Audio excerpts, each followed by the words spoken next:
It's, it's okay. There's lots of things to look forward to when you're 29. Ian's birthday live stream. Yeah. Yeah. What kinds of things are there? Can you Wait. enlighten me? You're 1 year closer to 30. Oh my god, I'm gonna kill myself. We're live I'm now. not making it to 30. Yeah, we're live. Poop. September Annie! September 17th, 2027. Like right before midnight. I'm gonna end it just so I don't hit Shut 30. up, Jess. No. All No, right, we're making it to old age together, and then we're killing each other. everyone, welcome to my birthday roast. It was either the birthday roast, the birthday punches, or the birthday miles. So I went with the probably more soul crushing one. Oh, the birthday. Any- We have to give you. Do we have to roast you? You know, it was between that, the miles, or the punches, and I went with the least physically harmful one. So, Annie, what have you? Who wants to go? Don't everyone rush to the front. I'm thinking. Brooke is barred. Brooke is barred. Thank you. I was gonna say I can't. Don't make me do that anyway. She is not allowed to do a roast for anyone. It's not just you. She's not allowed to do a roast for anyone. Yeah. She is incapable of holding back. It's like partially the autism and also partially because I think that she was born during a dark moon. I was just born a cunt. I like, it's kind of funny because I saw a picture recently. I'm like, oh my gosh, that's Brooke if she were ever in a rap battle. when I was cut out of my mother because I was a C-section baby, they left all the kindness and goodness and virtue. Oh my god, tumor baby. Yeah, right. Brooke's mom was Pandora's box. I was carved out. Yeah. All All there is hope. Ian, here's mine. Yeah. You look like a body stealing alien. If a body stealing alien had a baby with a whippet dog. Okay, that's a unique one. You're welcome. The pain, the like slight pain in his voice when he said that. You chose this, Ian. I don't know, dude. Well, I'm more so shocked. It's like, okay, there's an insult I haven't heard before. It's an interesting one. Here, this is one that I always liked. So Ian, yes, you really like superheroes. You're into pro wrestling. You play D&D with your friends, and you work at a movie theater. Tell us another thing that makes you unique. So I'm really into the history of ancient Rome, like all people should be. Like all men. How Like, mean. I remember God really said copy paste when you were born. My favorite movie's The Joker. Like, I was listening to the Basement Yard, and that was an insult they used on that. Was like, yeah, tell us another thing that makes you unique. It just made me laugh. Yeah, I need to clarify for the record, Joker is not my favorite movie. I think it's way overhyped. Yeah, his favorite movie is Joker 2. Well, I don't. Okay, did you see that? I never even saw that because I heard it was shit. No. Annie, you're on fire tonight. That's actually a good roast. That's actually a good one. And no, my favorite movie is Morbius because I've never seen it, but I know if I do, everything will be disappointing afterwards. I like the scene in Morbius where Matt Doctor Fucker, whatever his name is, Matt Smith, is dancing, and there's just that song that's just singing sex, sex. My favorite part of Morbius is when he says Morbius. Wait! I have one. My favorite part of Morbius is when he goes, "It's Morbin time." Morbin time. He morbs all over the screen. He's morbid everywhere. That's one of the phases of Saga's heat. Stop. Guys, she's warping again. She's morbid I will say everywhere. I will say one thing. There's one moment in Morbius that made me go, "Ah, fuck you," because that was actually a funny joke, but it was in Morbius. Was was that he tells a lady that he's a vampire and they're having like coffee so that he can explain everything, and she intentionally puts his cup of coffee in the sunlight. And so when he reaches for it, as soon as his hand touches the sunlight, he goes, "Sss," but then, grabs the cup of coffee. He's like, "No, that's not how it fucking works." Oh, wait. Oh. Now this makes me think there's one good joke in Craven that's like that.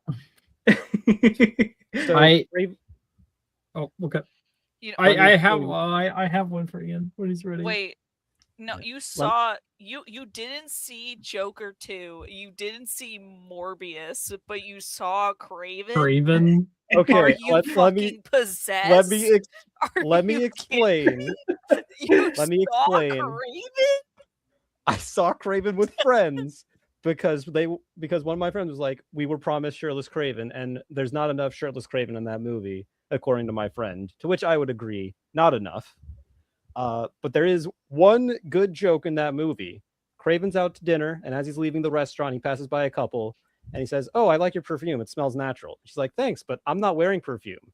And then Craven looks to the guy she's with, who has a look on his face like, don't. And he's like, she was going to find out eventually. And then the lady slaps her date.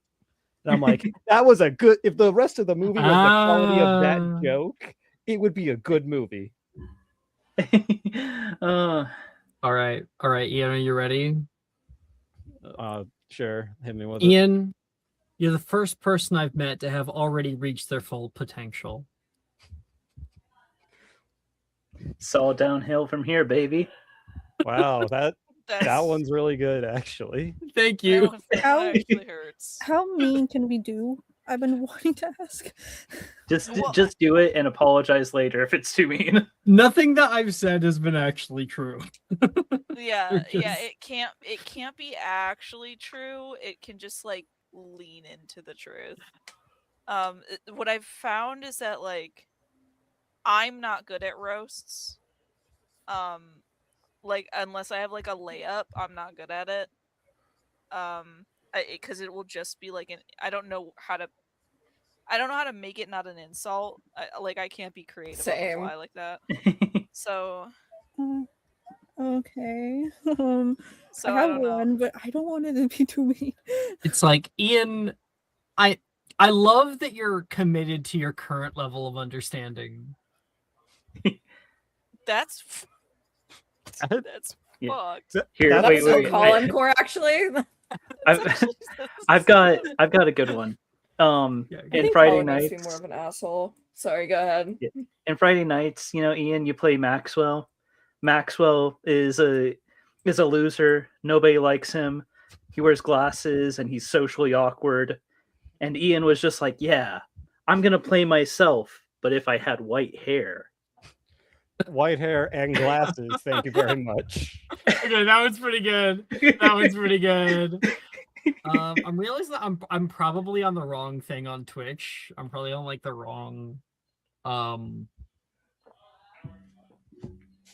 thing, like the category. Do you want to heard myself talking when I opened it up, so I couldn't talk. All right, 10, I don't know, 10. Maybe message like, I don't know, Annie or Jess or something. And if they say it's too far, then they're probably too far. Maybe it's not. Maybe I'm overthinking this. I could be just overthinking this. Well, here's the thing. You're very nice, 10. So you also overthink a lot. Yeah, that's a good one for me, honestly. But this could be the thing where you never expect her to say like something painfully accurate, but she very well could, and it's a shock because she's very nice. It's like I don't know how many of y'all watch Game Changer. Fixed it. I don't know how many of y'all watch Game Changer, but they had an episode where they were playing Sam Says, and the host is Sam Reich. And so for the next, like, Sam Says, he's like, "Okay, Sam Says, do a freestyle rap verse where you're dissing me."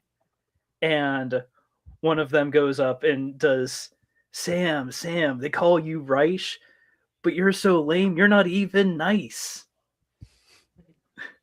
It's like, that's kind of the caliber I'm expecting from 10. Okay, so in theory, both of these, because she gave me 2. And I'm gonna say it out loud because I'm not gonna say the actual ones that are here. Both of them are more insult than roast, but also they're not mean. They're not as mean as I think that they Do it. I like either or 10. This The first you one is should- a little bit better, I think, in terms of a roast, though. honestly, you should all just start with what's wrong with me? Why am I asking you all to do this? Oh, that was another one I was gonna ask. That's the favorite thing. That's my favorite thing that's wrong with you, Ian. You just throw me something crazy and be like, well, Ian, yes, and this. And then when he does, it's like, God, he'll do it. Out of all the things that are wrong with you, that one's my favorite. I'm like Bryan Cranston on Malcolm in the Middle. They were like eventually like, what won't Bryan Cranston do that we can write about for him?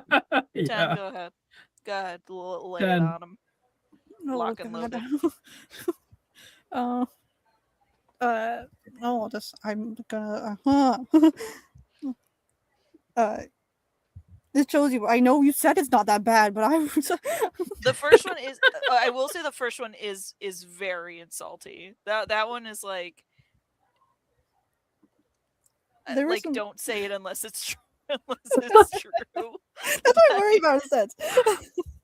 Yeah. The I'm second one sorry. though is just not is not really in anything.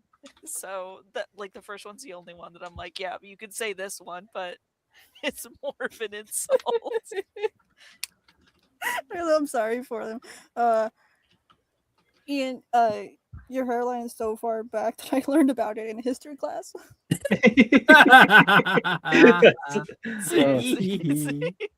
That's a good one. I'm That's sorry. a great one. The other one she gave me was you can actually say it since it's yours. I gotta say it again. Yeah, go ahead. You're as important as a white crayon. As a white crayon? See, it's like both of it was between both of those, and I'm like the first one's a little bit better, I think, in terms of Yeah. roast. You know, this isn't even a matter of like what your actual opinions are, Ian. You have the look of you. You have the look like you would be the type to go online and say, "Bring back the Snyderverse."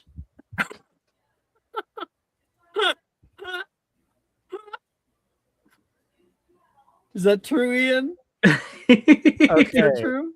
So I defended Batman v Superman, but I can't. Yeah, it's true. Okay. Oh, it's true. Oh, that Listen. one was a good one, Annie. Anyways, Listen, this one You won't because catch that me one's defending actually true. Flash. You won't catch me defending Flash. You won't catch me defending fucking Black Adam. I will never Oh my defend Black Adam. god. All right. But love you, Ian. We all love you. All right. Happy Let's Happy 29. happy birthday. Let's do this.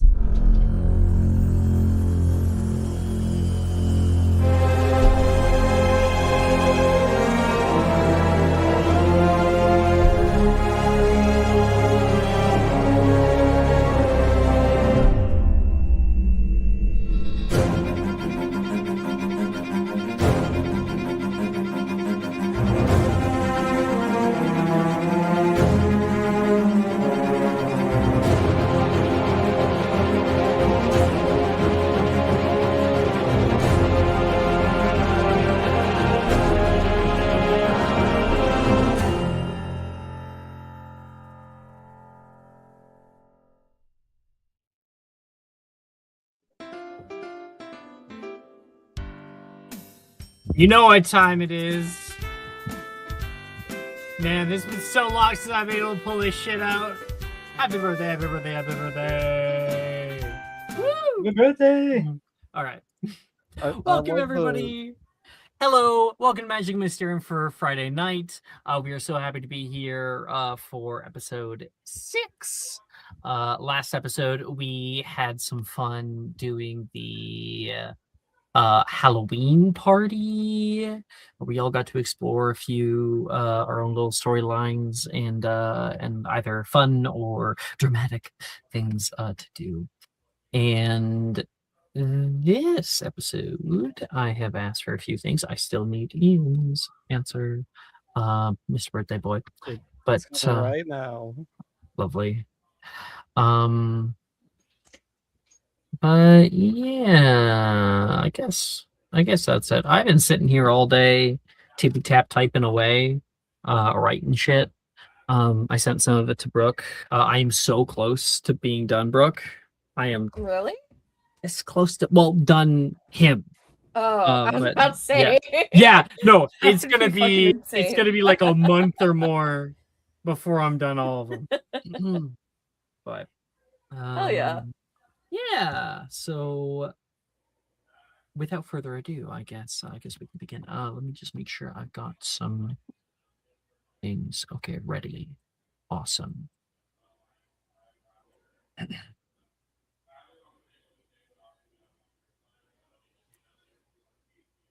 Control. Control is such a funny fallacy to contemplate, isn't it? You cannot control whether people hurt you. You cannot control movements of a war.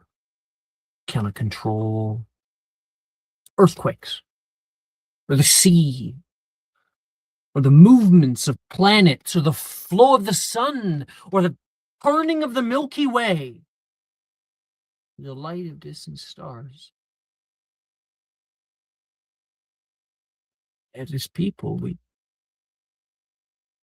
clamor for it, constantly at odds with what we think needs to or should be within our control.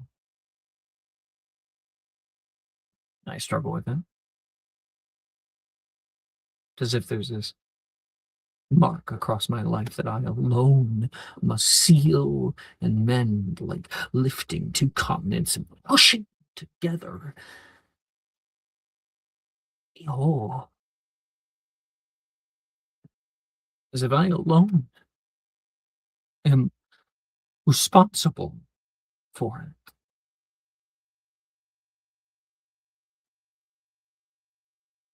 Or for avoiding it, changing it. And if I am incapable, if I am too weak, it is ultimately and only my fault. Not a result of how insignificant and fragile of things we really are.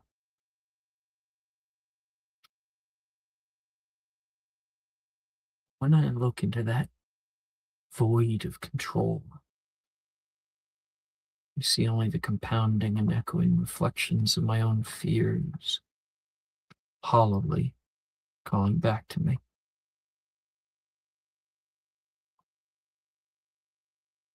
Yeah. We're all happy, believing we can do something about it.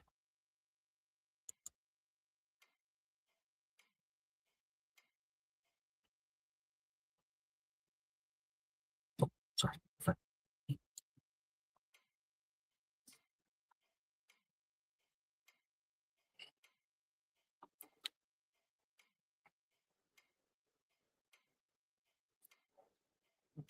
Daisy?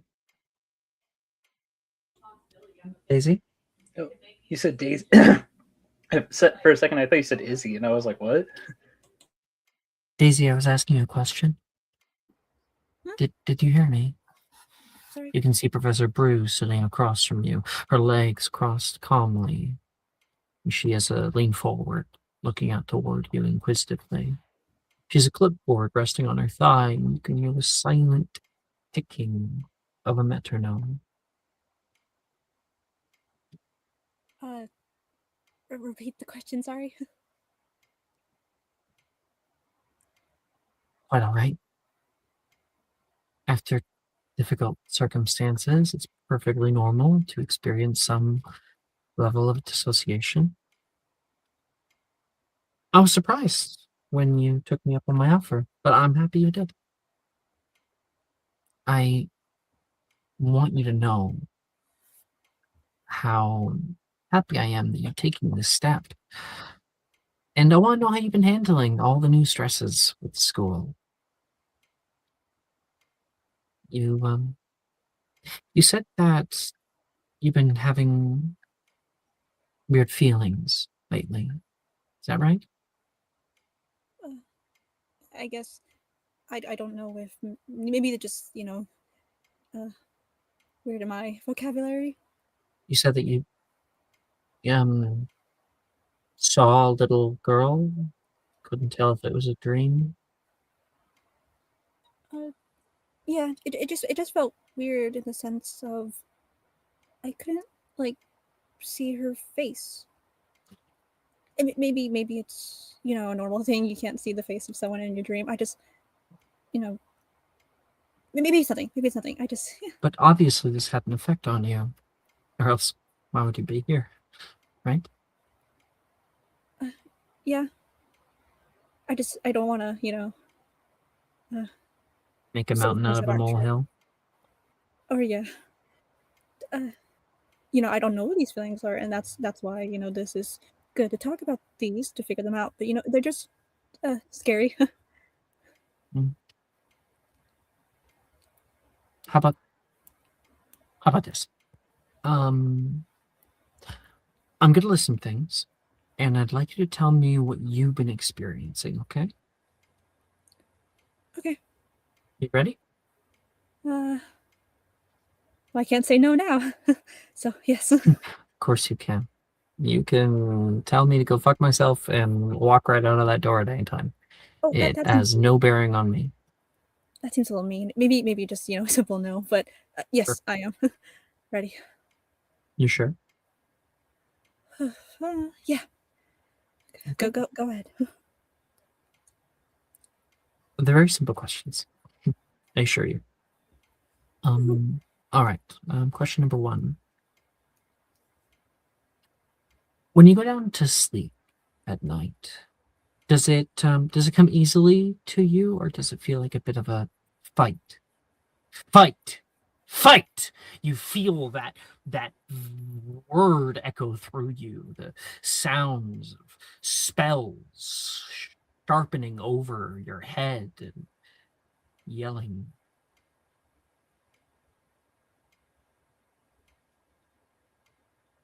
I feel like Daisy will just not say anything for a second and then realize where she's at. It's like, oh,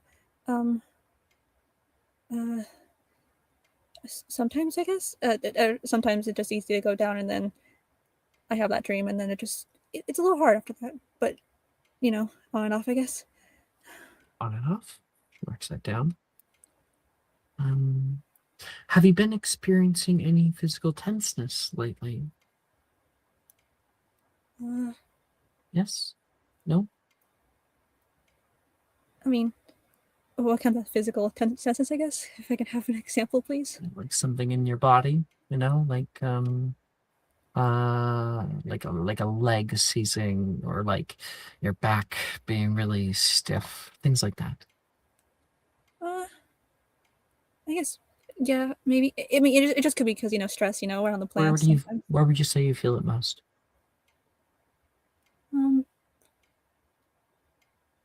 I guess when I can feel it, I guess it'd be my back. But sometimes I don't even realize it until my hand's not moving, I guess. She writes that down. It could be, of What course, just about stress from my work or doing stuff. it's all part of the whole picture, right? Of What course. about tremors, shaking, tremors? That word, feeling everything moving around you, the ground cracking and pulling you under. Shaking.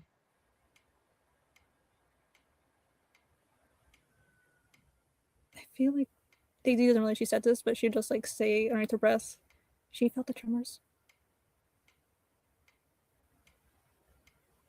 You have a slight, like, I think there's a look of confusion for a second, and then the slight scratching of a quill. Shortness of breath, perhaps. Like you can't physically get yourself to breathe deeply. Has that ever happened to you?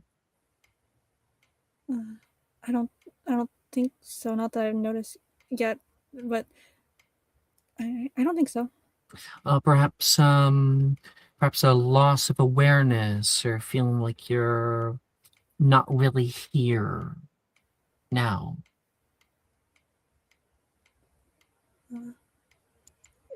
Yes. Sorry. All right. I think that'll be enough. She flicks her wand at the metronome and it stops.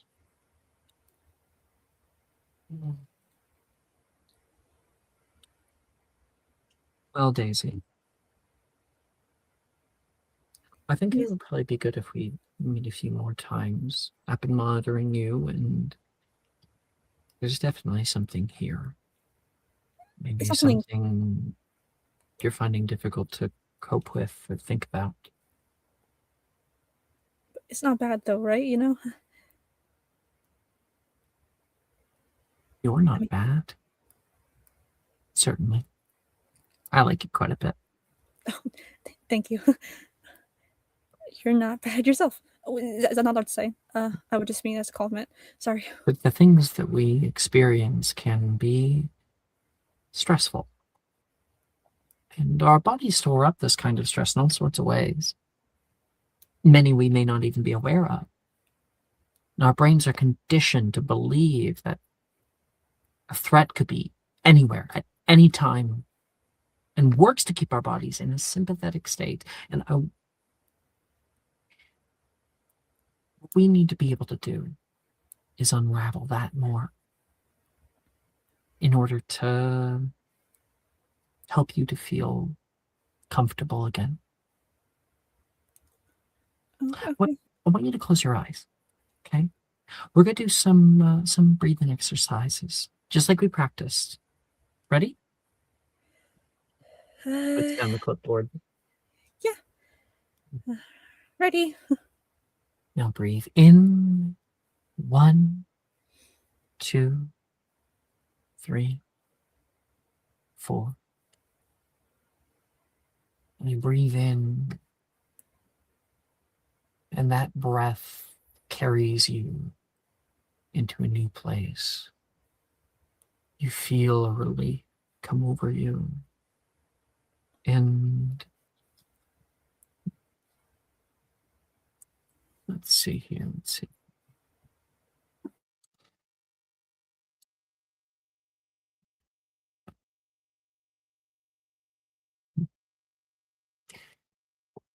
The world is so much more vast than you thought it was as a kid. As a kid. You all were kids once, right? For some reason, you can't quite remember. But you're not alone. There were others too. Others that lived that life, just like she did.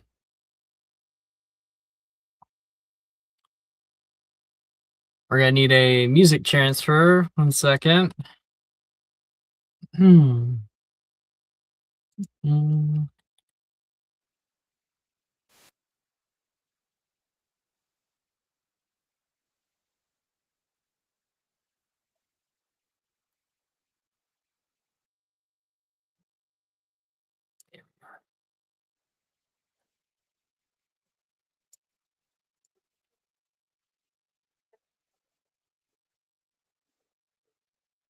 There you go, guys.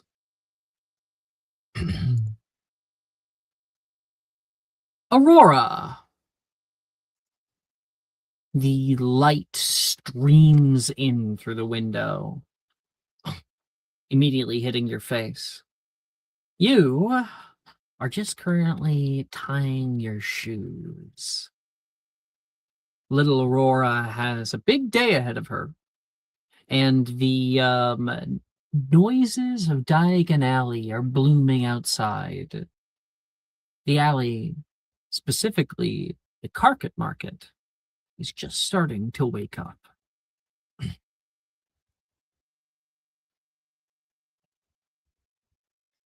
Hold on. I have to get this ready.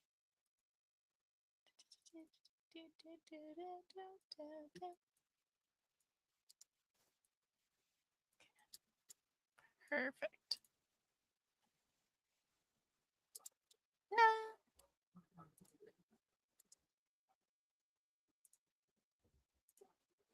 Aurora throws on like her regular day wear. I think it's like a beat up pair of Converse or something that she's definitely like scribbled all over. She has an old like, would it actually be around that time? Yeah, she's got like an iPod, like one of the iPod Nanos, and then like some like skull candy earbuds that she has to like bend in order to play in both ears. She'll figure it out. She gets like a new pair of headphones every Christmas from her mom, and they always break. But she has like thrown on a light jacket, um, and jimmied the door handle a little bit, because you can only like get it to open and close if you like tilt it upward at a certain angle, um, which is a better lock than any lock that could be on this door, which there isn't. She has to colloportus it, um, and she shoves it up and opens it, and then shuts it behind her with like a heavy slam, probably much heavier than what she wants it to be, and then heads out the door. I think it would be good. We enter into like the main apartment. It's a small little place. There's a Yeah. few open windows that are letting light into the space, and you can see there is a note on the refrigerator that says stocked up on Eggos. You should be good. Remember to get to work on time. Love you, Mom. And it has been there for a few days now. Yeah.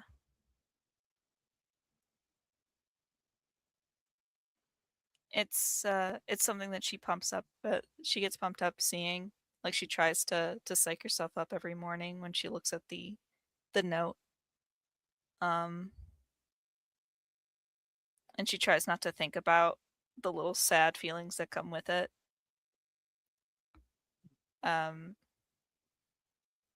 She probably has to look around for her keys because she keeps misplacing them. Make a Her mom. perception check.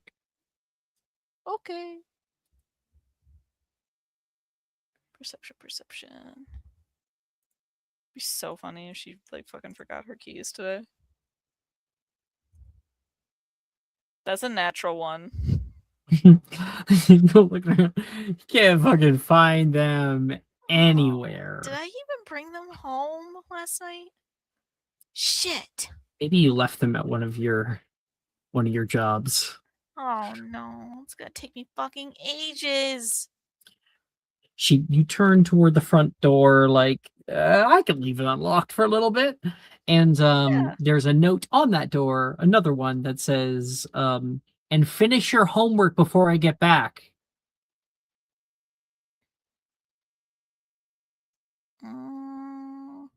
You turn toward the kitchen table that is laden with loose leaf paper and stacks of hardcover tomes from the IMPS program.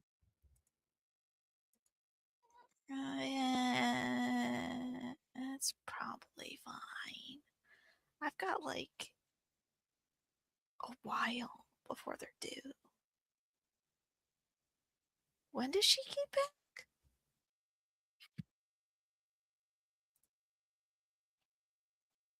Never She mind. It's never probably exactly fine. said. Yeah. It's fine. It's fine. She's probably gonna be gone for a while. She's usually gone for a while. Whatever. Sorry, Mom. I have to look for my keys. Can't do any homework right now. She says into the empty apartment and then closes the Mhm. door behind her. And then you realize, oh wait, I have a wand. Does she know Oh, Coloportus? shit. Oh my fucking god, she does. I have to attempt it. Make Wait. your attempt. Give me a D2. Hold on, I have to double check. That's the negative That's one. a negative modifier. That's the negative modifier, which means that is a minus Getting 1 to the attempt trinket the table spell. ready as we speak. No, just barely. Coloportus is a cantrip. Whoa! Come on, Now, come for everyone on. to reveal this thing, Aurora's wand, with like one exception, that is divination, so that's only because I put points into it. Every single time I make a attempt, I have to roll a D2. Because all Like a of positive or a Aurora's negative wand mod. mods Actually, I don't think they're are all positive by base, at least. But there's like no, it's a better or worse mod. yeah, it's a -3 or a +3, and I have to roll a D2. If it's a 1, I use the -3. If it's Well, on charms, I'm 2, I pretty sure use the it's +3. different for each one. Oh no. Are they all plus or minus 3? Yep, hers are Oh. completely all plus and -3. She is a complete wild card. Except for divinations. Again, only because I put points into it. You step down the stairs, excited by being able to lock the door. Yippee! And as you are going down there, you can hear the sound of instruments playing down. No, right now, E minor G. Mr. Plunkett listens to a young child who is trying to play the piano, maybe the harpsichord. Oh, Miss Crane, morning. Morning, Mr. Plunkett. I've been trying to get in contact with your mother. Be sure that she calls me, okay? Of course, I'll let you know. I hope you do. There's a little bit Will of like a do. terse. You can make an insight check. Do you or do you not know?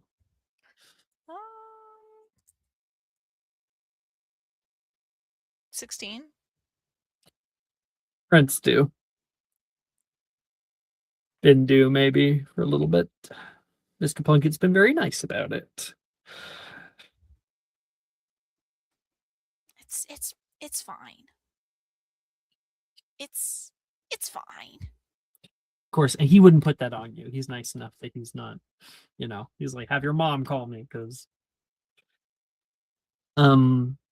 you leave out the door with a ring-a-ding-ding-ding and pass by so many different people running down the way until you get to your morning commute to a small little stall right next to the place where people come out of the a leaky cauldron, right where like all those bricks pull away. You've got a little like stand next to you, and you are wearing a crazy costume. What is the crazy costume for Terror Tours? Oh, Terror Tours? Terror Tours is currently running a themed event around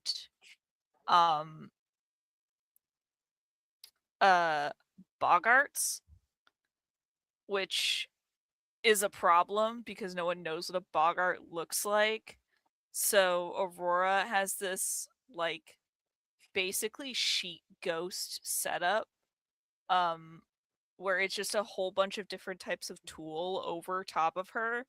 And she only cut holes in like 2 of the sheets, so she can't really see all that well.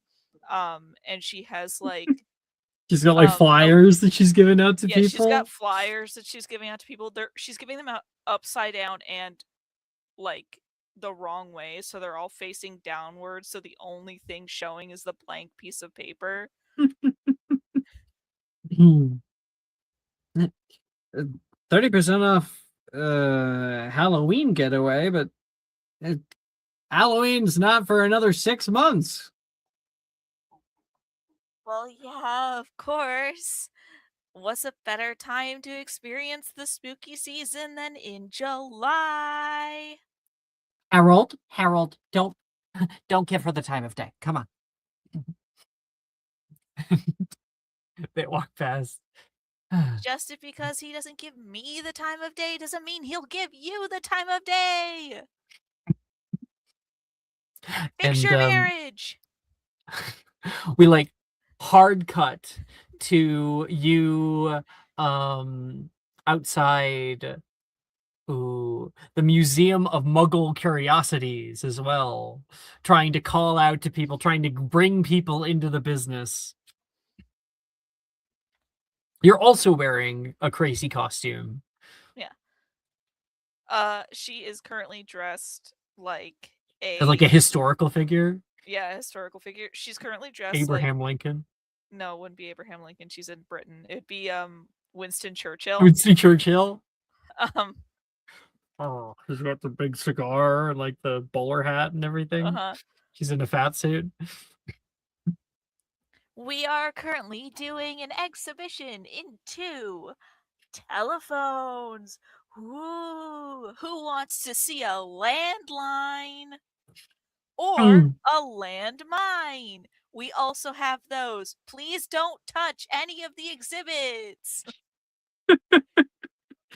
Make a performance check. Oh, hey, look, she's Cornelius Fudge. Someone else yells out. Wait, performance? Yep. Shit, okay, I don't. Oh wait, no, I do. 22. I'm fucking rocking at this. If someone's like, "Oh, that's Cornelius Fudge," she's like, "No." Anyway. Wait, I'm gonna get it. I'm gonna find a Winston Churchill quote.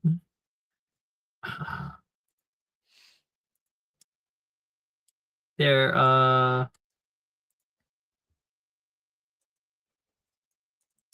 oh, this one's a good one. Okay. Sending to you. There you go.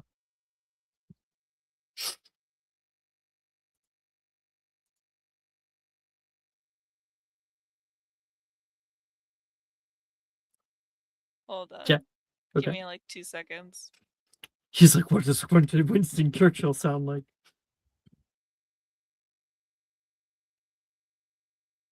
Like, come on, man. It's like that.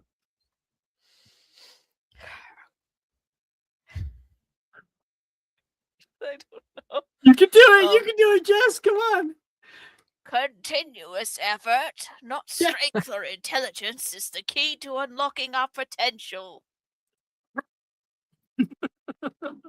Viva victory!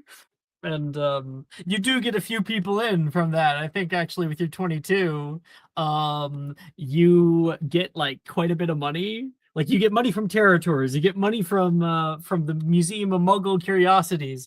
The next one you do is you have to run to your next job, as they're like one right after the motherfucking other. And you would be running to the outside the junk shop, where you are currently working at like picking, clean, and reorganizing things in order to create like a solid path through the store. because constantly things kind of fall over into the path and people can't get through. Such a terrible job for her because everything just falls on her. Miss Crane, I've been waiting for you for 15 minutes. Sorry about that. Miss Pickerton yells from the back. Well, come on, chop. Will do. You hop to it. Roll me a D600.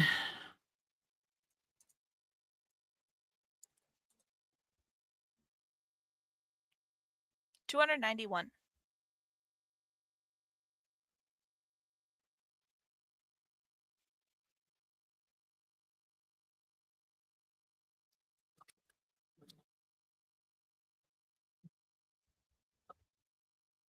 Do you want me to roll again? Oh my god, no, it's a big one. The do not hole. This small handkerchief-sized cloth can be used once a day to cover a hole 30 feet by 30 feet, or as a bridge. It can support 2,000 pounds. The user throws it over the hole, and the cloth stretches to fit up to its maximum size. The effect lasts up to 1 hour. To stop it, one grabs the corner and gives it a shake. And what you do is you see a handkerchief on the ground that's in the way of people, so you pick it up and you kind of toss it into the rest of the stuff. You turn away to keep doing it, and then that thing, like when you toss it, the moment you look away, it's just this ginormous blanket that covers everything. It's like if you have like folded if you folded a one of those tents and it like pops back into place. Yeah, it flops out. Oh no, it's kind of like one of those things that have you ever they can be like for film and they're like reflector discs, but you just like you twist them and put them into you have to twist them and put them back together, when they pop out. Yeah, it's like that. Aurora, sorry. You have to figure out how to, because you don't know to grab the corners, so you just kind of like bundling it up, and it's fucking huge. I didn't know that this even existed. You can hear other customers currently in the store like, oh, hey. Don't worry, I got it. Don't worry, I got it. Don't worry, I got it. She's saying as she's like trying desperately to collect every part of it. You get money, but like a little bit is deducted because you're a little late. Make me, and then at the end of that, you like check the time. Wait, shit. Luckily it's just next door. You've like set these up to be next door. You got Weasel Wizard Weezes, but you're gonna have to huff it there because you're like 30 seconds from being late to that job. So make me an athletics check. Shit, wait, hold on. Can I roll my portents? May as well, right? Okay, I'll do the 19. No way! I got a 19 in that. That's crazy. 19 and a 1 are one of the best portents you can get. You're one away from having the best portents ever. Yeah, 24 is the. I got it. I'm getting there. 24. Lovely. Well, with the 24, you get there with the seconds to spare. When you hop up into the position there, take a big deep breath. There is already your manager, Phidias Finch, who is standing there with a pocket watch. Tick, tick, tick, tick, tick. You step inside the door. Click. Saved by the bell, Miss Crane. Sorry. I didn't mean to be so late, Phidias. There was a thing with a big hole at the junk shop, and I had to collect it. Riveting. Somebody knocked over all the dung bombs again. I'll have you clean that. That's like the third time this week. He walks away. You should think about putting that behind glass, maybe. Okay. We cut to Aurora on the It's second fine. floor, like stacking them back up into like a shape of a elephant. Oh. And downstairs, somebody creates like another mess, leaving out. I think somebody accidentally drops a instant darkness powder. Just poof.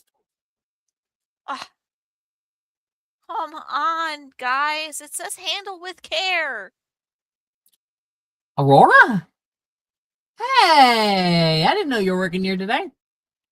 Morgan Oh. says, walking down the aisle. Little She, like, Morgan. slides over to him. Hi, Mo.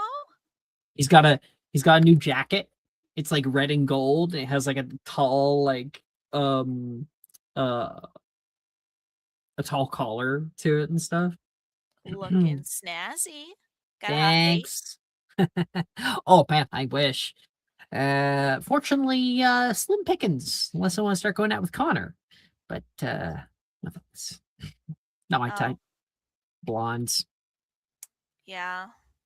Yeah. I thought you were only working here for like a limited time. Is Well, it's become like a permanent thing? Full time? no, it's still part-time. It's just not like a limited time. Surprisingly, they don't have a lot of people that are jazzed about working in a place where literally everyone drops everything and throws everything and Mom gone again? yeah. It rents due, so Sorry, bud. it's fine, you know. Hey, if you get thrown out, you can always move into Gringotts with me.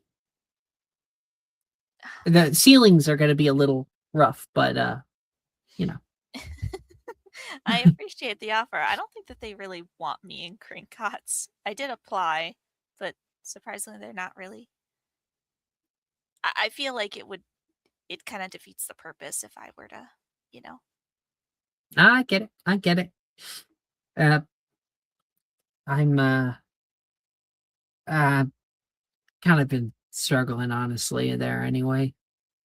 Oh, Hey, if I was like you, I'd get out of there pretty quick too. I'd find some place, maybe a cheap place out in Nocturne, you know. what? I mean, you're still in school, right? Yeah. Nablibiet. Yeah. It's the Goblin Academy, but I'm not allowed in some of the classes. So Is it because you have? It's because you have Yeah. a wand. Yeah. That's a little upsetting. You can still do goblinish magic just as well as the rest of them. well, I'm only allowed to do goblinish magic to a certain extent. So, close practice and all. So they only allow you to do goblinish magic there, but they won't allow you in some of the classes? Some of them. Yeah. Oh, that's a little bit. No, it's nice though. Huh? What? The statute of underage sorcery, because I'm going there, does not apply to me. He snaps his fingers, and there is all the boxes on that you're picking up go and reform into the elephant that you were putting them into. Metal. Yeah, pretty cool. That's what I get because I'm not allowed to go out into Muggle London, so they let for certain things slide. Me neither. So. Oh yeah, the hair and the everything else. If I were you, I'd just say it was a bunch of LED strands. It's like a wig, battery powered. I did send a letter asking about that. Oh yeah, to the there's literally a department for this. One second. Street Wizard Department. Yes, yeah, you send a letter to the Muggle-worthy excuse committee. Yeah, they it took them a while because they couldn't figure out what LEDs were, Figures. and they said it wouldn't apply because it would. And they not also work say that they're well. Muggle experts, but They're all wizards, all of them. every single one of them, purebloods too. Purebloods. Why would No, they I know know, what I an know LED more about is? Muggles, and I'm only half human. You know a lot more about Muggles. Maybe you should work there. No, Your wait. mom should. That's who. What if they go to hire her? Yeah. They don't want to Doubt they're hire gonna hire a any Muggle. Muggle. Aurora! Oh, sorry, Vadias. There's darkness dust everywhere down here. There's always darkness dust. Oh, Vadias, it's messing You with have- my allergies. you have bad sinuses. Get out of here. Oh, I'm sorry. Sorry for taking your time. No. You want to hang out later? Yeah, I'd love to. Then you remember you've got your homework. Would you like to come over? Yeah, same old place, Concordia. Yeah. Mr. Yeah, Pumpkin should be out by like 8. I'll pop by 8. Okay. Great. Oh, Boom. See you around, Mo. bye. You run down the stairs and go clean that up. And then your shift finishes there, and or rather, it was supposed to finish there. No, because you weren't listening. You weren't late to this one, so he's fine. He gives you your money as well for the day, and you head off, running as quickly as you can. Make an athletics check to get to your last job at the House Elf Placement Agency.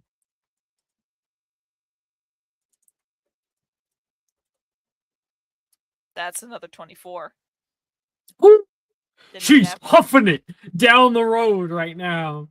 I just imagine like that the Terminator run. So, the Forrest Gump run. Yeah. You're the fucking police officer from Cloudy with a Chance of Meatballs. Yeah. There's Aurora like a running like, cartoon cloud. Aurora just running like Erling Holland. Her legs are they like her metamorphability like helps her legs or something.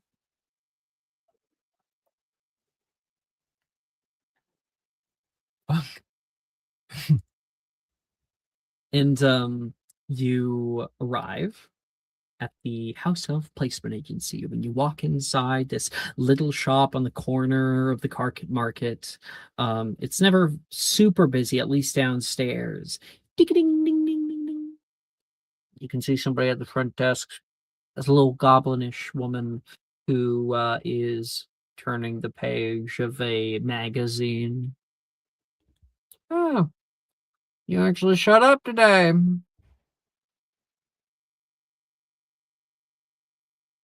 What is her name? Didn't have necessarily one. Oh, okay. I'll just think of one.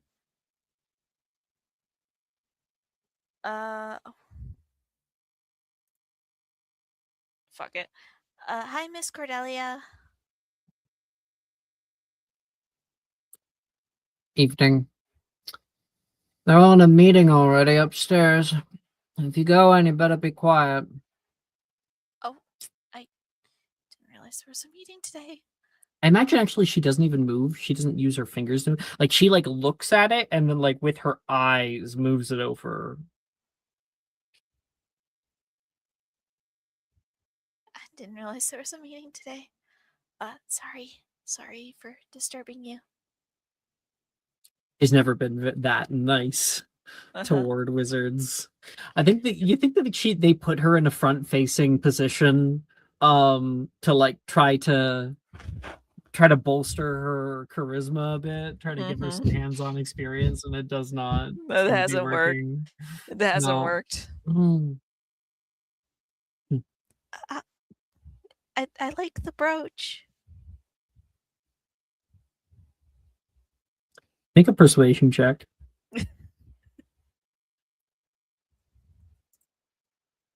Persuasion. I actually fucking have expertise in persuasion. That's a natural fucking 20.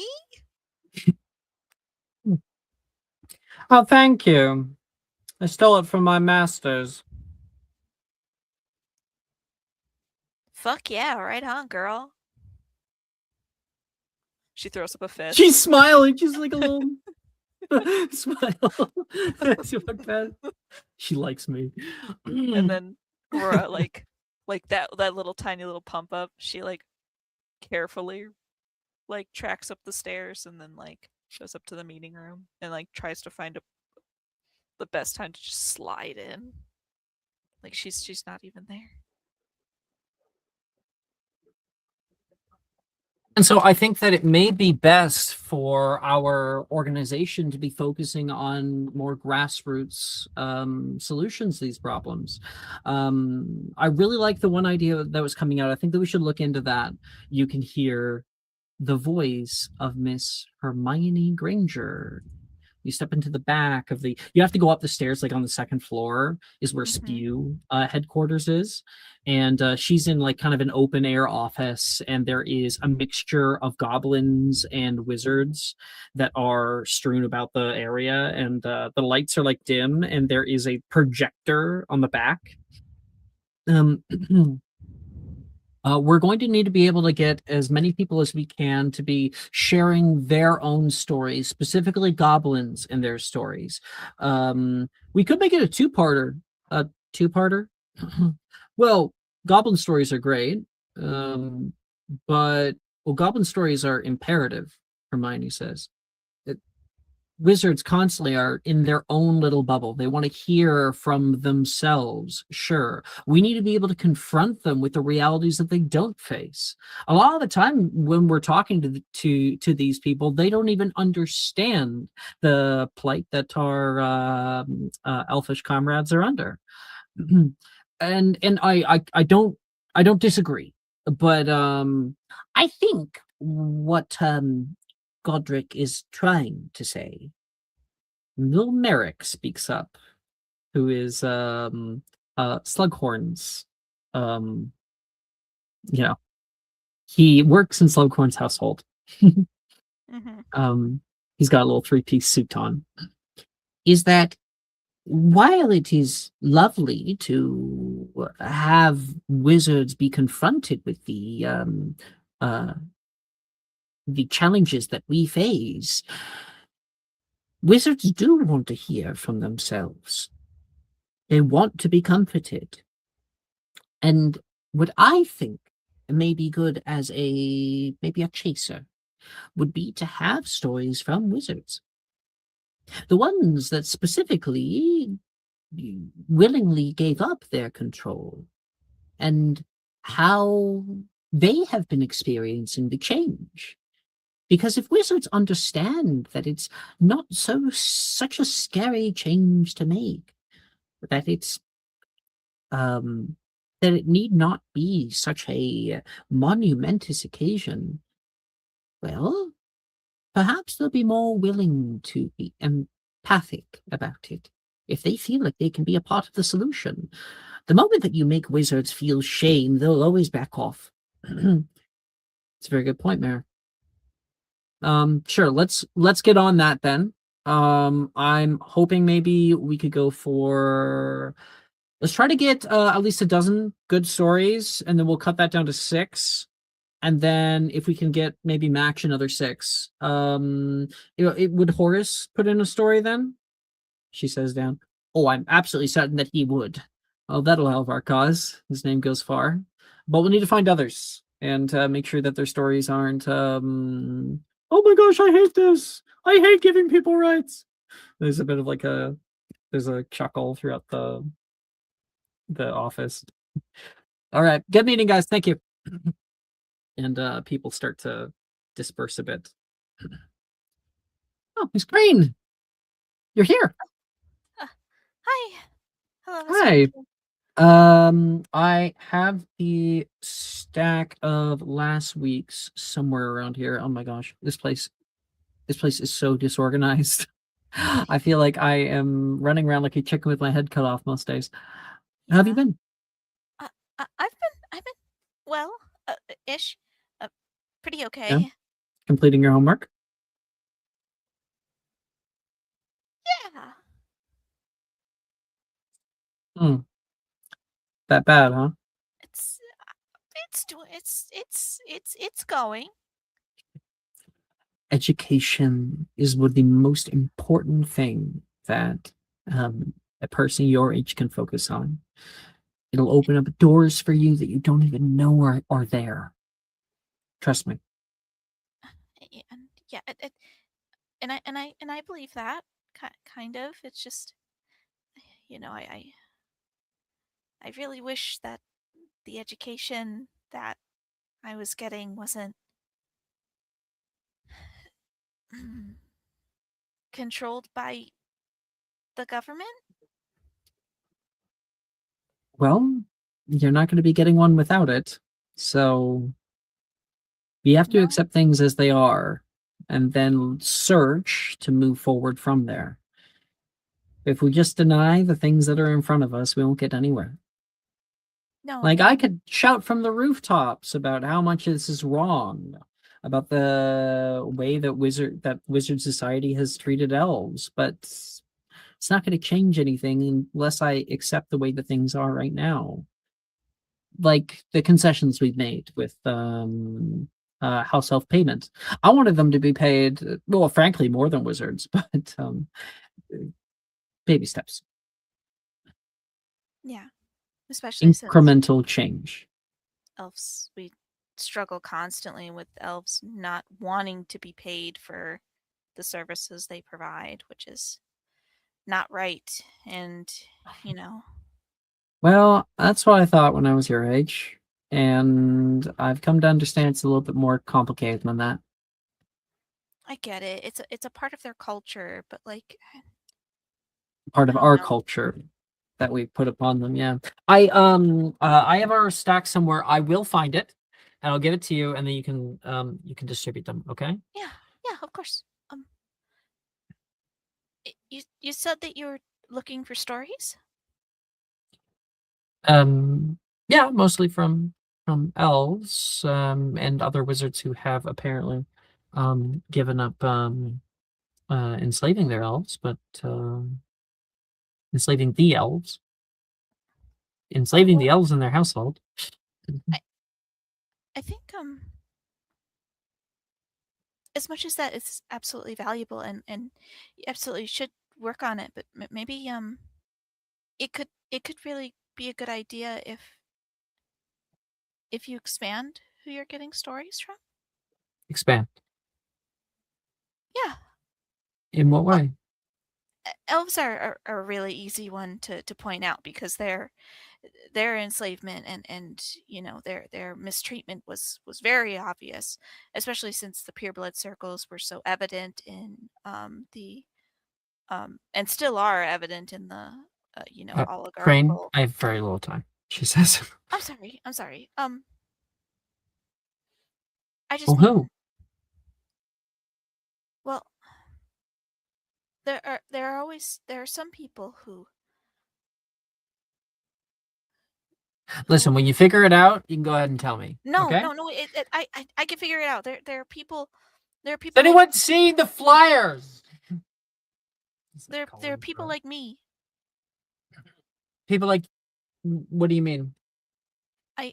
She's like, I imagine she's walking and like she's following after Yeah, her. she's like following through Uh-huh.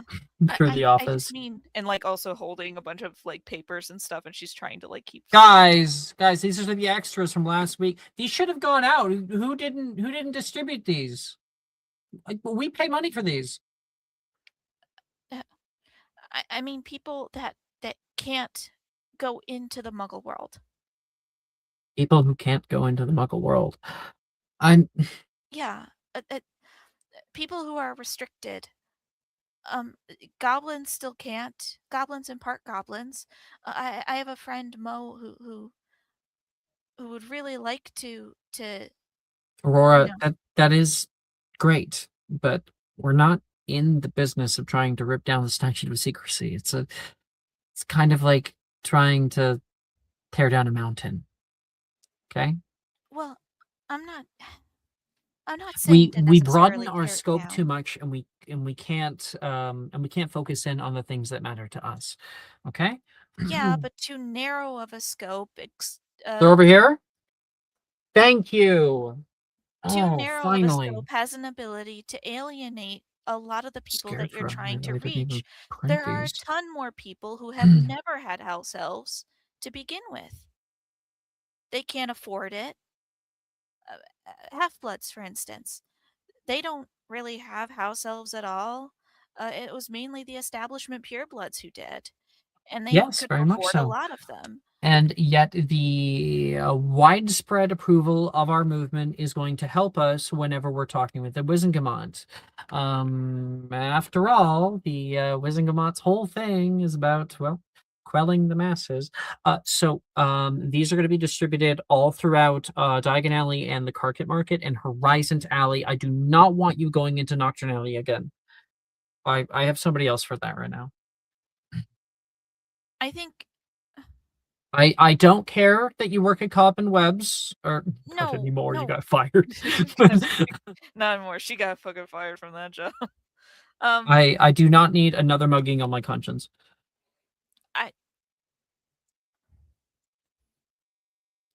Miss Granger, with all due respect, I can't.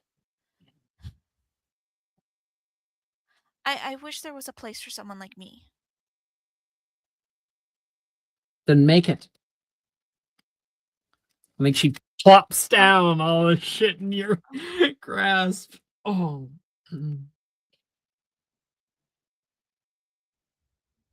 That's what I did, she says as she's walking off.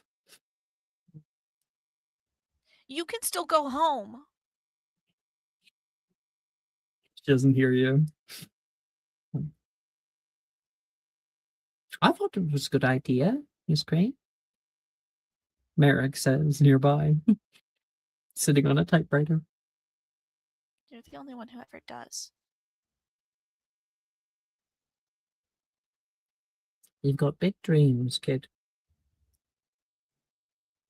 And not anywhere to put them. Miss Granger started spewing when she was younger than you. Do you think that anyone believed in her?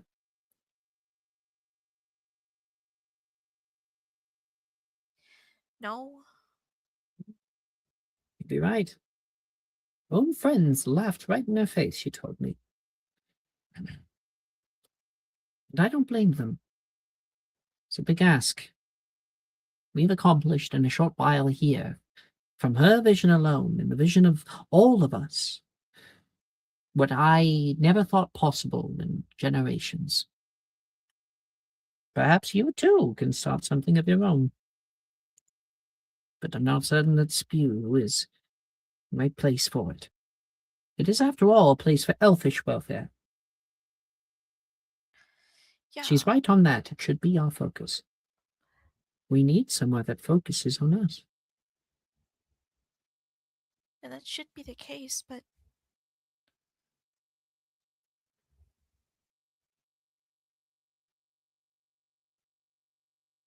you realize that to broaden the scope of Spew would shrink the focus on people like Merrick.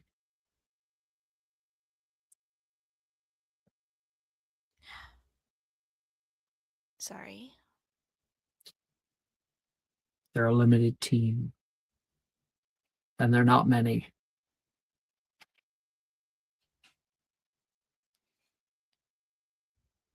I just don't even know where to get started. Maybe the next time you get to minute or two with her, that can be your next question. A minute or two. I'll if I see her around, I'll ask her for you. Okay. Thank you, Merrick. You best get started on those. Oh, don't you think? yeah. Probably should have brought my roller skates. Oh, and by the way, Horace says hello.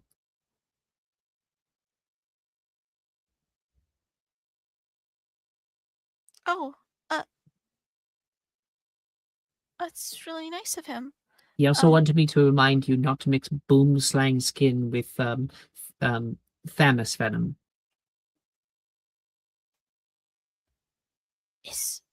Is he a diviner? No, he just knows your curriculum. Oh. The man's retired twice, he says. Well, can't really retire a third time, right?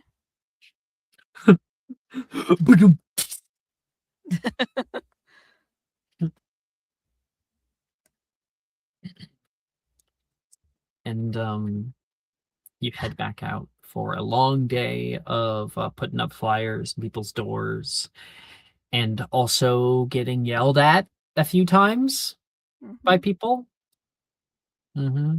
Be like, they want to take our house away. How am I gonna wash my dishes, huh? You know, they're like fucking assholes.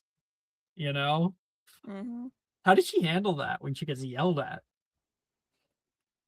I think her getting yelled at is a lot easier for her because it's like, if you're yelling at her, it doesn't matter. Like, your opinion doesn't matter, you don't matter.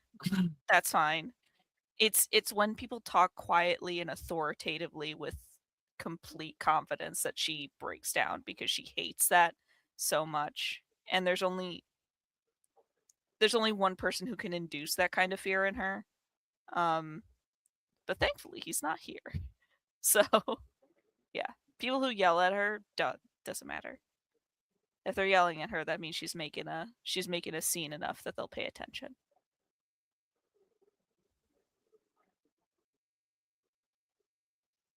Your route around here, you see somebody along the way walking with two others.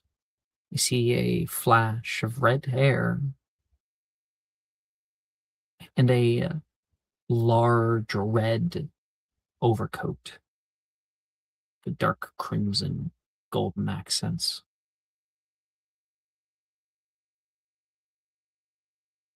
They head down into Nocturne Alley. I like to think that she did actually like Verto her shoes into her rollerblades.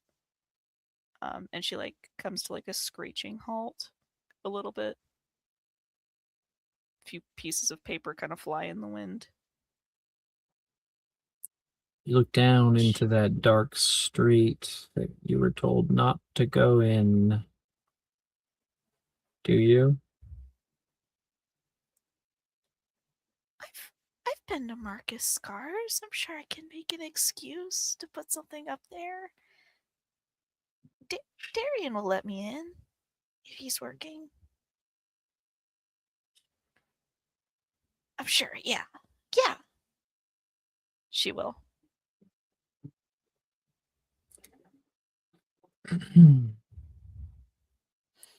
And yet you get to the turn of the street and you can see now you weren't sure at first, but you see the side. You're looking around of Miss Gemma Drayton. She has her hair up.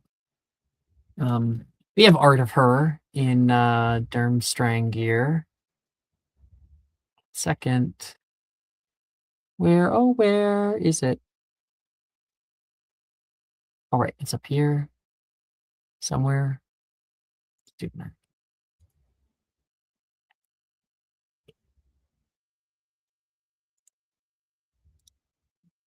Oh, it's like the perfect age to match your art. Check this out. It's Tuesday night. Friday night. Friday night. There. She's got like the fur on as well for a cape. She steps into McHavelock's visiting headgear. Again?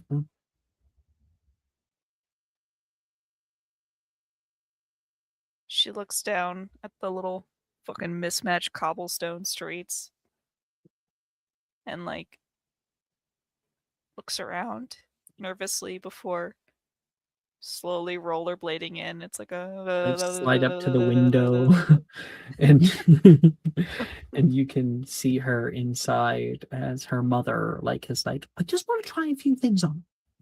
You can wait 15 minutes. She crosses her arms, kind of pissed. She looks around at a few of the hats. And make a quick perception check to see if she notices you. Chup.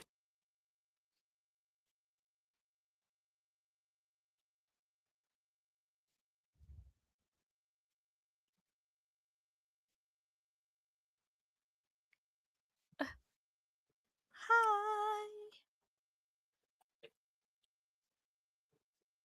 Oh, she like holds up the papers. Working.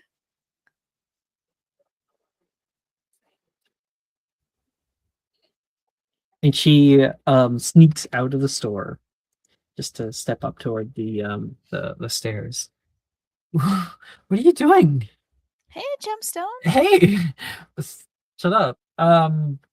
You're more of a gemstone than me, Rainbow Girl. I'm working right now, handing out flyers. Wow. Really making the most of your break, huh? It's not really a break. They don't really give Right, homeschool. Imps goes kind of year round because you're. Yeah. It's so good to see you. She's gonna come over and she'll give you a hug. She'll hug her back. Mm. Oh my gosh, look at you. All militant. Just got back for summer. Still got back for summer and you're still wearing that big ass coat?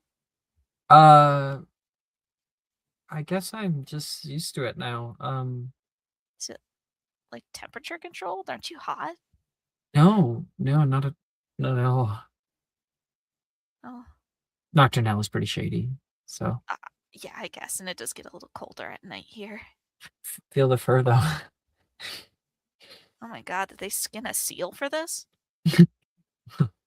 Maybe. Oh, yeah. What's your flyer? Oh, this is You. I yeah. heard that. I think I heard my dad talking about it. It's Society for something. Society for the Promotion of Elvish Welfare. Yeah, it's the Society for Promotion of Fish Welfare. I work a little bit at the House Health Placement Agency, and she hands you back the flyer. Glad to see you're up and at 'em.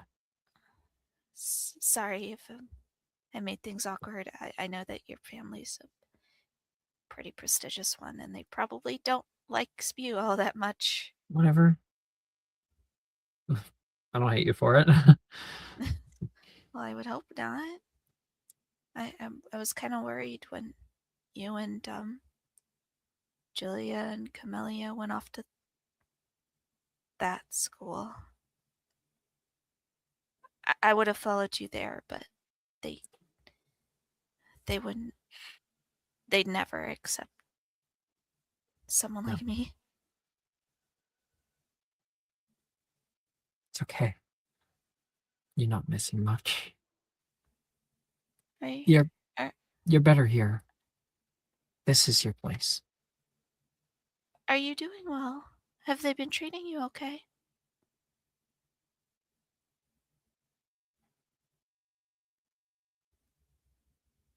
Gemma? It was good seeing you. Oh.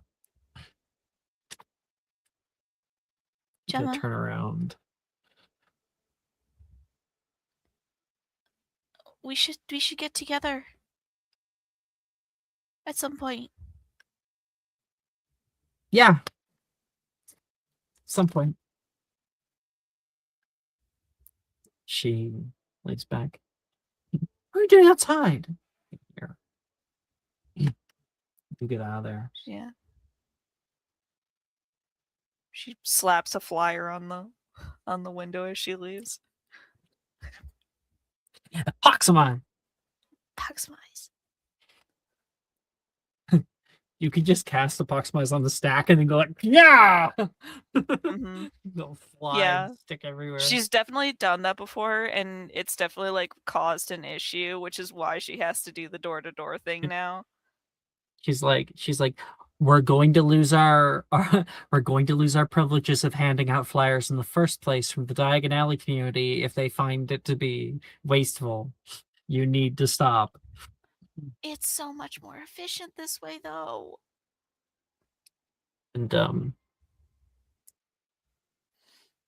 And you get back home. Nighttime is almost encroaching. Your keys! Oh, fuck! You didn't Damn it. check at all anywhere. You're running around for so much. Tomorrow. Yeah. Hey, Rory Bear. You hear the for the icebox close. Ching. Your mother is standing in the kitchen. Mom! Hey. She kicks off her shoes, runs over, gives her a hug. Oh, by the way, a little goblin man, or wait, I don't think elf or goblin. I don't remember. Little, like really little. He wore his suit. He brought these by. Said they were probably yours. Their keys. Oh my god, Merrick, you're beautiful. Elf or goblin, or is it dwarf? Or is that like the culturally insensitive word now? I cannot keep track with these different cultures. No, like elves are really, really small. Goblins are really small, and then dwarves are small. Okay. I'll better remember that. Yeah.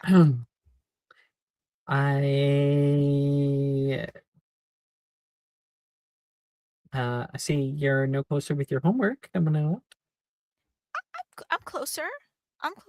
I just, I have to do the potions. She walks over toward your homework and puts a finger on the top of it and wipes, and there is fucking dust on it. I can explain that. I was doing a spell, and the spell creates dust.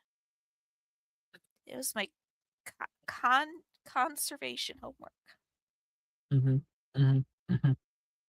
Aurora, just so you know, it wasn't a terribly long time ago that I was born, but it wasn't yesterday.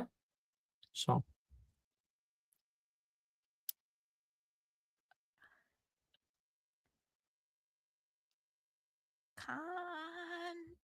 Conjuration.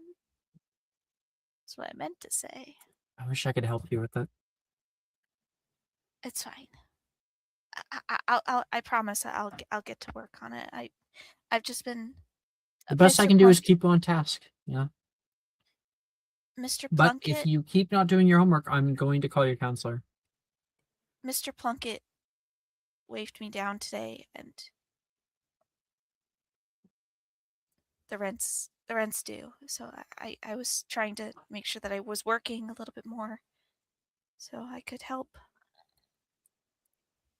Oh.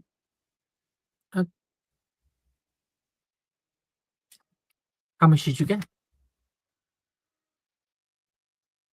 How much did I get? You tell me. I don't know. Roll me 2d12. 2d12. Shit, that paltry? Remember, every one is $10.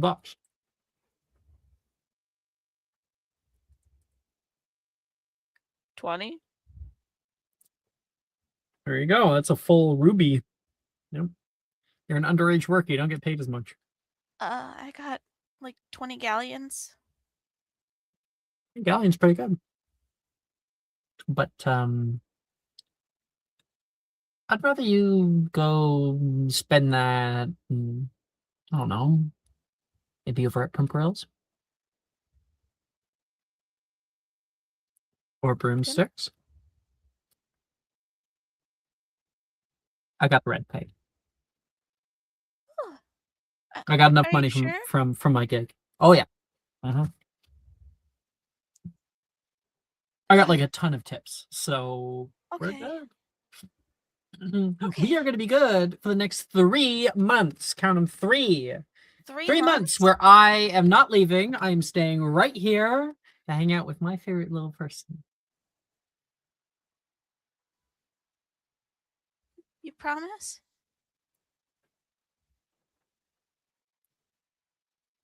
And like half promise.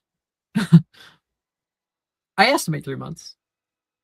If we decide maybe to rent a movie or get some more takeout, maybe that might pump it down a bit. Okay. Well, I can work a little bit here and there then to help.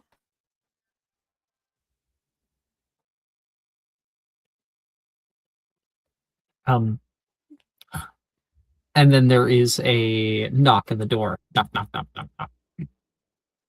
Oh shit! I told Mo that I was Mr. okay. Plunkett, I told you I would pay you tomorrow. Then she gets there, opens the door. It's Morgan. Oh, hi. What's your mom's first name? Cass or Cassandra. Hello, Cassandra. Morgan says, leaning in the doorway. He's at her knee height.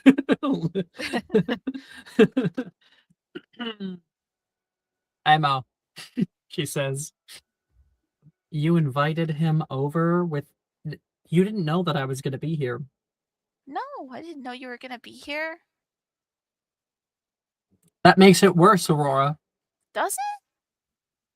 Well, me and Mo aren't like that. Breaking my heart, Aurora. We're not, right? It's up to you. Mo says. Come on in, Mo. We'll give it a shot. You will not. What? You are 16. Mom. Wait, no, 16 would be pretty, because you're 18. You are 15. Mom. And Always holding me down. in that day, you were able to hang out with him and your mom, and had some actual dinner that your mom made. Nah, you guys ordered it for sure. Guys, the Fountain of Fair Fortune gave us extra breadsticks. Score! Gemma stands on the Carpet Market looking up toward the lights coming in through the window. Follows after to return to our next place. Durmstrang School. I have a cool description. Give me 2 seconds. I think it's in here.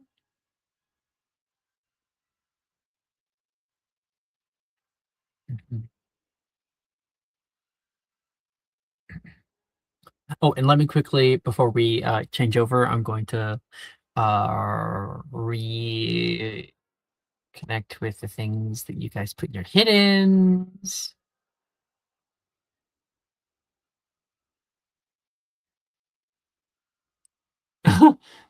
Okay. All right, cool. Love that. Love that. And then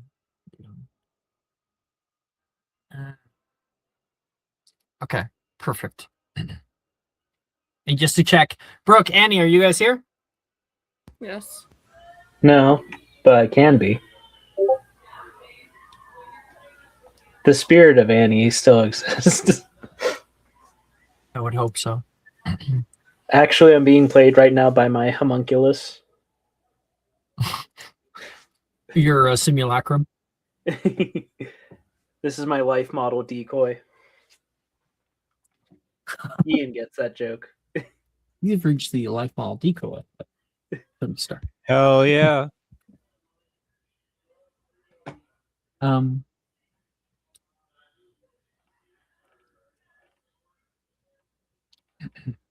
Thank you. Durmstrang Institute. Banners wave from high where two great towers stare down like almighty lords. Durmstrang Castle commands the foothills of Mount Vaimir. Its walls are imposing and rooted into the earth. Its squat towers stand commandingly in arched rows, and its mullioned windows blaze with flame. Inside, we find ourselves. Oh, and we need a music change. We'll need that. So let's get. I know I've got some over here. No, not that one. Yeah.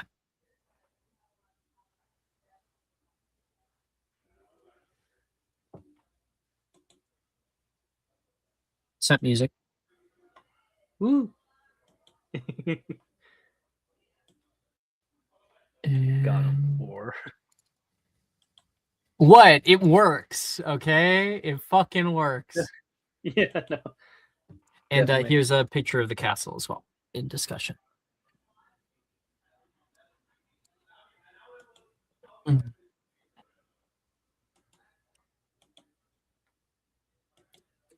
Right now, dark arts class is just finishing up. Come on, you Julia. You have to feel it. Professor Einrich says toward you as you stare down another student on the other end of this long hall. All the desks have been pushed off toward the side, and you can see some people are kind of like cheering out for their own person. Across from you is somebody that has been a constant thorn in your side, alongside Wilfred's and others. Bernard Holland sits there holding in with your magic, pulling it at bay with his wand, and there is this look of enjoyment crossing his face. And you can hear to your side Vanya call out, Julia, vivere, vivere. She's yelling at you, vivere, which is kind of the chant that I think a few other people are also yelling, vivere, vivere, to push as hard as you can. And just to double check, this would be like past our first year or two. Oh yes, this is well into your time at Durmstrang. I'm thinking 6th year, even. Okay, just want to check because if it were earlier on, then Julia might not be as confident. But she'll have like sort of a look on her face, like she's not concerned, even though she is facing off against Bernard. There is. You're wielding Malum. You know that that spell that we see Voldemort do in the movie where it's like darkness, like that. Mhm. You know what I'm talking about? And I like think so. in his duel with Dumbledore in the Ministry. They do like a bunch of different things, but then he like sends off like darkness at the other, and that's what's currently happening. Your magic meeting his in the center, and there is this sort of like black flame that is created in the middle of it, and we can see that slowly pushing in upon you. What is Julia going through right now? Where does she find? And I think actually I'm going to say, Miss Harkness, where do you find your strength? I think when Julia thinks about that, where she finds her strength, she thinks back to when she was like 6 years old and how her parents would encourage her, and how when she was really small, she felt invincible because she knew she could rely on her parents, and that her parents would always be there to protect her. Um, and even though that's not true anymore, she still carries them with her. So, All right. sorry, go ahead. No. If you have anything else to say, that's awesome. Oh, Just just like, yeah. this is a good answer. That even though her parents aren't physically there with her anymore, she likes to imagine, or she likes to believe that, in a sense, I think the way that Julia would put it is that her parents aren't there anymore, except that she is, she has their blood. She is the combination of them. She carries them with her. So that's what she puts into her spell. And you do, he is expecting you to say your answer outwardly as well.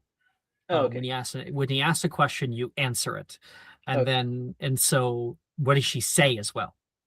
Okay, so he said, where do you find your strength? Where do you find your strength? I think when she says this, she says like it sounds like a joke, but like how she Well, we'll hear the tone. Just say it. Where do I find my strength? She just says back, "And the blood pumping in my veins." There's a few people laugh with that. There's a bit of a chuckle, but he says "Vivere," and everyone else goes "Vivere," and make a spellcasting ability check. What's happening right now is because Bernard is pushing upon you, it's best to 3. He already has 1 success. Ooh, that's a 9. Wait, let me see. Do I have any inspo? Yeah, I'll use an inspo for that. All right. Dang it, that's a 7. Yeah, it happens. Best of 3, right? So yeah, you like push forward, and there is such a frustration because when you hit, there is like you stop the movement of the spell against you just for a moment, but it begins moving once again as he pushes through it. Camellia. Hello. You stand to the side, watching this display of power between the two of them. It's downright cruel for him to put Julia up against Bernard. Bernard, after all, is the member of the 7 of your year. He is the most powerful student of your age. How is Camellia looking on the sidelines here? I just want to snapshot her. She is looking very analytical and judgmental. She is watching over this with her arms crossed over her chest, kind of leaned against something. I imagine she is accompanied by like Victor or Cornelia or someone. And she's just silently judging this entire thing, like the stances taken, the spell, or the energy put into the spell, just taking notes and making small judgments in her mind. Come on, Bernard, stop playing with her. Kick her ass. Cornelia yells from your side. Oh, he always gets like this. She says to you. It's cat and mouse. He just likes to play with his food. Makes it more tasty. You think you'll go up there? If I must. I don't like wasting my energy on these sorts of things, though. What if he Feels ends up? inconsequential. What if he ends up pitting you against him? I think she'll chew on her lip for a second. I think she'll say pitting you Mulling against him it over. when Julia loses. If he's using this much energy on her now, it'll be easier than it is when he is at full strength. But could probably last a few rounds, maybe. You ought to be more confident, sweet thing. I know I am you got confident, I just more know in my that than you like to limits. let on.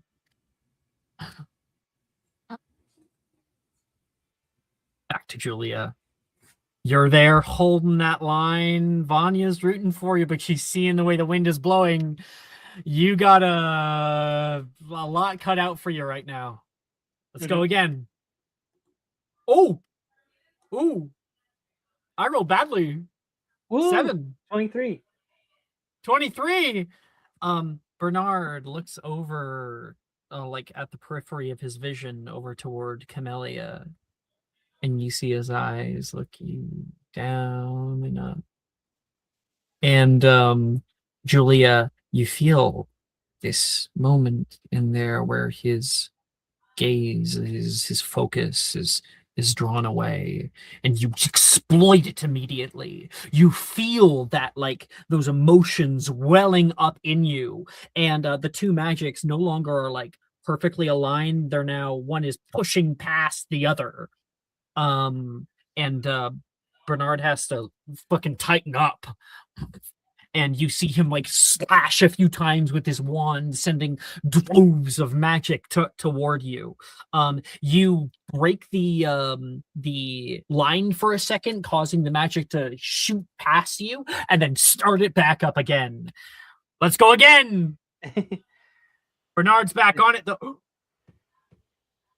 I rolled badly again. That's a 9. Oh, I rolled 10 on the dice for a total of 14. It's 2v2, like 2 successes, 2 successes. I love it when this happens. Oh my god. Okay. So, Julia will say,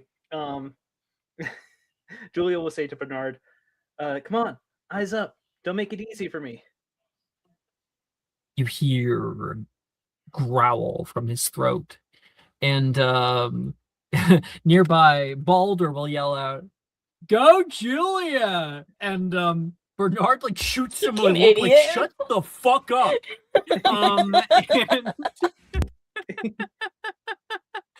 And Bernard's ready to end this. Are you? Actually, I think he'll say that. I'm ready to end this. Are you?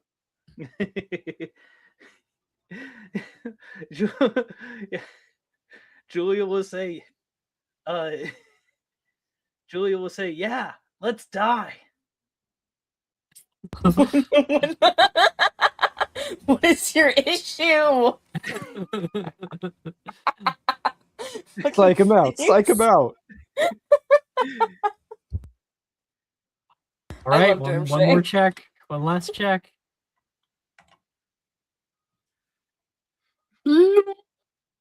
Way! Guys, that's amazing. Nat 20 for a total of 24. Oh my gosh, I got a 21 too. Fuck yeah. Like I was like, oh, he's got it. He's got it. Unless of course she gets like a nat 20. Oh my god, you did kill him. Okay. So, it's important, like storyline wise, Oh yeah. There's a reason why everyone thought he was going to win. He does have a lot. He talks a big talk, and he walks a huge walk. So how do you? I want you to be a little creative here. I'll gotta give it over toward you. How do you pull one over on him? How do you best him here? Because it looks like blunt force, the amount of like magic that the two of you guys have, that's not enough. You with this intelligence, because you're intelligence based, you find a clever way. What is it? Can I kind of like make up a spell for this instant? Sure. I liked like what I'm kind of imagining in this moment. You got is- that 20, so like yeah, absolutely you can make the spell. What I'm kind of imagining in this moment is Julia using a a mirror spell, like in sort of the same way there's like counter spell and like all these like types of spells that redirect a caster spell. Is that Julia is like pushing and pushing, and she keeps taunting him to make him push harder and harder, as hard as possible. And then in that last instant, the instant where she gets a nat 20, she drops her spell completely. And when the magic comes right at her, she just uses a mirror spell that makes it bounce right back at him. I love that. Okay, so in my opinion, what like Heinrich has been teaching you, because I have this really cool idea to add on to yours, so we're working together. Is that the dark art specifically? It's very misunderstood in the wizarding world. The dark art specifically is the ability for wizards to manipulate arcanum freely.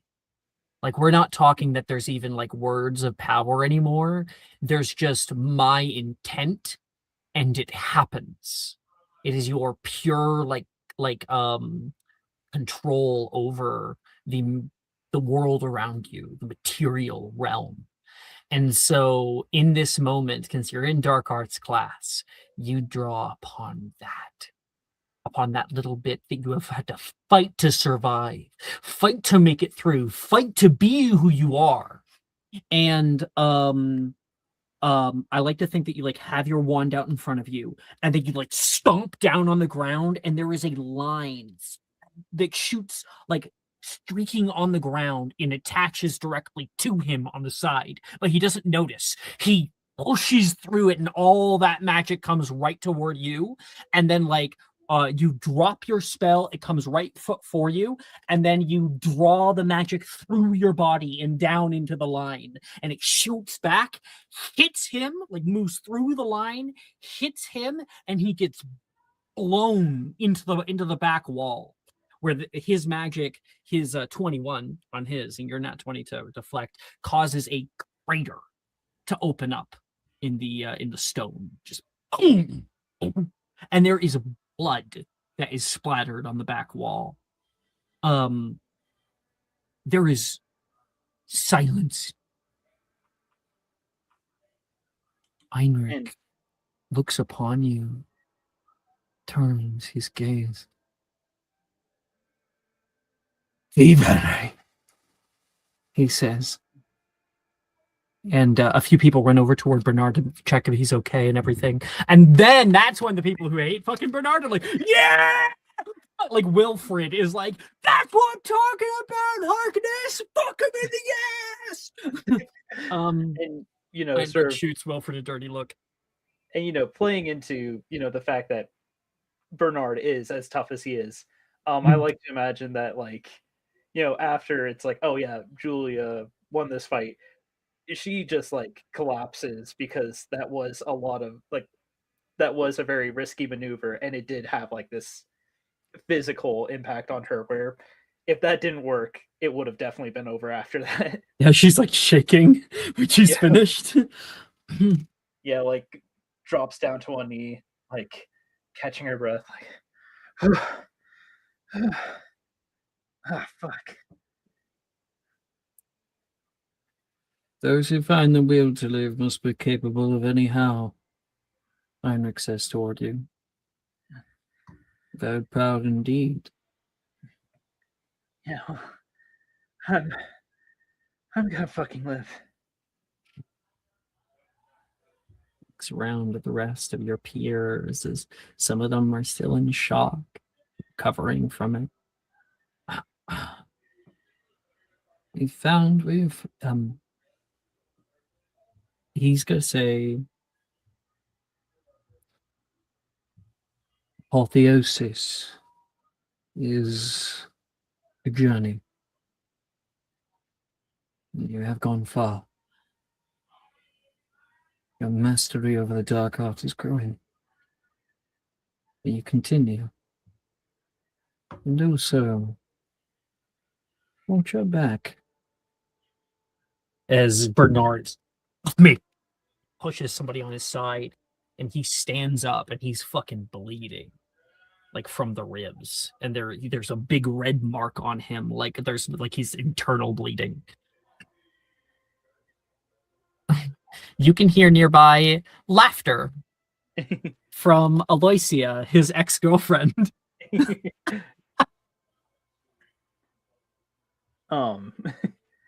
Yeah, Julia will give her a nod and everything, as she'll try and like force herself up to stand back on her, back up on 2 feet.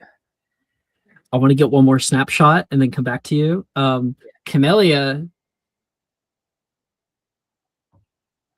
what do you do when Bernard gets thrown across the room?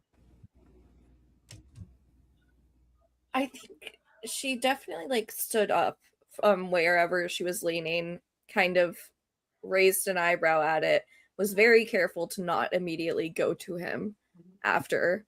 But as Aloysia starts laughing, she's kind of broken out of her staring at Julia and will make her way towards Bernard and shoulder check Aloysia on purpose. Just before you shoulder check her, Cornelia is going to grab you. Wait! Please don't tell him I said what I said. I shouldn't have jinxed it. It was my fault.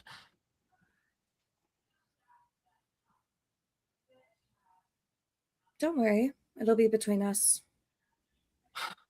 Takes a deep breath. Then you move through. Shoulder check Aloysia through the crowd. Mm-hmm. Grabs his wand like he wants to fucking kill Julia. You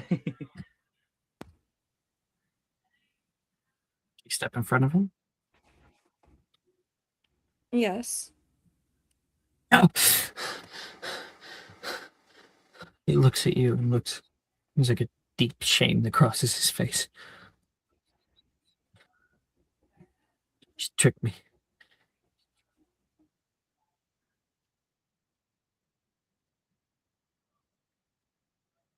Lose with grace.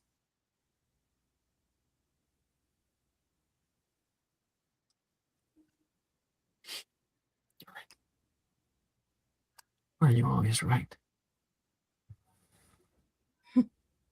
She'll reach up to kind of like brush his hair to one side and then lean over to give him a kiss on the cheek.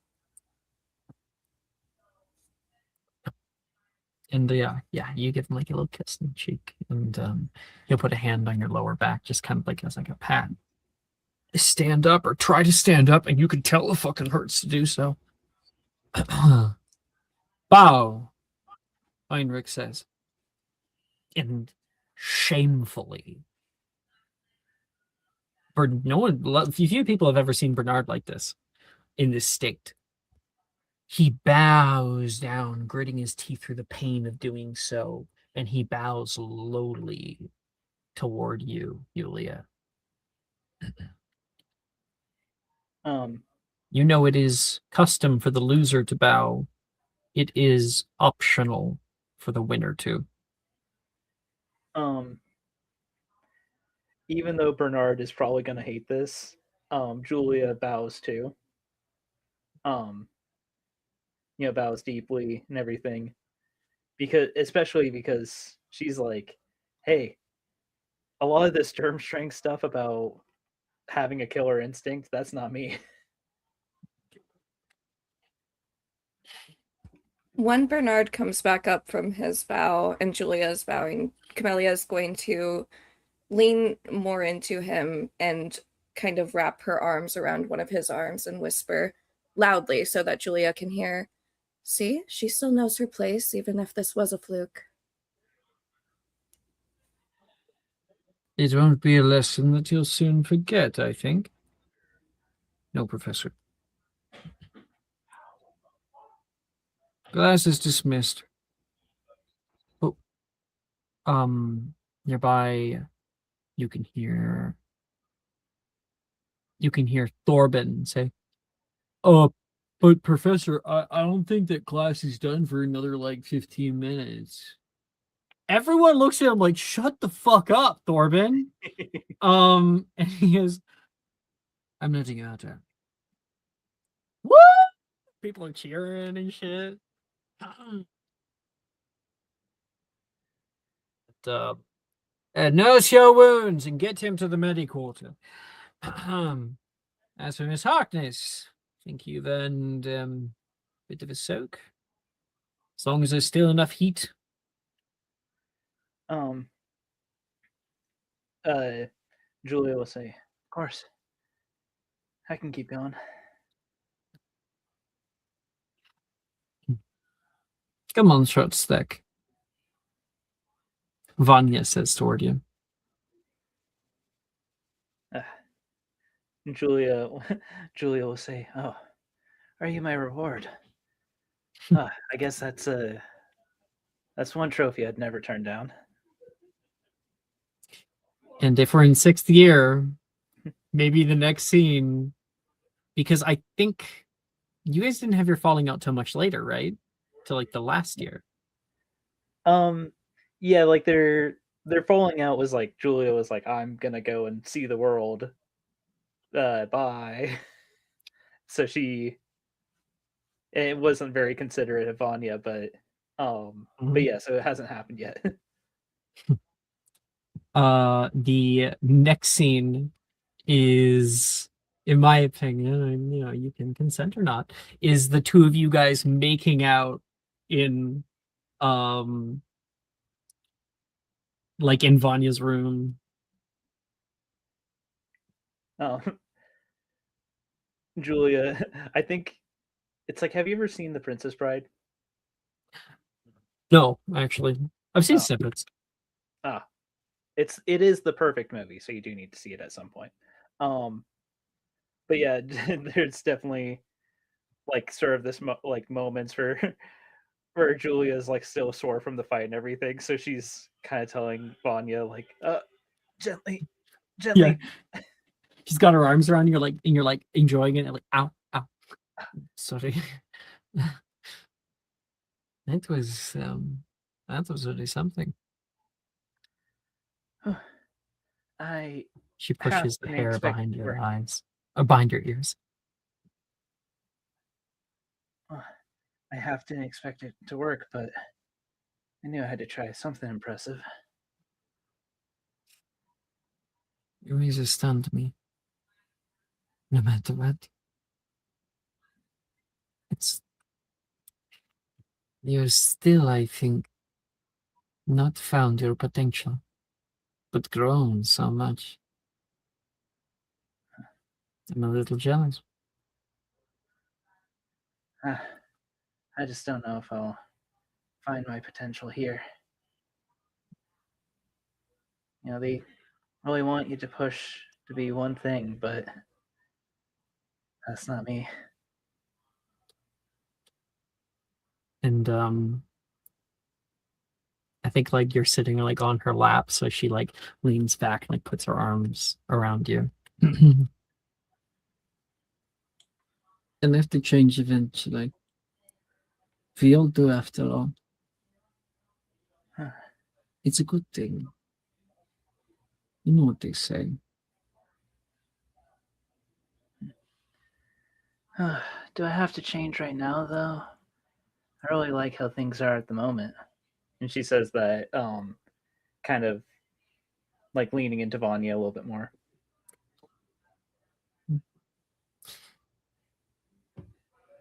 Oh man, if we were adults, I could say something so lascivious. Um,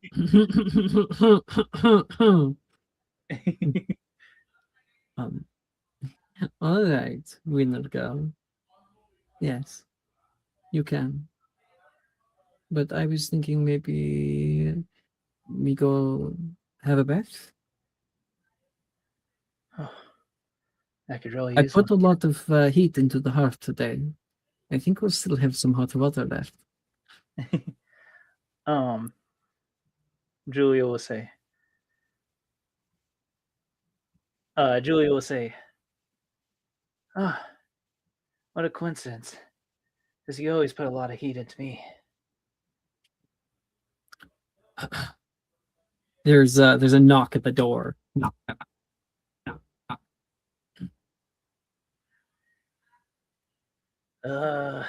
Why do you always have to have company at the most inconvenient times? Vanya's going to stand up with you still on her, and she's going to spin your ass around, so you're like on top, like piggybacked on her. She walks over toward the door and like buttons up a few buttons. Yes, she says from the other side of the door. You queers done yet? You can hear from the other side. She opens up the door. Vilfred. Oh, how's it going, he? No, that's so. I had a thing that was funny, and I was like, oh, that's actually really insensitive to say. Yeah, yeah, like that's. I was Yeah, gonna say, I'll say it. You know, I won't shy away from it. He was gonna go, "How's it going, He-Man?" But that's. I wasn't thinking about it from the angle of gender. You could go. How's it going, She-Ra? She-Ra, perfect. How's it going, She-Ra? Is this one of the other weird things?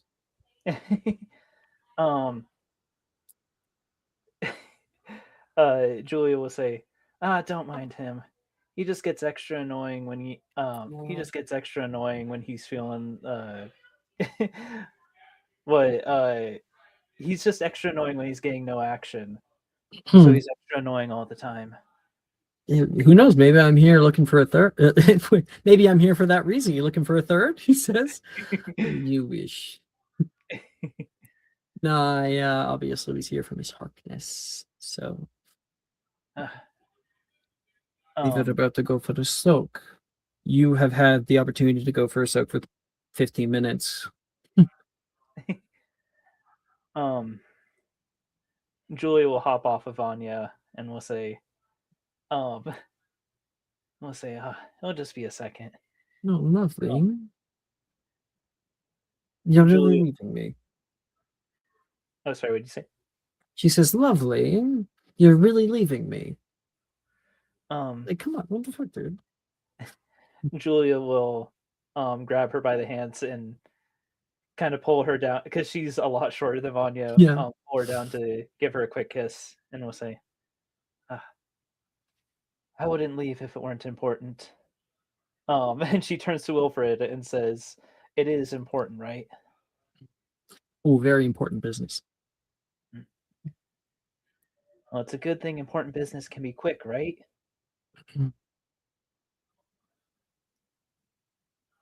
I can try.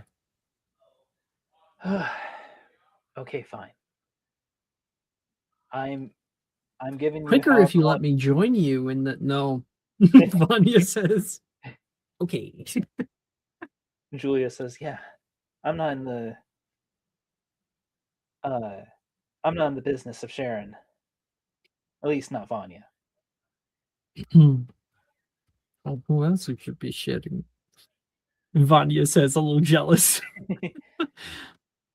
And you walk into the sanctuary with Wilfred. Can't talk here. Yeah. Julia, like when he says that, Julia puts a finger to her lips. Like she knows. Too many prying ears and eyes. Wilfred says, looking over, the room is empty. There's no one here. But he says it anyway. Yeah, Julia will say, isn't Julia will say, can never get a moment of peace around here, can you? Nope. And Wilfred and you walk through the like through the catacombs. And while you're walking, Wilfred does make conversation. He says, Wilfred, fuck. You and Vanya getting along, huh? You guys are growing strong. How long has it been now? 2 years? Julia Julia will say, I mean, in my heart, ever since second year. In real, in Vanya's heart, though, ever since fourth. Well, you guys may be my favorite couple. Oh, thanks. I'm sure one day you and whoever will be my favorite couple too. Ouch. The best part of having a girlfriend is making fun of people who don't have a girlfriend. Well, I think I could get one pretty easily, but then it would have to be Yulia. So and after that shrine we found, I'm not sure if that's the most healthy thing. I don't think that's going to be very advantageous for my health. Julia will punch him on the shoulder and say, I'm bi, not stupid. You when he said Yulia, he meant Yulia. Funny enough. Yeah. Okay, yeah, no. Completely different character. Then instead of punching him and saying I'm bi, not stupid, what she'll say instead is what she'll say is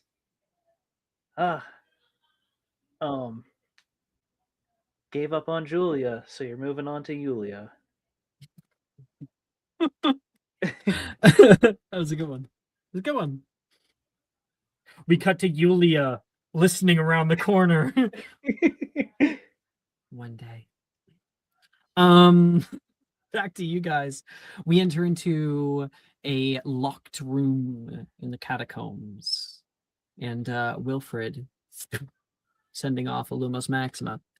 It illuminates plenty of shelves laden with boxes. We can see the Weasley Wizard Wheezes logo on them. Man. We got a few more in. Oh, man. I mean, I know I say this every time, but we are so dead if we ever get caught. Yeah, right? I was able to sell a few more. We got some fifth years looking for Drubel's Best Blowing Gum. I got a pack of those. But what I brought you down here for was I wanted to show you something new. Ooh. Getting something new is always the toughest thing to get. And what Wilfred shows you, like he goes da da da da da da da da da da da da da da da da. Okay, yeah, show me. And he pulls off the fabric or the felt that is covering a bottle.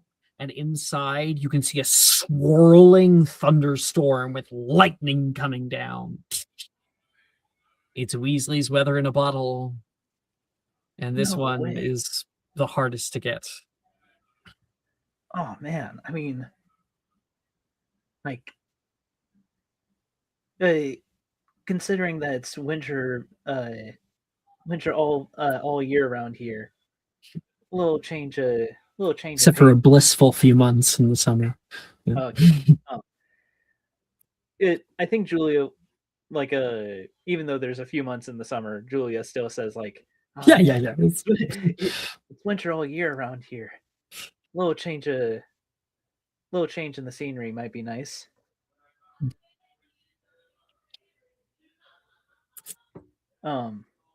I mean, how did you get this one? The usual suspects. It was not cheap though. Yeah, gotta pull a few strings. Friend of mine works there. You might know her. Named Crane, last name. Oh, man, it's been way too long.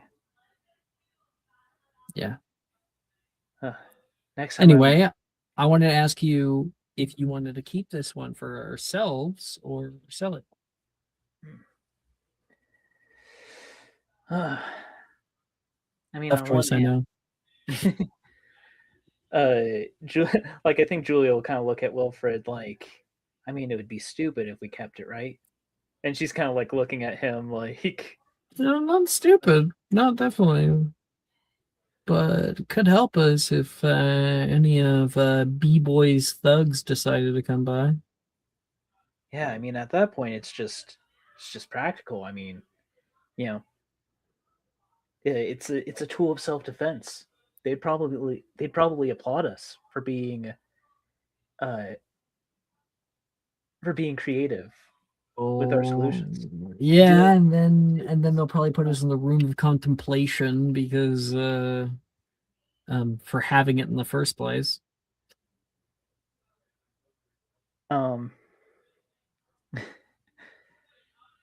Julia will say, Room of contemplation, you get shivers hearing that word. Oh no, not the room of contemplation. Ugh, It's like solitary confinement. I mean, adding another mark to the wall. Adding another mark to the wall is, the one bright side, but room of contemplation is never fun. Last resort. That's my vote. I say we keep it. But I know that these things we agreed would be by consensus, so you can veto. Julia will hold the bottle to Wilfred and will say, last resort. But yeah, let's keep it. Fuck yeah. And then you'll be like, don't you have a hot date to get to? Or a lukewarm date, depending? Julia will toss him the bottle and will say, it'll be a hot date. If it's a cold date, I'm killing you personally, Wilfred. What? I put my fire in this morning. Which is I think I actually told you this, Annie, but yeah. they have to put fire in at the start of the day in order to have heat at the end of the day. So Julia will say, oh, I put in mine too. I always go after Vanya so I can put in a little bit more, try and make her feel special. When I first started doing that, she thought I was trying to show her up. But I think she appreciates the gesture now. Says so. Well, if she's mad at me about it, then what is she gonna do? Wink, wink. Stop teasing me, okay? Lonely enough as it is, Wilfred says. Get out of here, you stupid, dumb animal. Bye, Wilfred. Fuck off. Love you. And you are head down the hallway.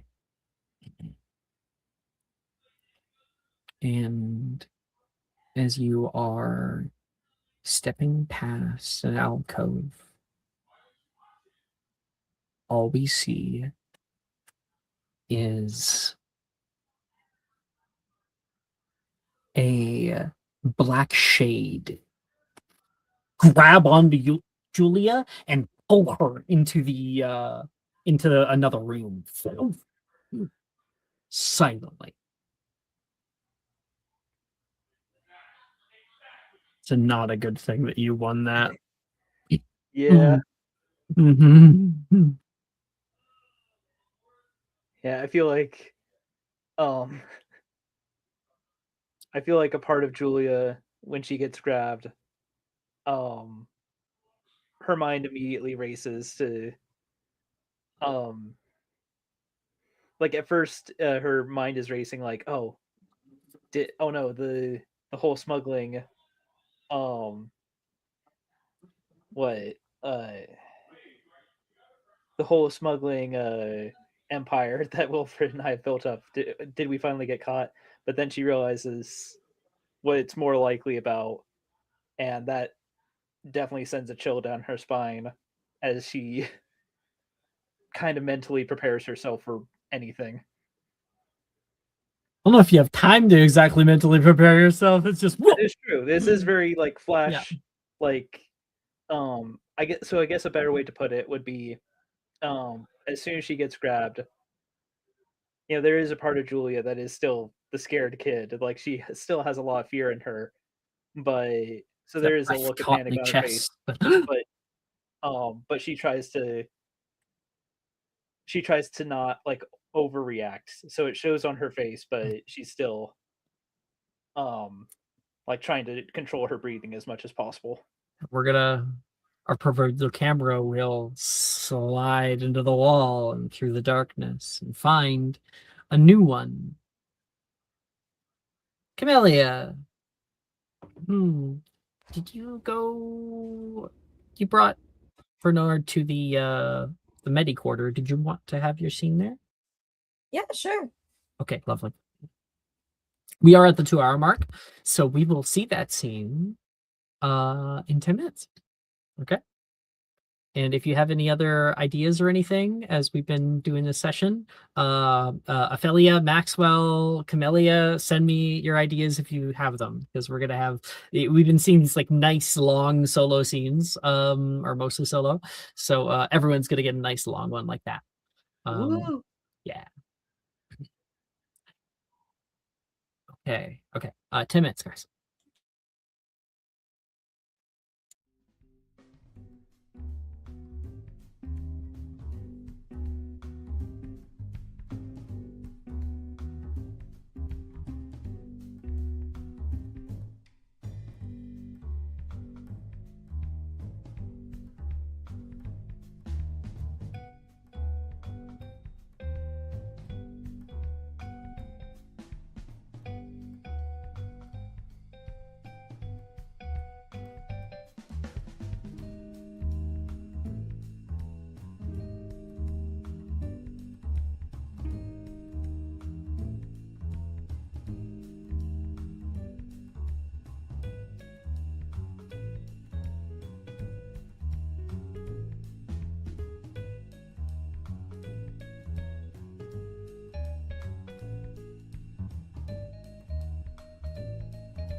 Today's Magic and Mysterium is brought to you by child labor. Have you thought about all the problems in the world today? All the issues with racism and homophobia and bigotry? I've got a simple solution for you. We need to start putting children back in the mines. That's right. It's free labor. And you know, there's no bigotry involved because all children can go. We'll build ramps for the ones that are disabled. Putting children back in the mines. For 3 small payments of $19.99, you can put a child in the mine personally. Call today.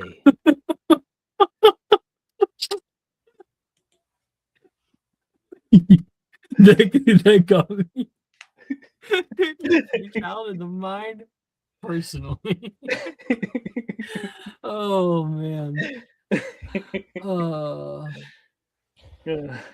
don't know. That sounds an awful lot like I'm paying the child. How do I know my? I always How try do to I- base the ad off of something in the episode, and I was just thinking about it like, wow, Aurora's got like 2 jobs. Yeah, right. Roy's got like 6 jobs. Or 6 A jobs. single mom who works 2 jobs, who loves her kids and never stops. The kids in question are the Puffskeins living underneath her bed. Now, Annie, how do I ensure this money goes directly to the employers and not the filthy children? Well, they're too busy in the mines. You know, they aren't going to get the chance to spend any of that money. So why don't we hold on to it? And I love the anti-discrimination in that you allow any child in. That's really you treat them all the same. Or Camellia, for saying that about the Puffskeins, I'm gonna give you an inspiration. What? Yeah, interacting with another person's story in that way is lovely. It's good to see. I just It's so remember it funny. from Aurora. She like sticks out so distinctly in my mind for having those fuck ass Puffskeins. Is Jess here? Was Jess here to hear that? Jess? No, she hates me. Oh, she wasn't here. I'll have to tell her later. So It's funny. Okay. Let's find ourselves in the medi quarter. I think we should find some new music, huh? Good thing I already have some.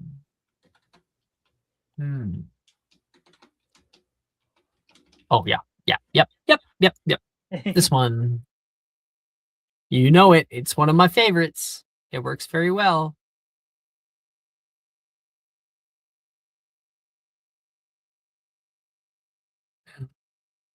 Okay.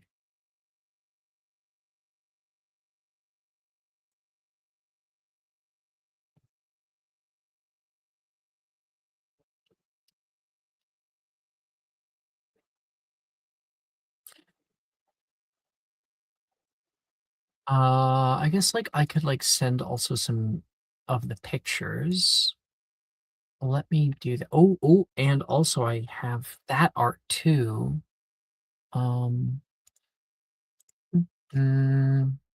This could be fun. You know what? I'll just pull it over here, and then that way I can just share my screen instead of sending them all.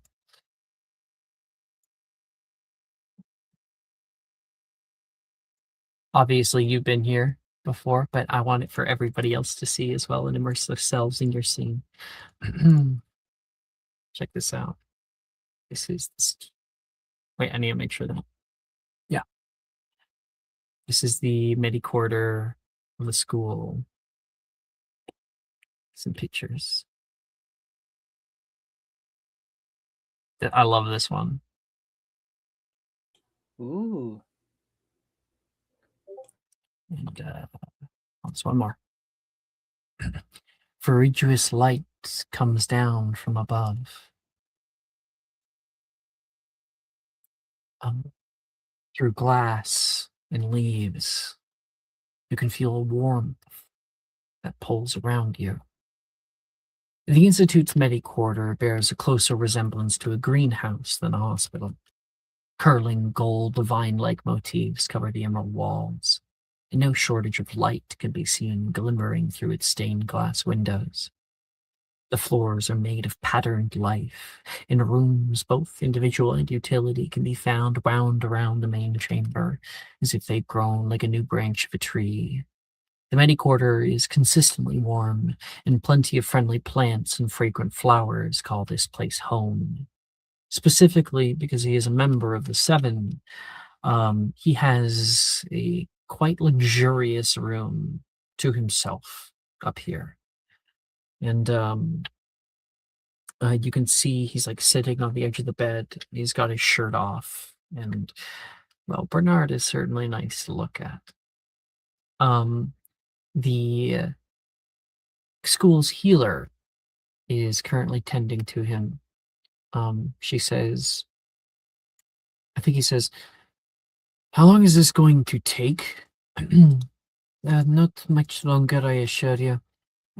You've suffered major internal bleeding. It would go faster if you allowed me to. No. Just no. I'll need you inside me. Bad enough that you work here, Bernard says to her. And then you should get comfortable being here for another hour or so. I did not hear you come in, she says, having turned away from him, and you just popped out for some water or something, came back. Also, this is the healer. She is a full-on, not part, full dryad. Moya.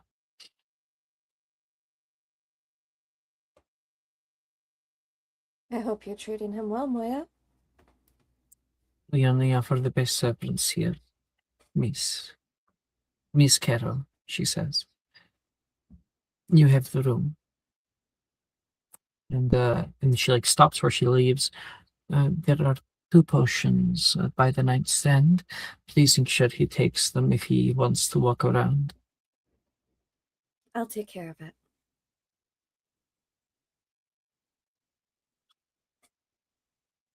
She'll circle around and It's a little stand mouthy, over. don't you think?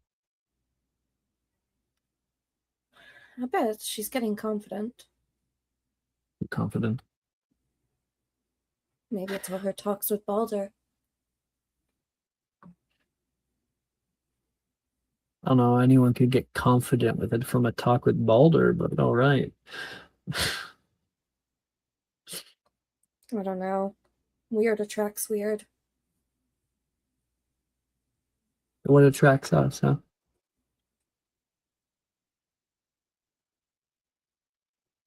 Good question.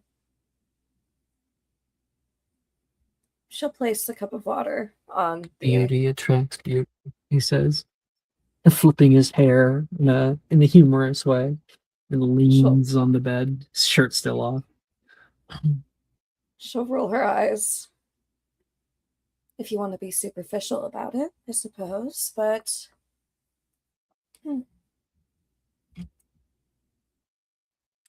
I think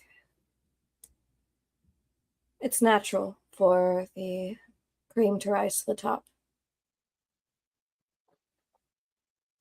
Trees have such an interesting way of putting these things. It's my father's metaphors. Harsh training roots out the weak. Everything lesser falls to the bottom. Those better rise to the top. He's a wise man.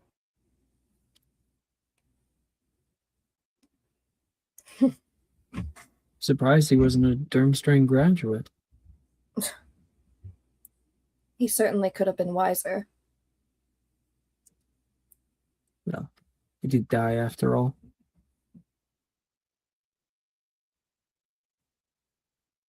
Yes, he did. What are these potions she has you taking? Oh, I don't know. Something to make sure my insides stay on the inside, he says, standing up. and walking over toward you and kind of like gripping along your side and pulling you in, holding your hips together. Where you been, huh? You popped out for a minute there. Just needed to grab some water. Grab any water for me? It's on the table. You can have it after the potions as a chaser to wash your mouth out. I don't like kissing people with potion breath. No, you can be a little nicer to me, he says, letting go, waddling backward. He's going to go over and pour himself a glass from the crystal decanter of water you brought in. You'd find me boring if I was nicer, be honest.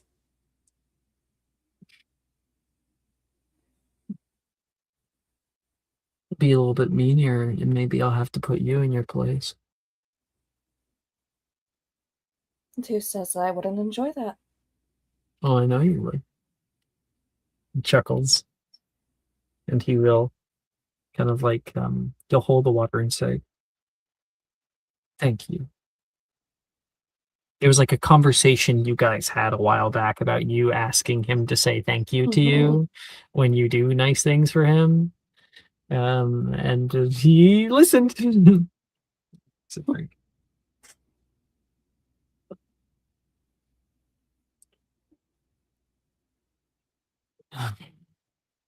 jumping ship. Jumping ship? Yeah. Why Bernard would I doesn't do have what that? it takes anymore. We got bested by Julia. It's almost as bad as being bested by Rebecca. A fluke accident doesn't change the big picture. And it is about the big picture. I can't lose like that. Not if we're going to. Not if we're going to make it to the top.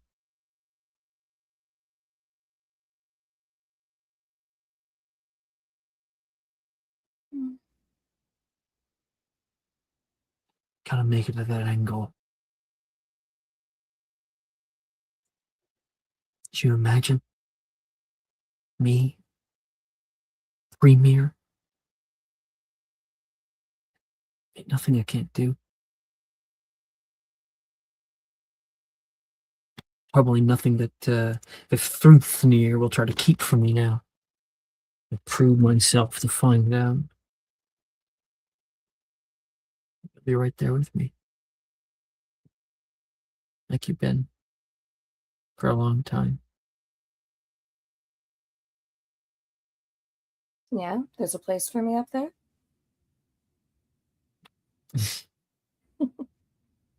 I hope that was a rhetorical question. It was. I just like hearing you say it.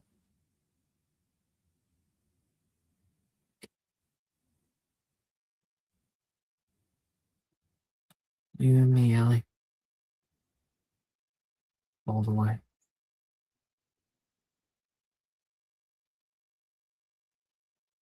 He's going to walk up to you, toward you, take your hand, and place it on his chest. You feel the subtle thump, thump, thump, thump, thump of his heart.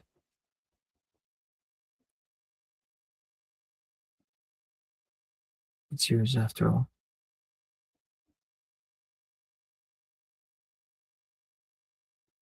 Is there anything I can do to make you feel better?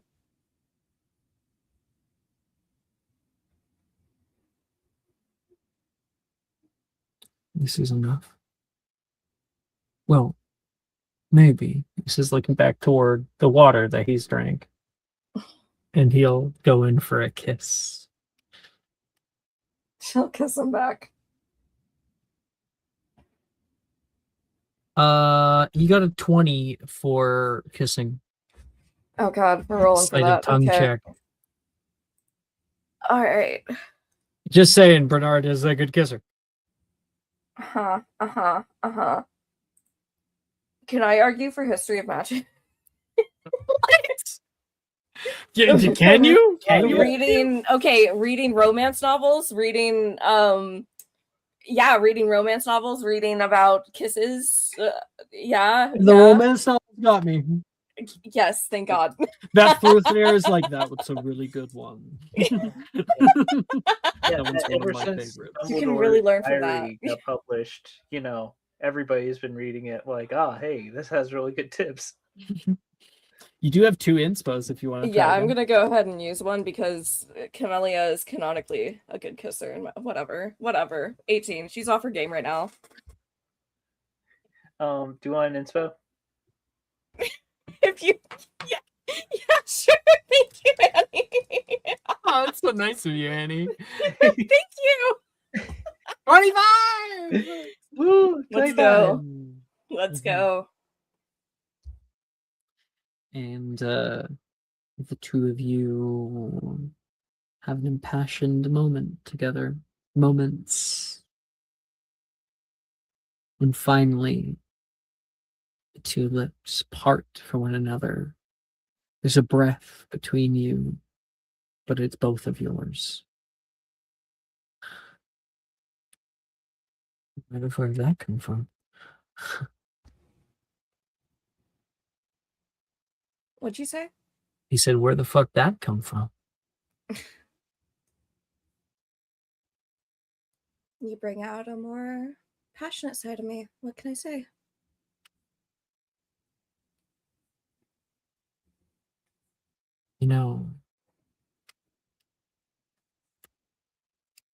I was thinking, and then from the doorway, you can hear, oh, close the door, guys. Balder and Cornelia are in the doorway. It's not a room, okay? It's at the end of the hall. It's not like anyone can see in, unless, of course, you walk right up to the door. What do you guys want? Well, want to make sure that you had a plan. You didn't care if I was okay. Please, we knew you were okay. I didn't. I wanted to see if maybe the internal bleeding had got bad enough that you had like big, like it was like spilling out of you. Were you hoping that What? he had internal bleeding? I did have internal bleeding. No way! Are you gonna die? Balder says. No, Balder. Bummer. You want me to die? I want to watch you die. What? Everyone knows I'm a freak, okay? That's my thing. It's my thing. Yours is being like, oh, whatever. And mine's being a freak, he says to Cornelia. Whatever. Cornelia says. Every were day saying you something? find new ways to disgust me, Balder. And Balder leans in the doorway and goes, like a little kissy toward you. And then like I think there's a flick. Oh yeah. Bernard puts his hand up like this and flicks. And you watch Balder you're on like the 3rd floor.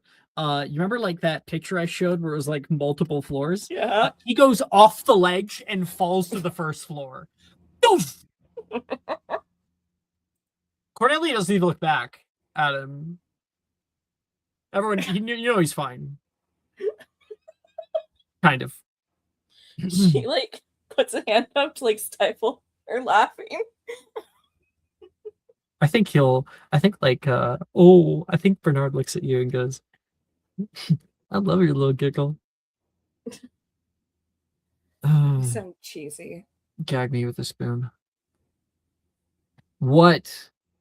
You want a plan? Yeah, I might have one. For Julia? Huh. If you didn't, I would have said you were off your game. Please. Of course. You want in? Yeah. No, of course. Prissy girl would just before you say yeah. No, of course. Prissy girl wouldn't want to get her hands dirty. Cornelia says. I was actually going to say yes. I would like to join. Prissy girl. She's just like glaring at Cornelia, and like in her mind, she's like, I'm going to show you what a prissy girl can do. It's all good. I wanted her to come by anyway. Cornelia says. All right. What's the plan? The plan is you find her with oh wait no he says the plan is we tell Wilfred that a certain something has just come in.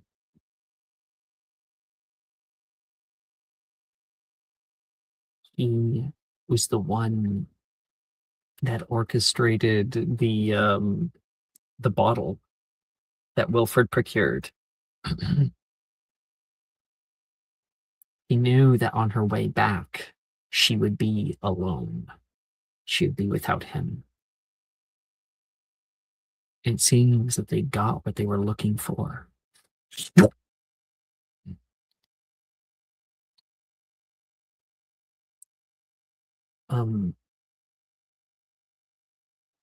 But prior to that actually happening, you guys prepare the what is about to happen, and Camellia, you're walking down one of the catacombs, one of the catacomb walkways, and along the way, you can see Gemma sitting, looking out of one of the windows that looks out into like the cliff face below. Big statue of a beautiful goddess on your left-hand side that like holds up the academy. Waterfalls coming down. You can softly hear them in the background. Oh, what are you doing down here, Kara? She stops, and I think there's a bit where her mouth is open and she's not entirely certain if she wants to say Drayton or Gemma. I was just taking a walk. What are you pondering something? You have your thinking face on. Make a perception check versus her sleight of hand. She has something in her hand. Oh, she didn't do very well. Oh, it's okay. I have a -1 in this anyways. If I could fucking roll it, if I could like write, that would be great. If I could type, I mean, Jesus Christ. 9. Yeah, it's only 8. So you got one more than her. You can Aurora, what is something that you gave Gemma? Keepsake. Oh, I don't know if Jess is here.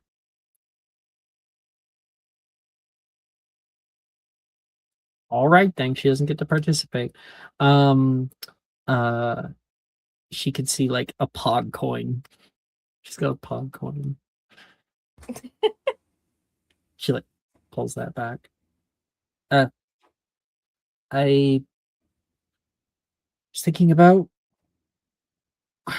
where it came from. Just another year. One more, and then we're golden. Survive. Yeah. 1 year, and then you can spend a whole year in a warmer climate and no one will say anything. Oh God. Stop here. Oh, you're making my mind race. I plan on visiting Greece. Oh, yeah? You going there with Cornelia? I heard she's from there. Yes, but also my own visit to family estate. Oh. I didn't know you guys had one down there. It's an old summer home. Oh, Only reason it wasn't taken was because it is in Greece.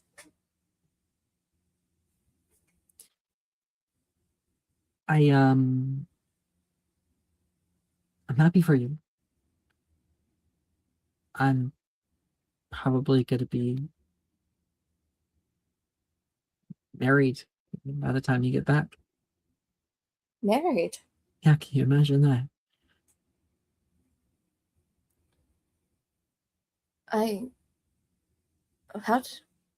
didn't I know about that? Because it was only about a month ago that they announced it. And I asked them to keep it kind of quiet. Surprise! I'm betrothed.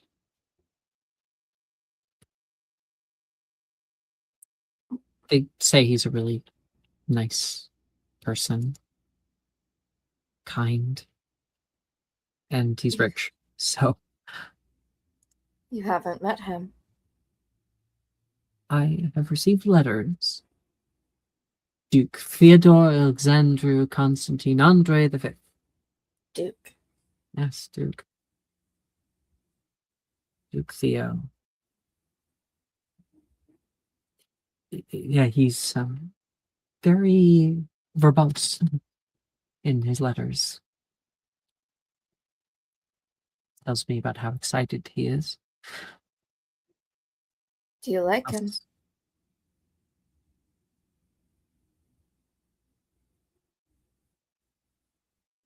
What does that matter? I'd say it does, but I'd be a hypocrite. Yeah. As our resident prince. Seething? I would be too.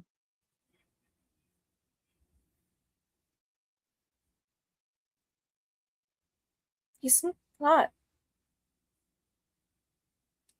He's just prideful most of the time. Too prideful. Oh, you two are two peas in a pod then. I mean, I'm arrogant, but I'm not prideful. I can admit that.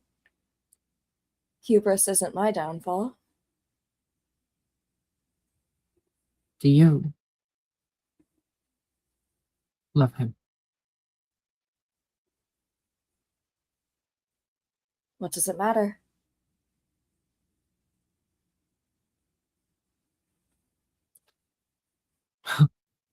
Yeah. I It's guess going to be premiere. He's certain of it. you don't know. After all, it's up to the professors who. You remember that one year when he didn't get it? Oh, it was like fire. Yeah, that was a rough year. What if that's seventh year for you? What if someone else gets it? What if they do it just to push him to that edge again? Apotheosis. Ridiculous.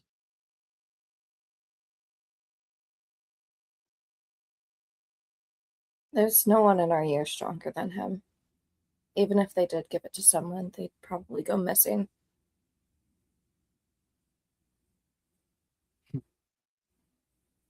Careful, Caro.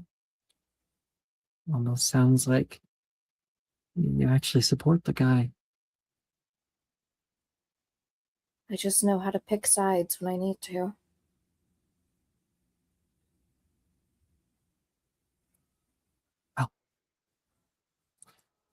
I will do you a favor and have your wedding invitation conveniently lost in the mail. That's not what I didn't mean that, Jem. I want to come to your wedding, if you'll have me.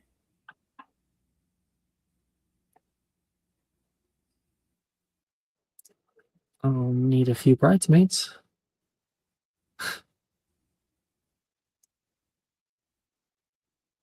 You're my oldest friend. I'd love to be one.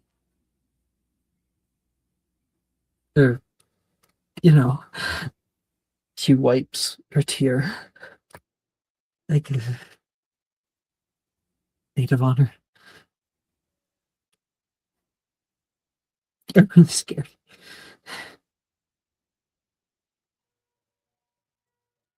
What'd you say? I'm really scared.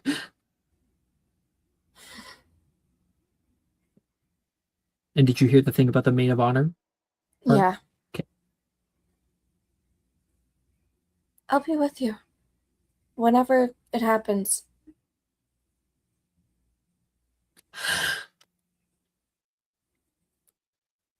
And she doesn't even say thank you. She just latches onto you. A big hug. She sobs a bit, trying not to cry.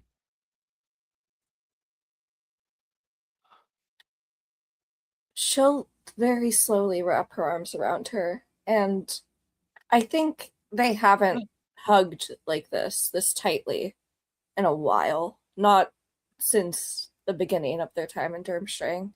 And so it's kind of like fitting back a puzzle piece that's like still needs to be broken in. Mm-hmm. And her arms that are around you, in one of them you can see the pog coin and like the kind of, it's like silver on one side, but the other side, it's one of those ones that like kind of shine with like a rainbow pearlescent holographic sort of Okay. view. Name is Aurora's hair. Yeah. And um and the thought overwhelms you. Is she could be yours? You walk down that aisle inevitably. It is the path you're going down after all. The longer you've been with him, the more you felt it like hooks sinking into your flesh, pulling you down. You feel like the question of where you end and the performance, the survival mechanism begins, that line is blurred. What will it be like when you're his? And that shackle is put upon you. You see how he gets now whenever you question him. You see the coldness in his eyes. Sometimes when you stare at him, it's like you're not even there. Like it's just him. Is that your future? Is that all there is?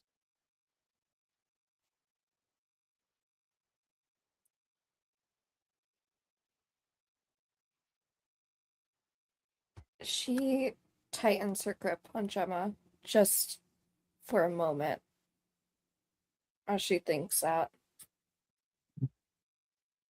And then will pull herself back and into a straightened posture.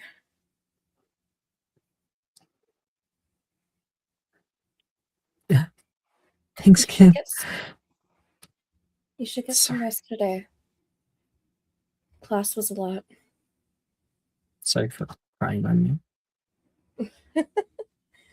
It's fine. It's just the uniform. You know me, I'm a big baby. You've always had an easier time expressing yourself than I. I should get some rest, you're right.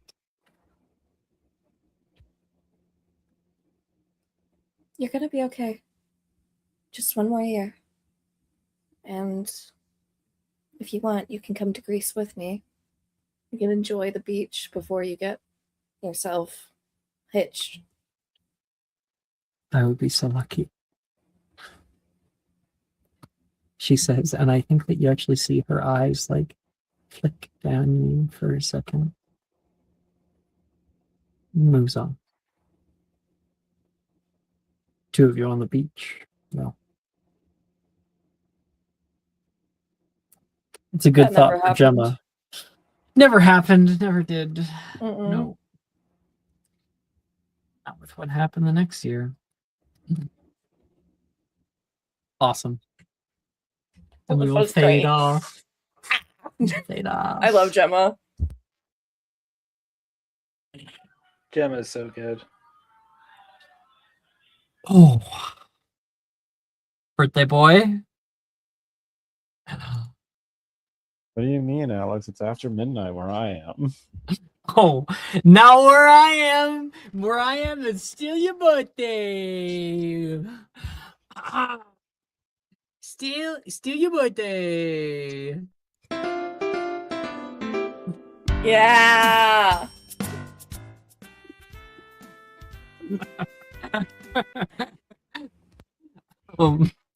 Anyway, 1 second.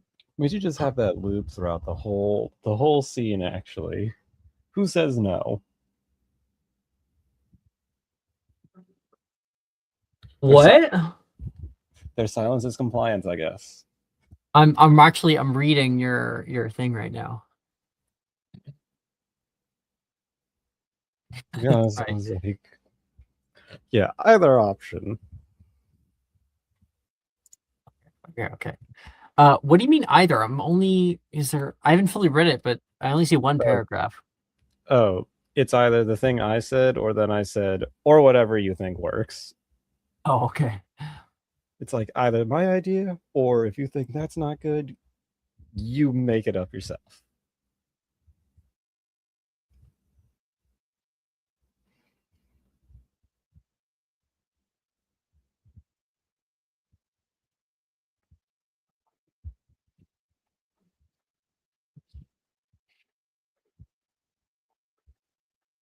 You were homeschooled? Yeah, I was. Okay, then. I'm gonna send you something.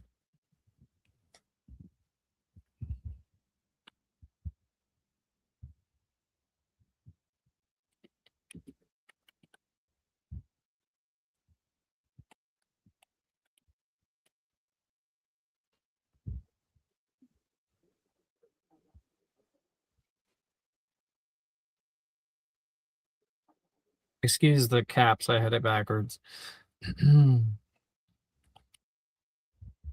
Ah.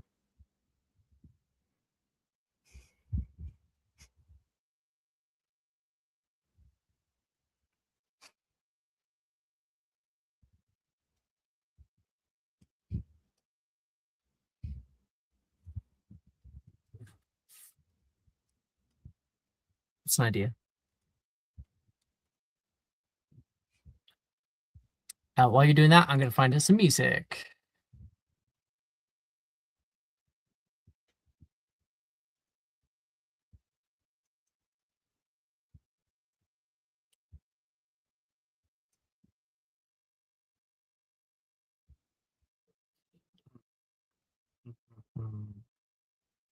Could be no. Maybe to begin. I know the music I want in my head funny enough. I want it to be the do do do do do do. I can't even emulate it. From the movies. Let's see if I can find the right one.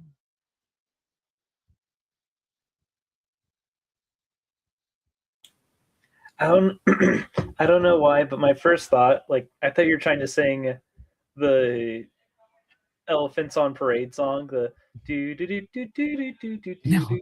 No, that's a funny one though. I just want a specific vibe. I think the closest one I can get to is this one. So I'm gonna send this one. Da-da!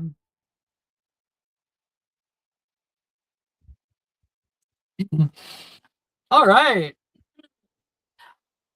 Maxwell, being homeschooled by our mother allows you a lot of free time. And much like Aurora, you have also been getting well into the workforce.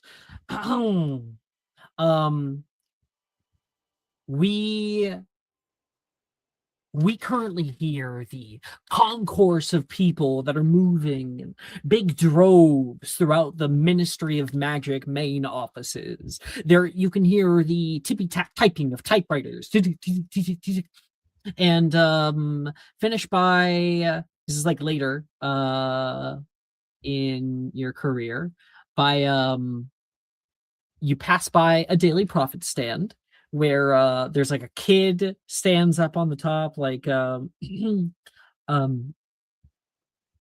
of the Death Eaters rounded up. Who else is next? Minister Shacklebolt, wrest control from chaos. And I think one of them sees you. Oh, hey Maxwell. Good to see you again. How goes selling the papers? Doing my best. Losing my voice out here. What are you doing in my neck of the woods? Just on my way to look up something. Though, if it helps, there's a good tea remedy I know that can help with the voice. I know I lost mine a few times doing this. Oh, learning from the best. I very much appreciate it. Gotta get back to it though. He starts doing that yelling out. Does not know that guy's name. He's just like, yeah. The fuck was that? Only 3 sickles. 3 sickles of paper. Don't forget the funny pages. And you step into the elevator, right? And then you can hear like a little ding. Floor, please. The elevator man says, or like, yeah, destination. That's what he'll say. It's not really floor. Destination. Records. You hear like the lattice work closes in front of you, and then actually he might like call out like records. And I do think that like a few people look over, but they don't go. That is until you can maybe hear thinking.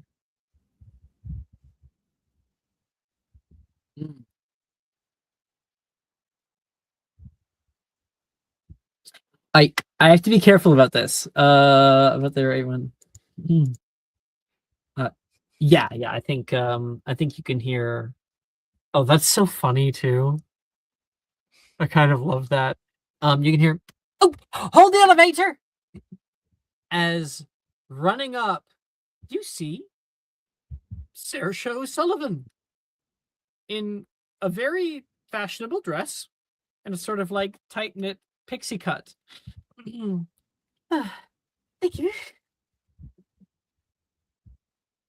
She like goes to grab that thing, then the doors close, and you guys move together. Saoirse O'Sullivan, is that you? I know you. Or are you psychic? Maxwell Skeeter. We went to school together. What are you doing, you bastard? Jesus. What are you going to records for? To look up some information, but what about you? I don't think I've seen you in the EMS program. I am. Maybe we're in a different, like, what's it called? Branch section. I work in the records department from time to time. To start to like sorting things. Maxwell remembers what Saoirse's like, right? Yeah. You work in the records department. No, they have a new numerical system, so I don't really get mixed up with numbers like I do letters. It works. Gets me a bit of my own free time. Gets me away from the family.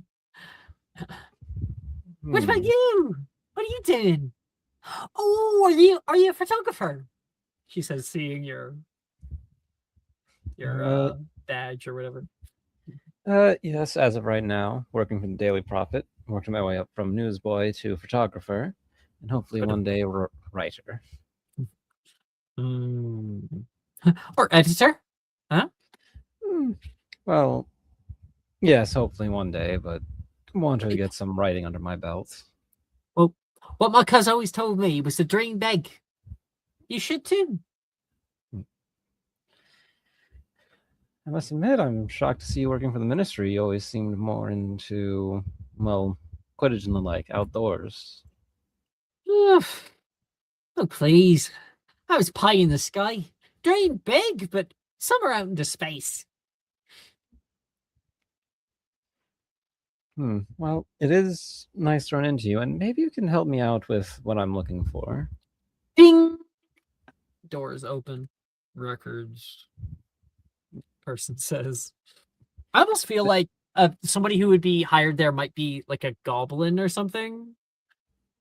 No, I think goblins are too proud. I think like a house elf though would be like records. Okay, not to be insensitive, but are the buttons easily within house elf reach, or does the house elf have to stand on like a platform? He's got like a stool that he stands on. Yeah. Oh, so they're accommodating at least. Yeah, it's like like when you go to Home Depot and there's like those like ladders, the stairs that go up to like a platform at the top. It's like that but small. Strangely accommodating for the ministry. Yeah. I like to think it also like wheels around whenever like the shit moves. Anyway, you guys arrive at the records department. The circular hallways are made with that Precambrian black stone of the ministry.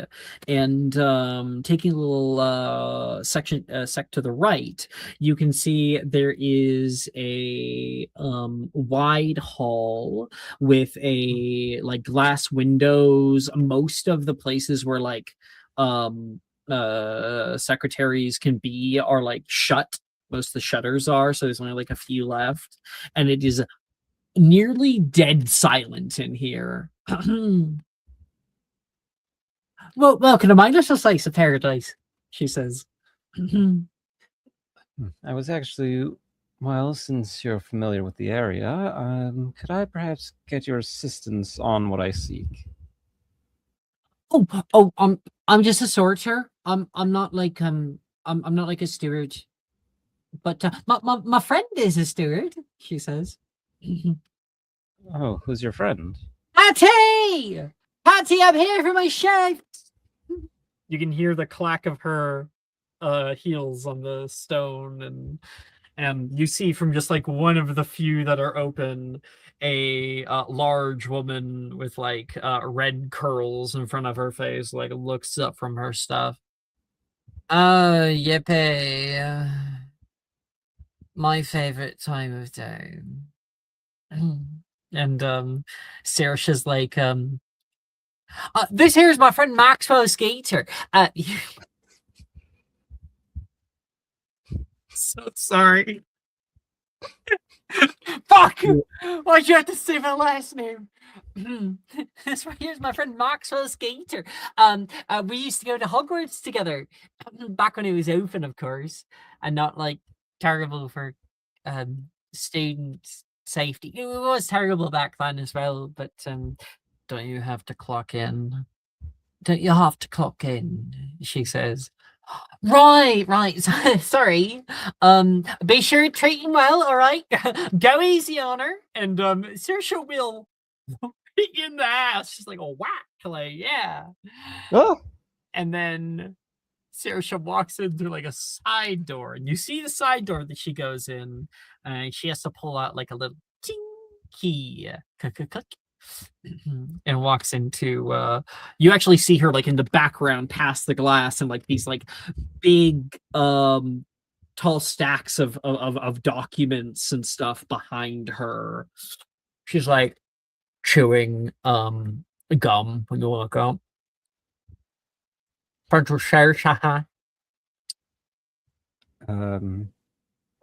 Sorry, could you repeat that? I didn't quite get all of it. She sticks it to the glass. Mm. Looking for something. Yes, I'm looking for information on a particular individual, and I'm wondering if I could. Is this individual a family member or somebody who's recently died in the last 77 months? No, it's Can't help information. yet, she said.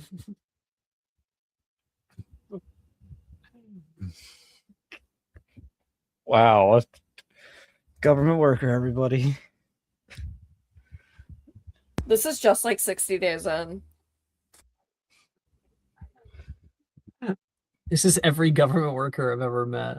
It's not true. I've actually met some really nice people at the courthouse that were very kind to me. I recently went to the DMV and it was very quick and efficient. Yeah. Shocking.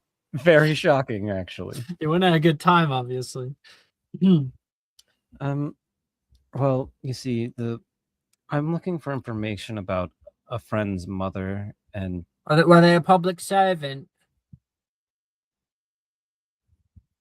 I don't believe Can't so. help you. Can I make a history and magic check to see if I know anything about the individual I'm looking for at all, or is it a disadvantage or not? No, yeah, I think you've done your own research. It's only gotten so far. So I almost feel like a roll is not necessarily needed. You know of her. She was actually quite young. Well, actually, it happened recently, so not as young as maybe in there. Wait, no, I did. Yeah, she was I actually guess- quite young. Oh, wait. And she was not a public servant. You're right, and you are definitely not a family member of hers. Did she die in the last 77 months? No. Okay. Before that, none of this stuff she asked me applies. this was years ago. Yeah, literally, what you're looking for, you have no right to access whatsoever. But what does a good reporter do? They get to the story, don't they? Okay. I don't suppose it would matter if I said that this is something my friend has been desperately looking for closure. It involves her mother who passed away. So it's a family member of your friend. Yes, and she. So why ain't your friend down here then? She's very scared of what might happen if she looks this up, but I told her I would take care of it. You understand that we're not we're not hit with witches down here. I mean, your friends with Saoirse. You think she'd be a fucking hit witch? Okay, no, I'm not gonna put fucking. That didn't work. Do you think she'd be a hit witch? I remember she can barely read the instructions on the coffee maker. Well, she did mention that she has trouble with the letters, so that's understandable, but bitch has trouble with thinking. She's realized like this is not Saoirse's friend at all. Fucking HR. Holy shit. What's wizard HR? That probably sucks. Oh, how are you getting around this, Max? HR. Gotta think outside the box. Yeah. Report her ass. Oh my god, ask to speak to her manager. This bitch probably is the manager. Do I see anything? Flammable might not work, but something suitably distracting if it should go off.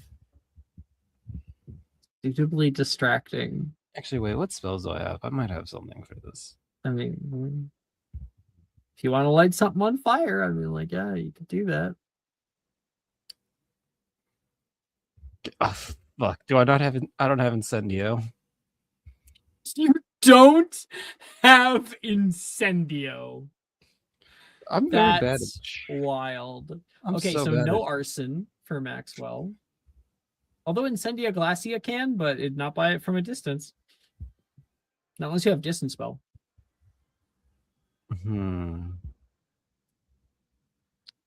Is there a restroom nearby?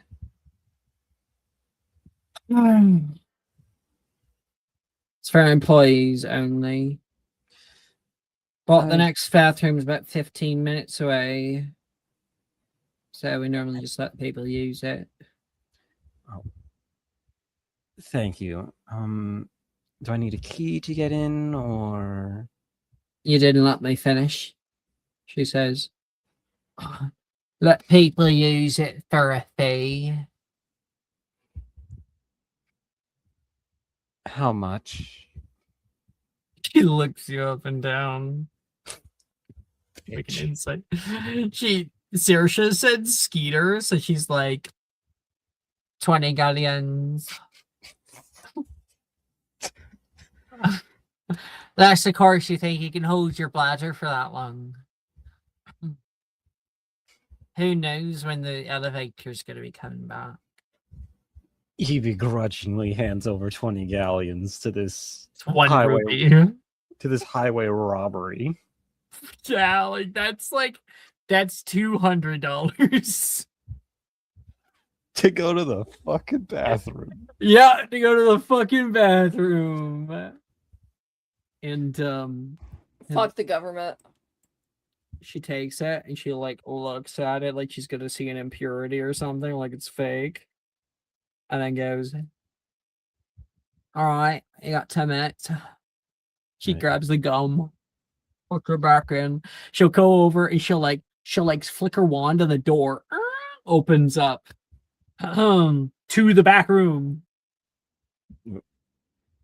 Oh, Bathroom's on the right. Yes, understood. One right there. Yes, I see it.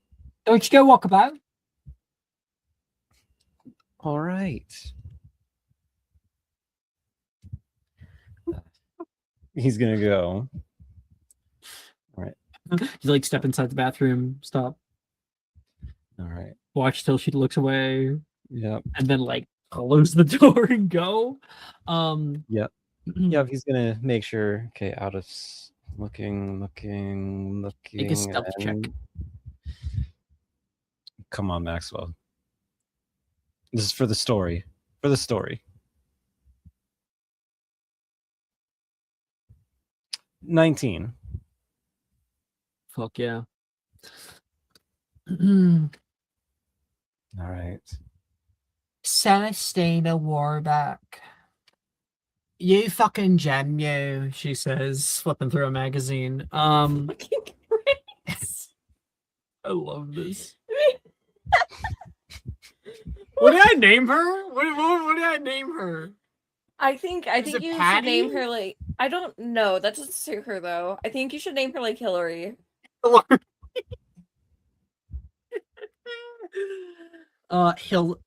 Hilson. Hilton. Like Paris Hilton? Yeah. Oh my god, Paris Hilton works in the ministry. Is not very silly. That's hot. That's so hot. Hawkney. Hawkney Paris Hilton. And our next scene is Maxwell. Okay, you look through it. Can't find it. So you keep going. And I swear I wrote this down somewhere. I'm trying to remember where I put it. I know where one is. Yeah, I know where it is. 1 second.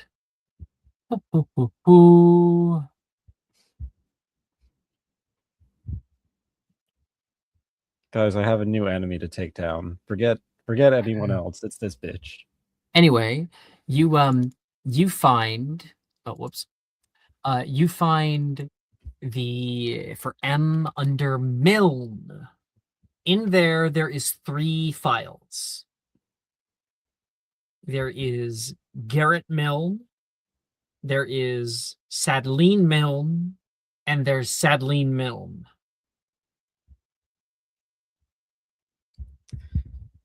So he's gonna put Garrett's aside for now, not who he came for, and he'll open up the first Sadleen Milne, see if that's what he's looking for. And you can see a picture of Sadie, or like pinned into the front cover. Anything interesting in there? Interesting in there? Oh He's a my nosy- god. He's a nosy bitch. Yeah. So she has a bit of a record. She was arrested at a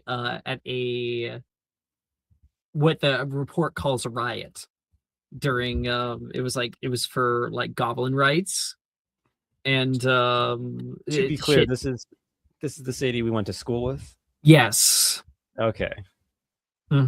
She was arrested. However, she was not charged with anything. There is a mark on her file that says like instigator, and marks her as like high risk for future anti-establishment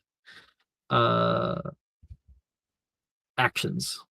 So she's listed as a threat.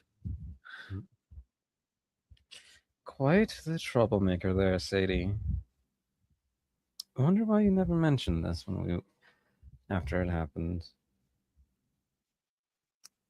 Then he'll take a look at the other Sadleen Milne, because she can't have a record that big. And you can see a picture of her. One second. I have an image in mind just because I was not ready for this. Not ready enough, at least. But I have something. It's too big. I did. You ever have that problem? It's too big. Anyway. It's what people tell me all the time. In my head. Here is a picture of the woman in the file.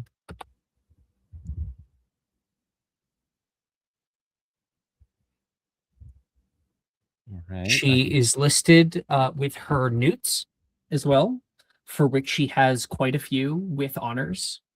In transfigurations and charms, she is listed as a Gryffindor at Hogwarts. And her file is actually quite pregnant with information. It may take you a bit of time to sift through it all, but within that file, you can see police reports as well, or reports on her disappearance. Yeah, definitely looking further into that. And of course, it would list her as wife of Garrett Milne. And I think it would also give her original name, like her maiden name. So give me a second.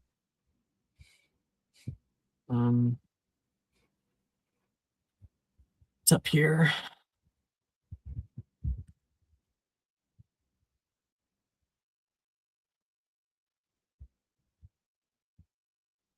Well, I swear. It's gonna be. Maybe I'll control F it.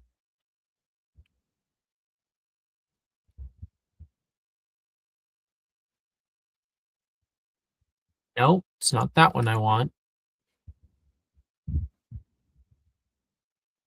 There we go.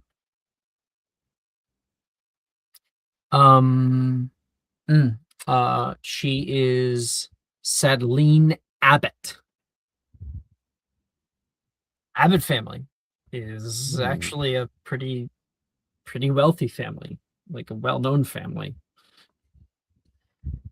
Well, this is interesting. Sadie never did mention that her It's a Sacred 28. Yeah, and Sadie never Sadie mentioned it. never once. Ever. Never. I think she said, I had a mom, and that's maybe it. Maybe not even. You grab it? You snatch it? Well, that would be foolish, because then they would realize something's wrong. So I'm gonna Jumineo? Yep. Smart. And just for shits and giggles, I'm gonna check out Garrett Milne's information as well. Yeah. His there's something you would find with his information if you're gonna look through it. So you said? Yeah, I came for the So firstly, you would find out about the Chimera program before anybody else did. Because it's in his file that the Chimera program was his idea. For which he presented to the other teachers at Hogwarts, and they had been working on. His file was updated as early as 3 days ago. They're like Sadie's doesn't have anything. His still monitored. I'm gonna Gemenio that one too, and when I get home, I am making copies. Or finding a way to make copies, because you go to Muggle Staples or whatever. Yeah. Sorry, that's Canadian, but do you guys don't have Staples in the States? We have Staples. You do? Yeah. Okay. Yeah. Okay. Yeah, you go to Muggle Staples and like, beep, beep, beep, beep, beep, you know. Yep. It's like I paid someone to help me figure this out.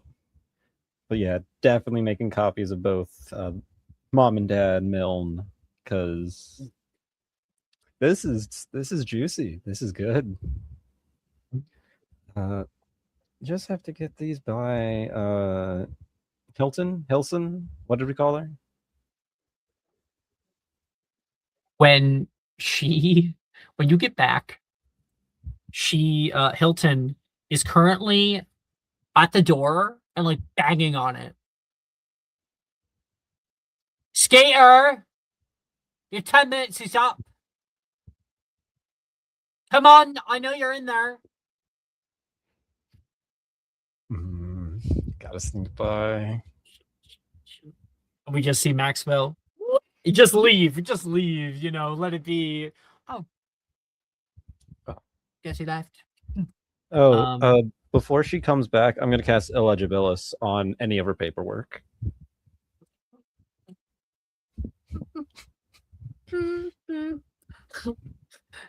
She's like, what the fuck? What's the problem? Sarah's just walking by with like a box. Can't read this. That's how it starts. Sarah moves on. And I have made someone's day worse. It's a good time. And then after getting copies, our next arrival is to consider this is to Hogwarts Castle. Oh yeah, because they lived there. Yeah.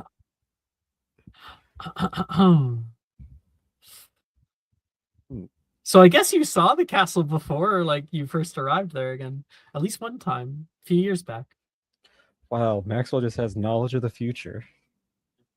We'll just like kind of cut to him walking through the halls, and you can hear like the sound of like hammers and like chisels, like ting ting ting ting ting ting. And there's like wooden beams that are put up, and like there's a scaffolding, and you can see there's like house elves who are working on the roof right now.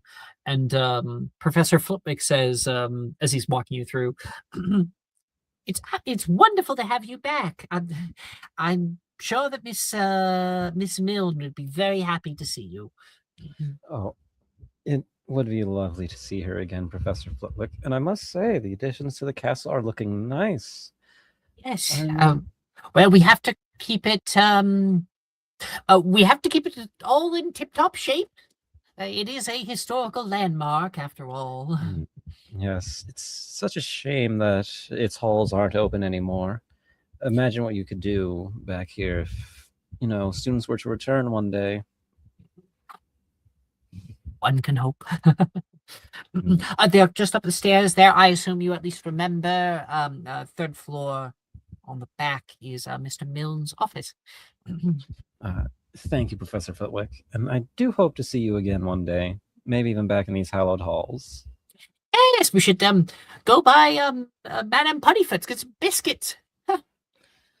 Of course. I hope you have a wonderful day. He sees you off. And there you find the office.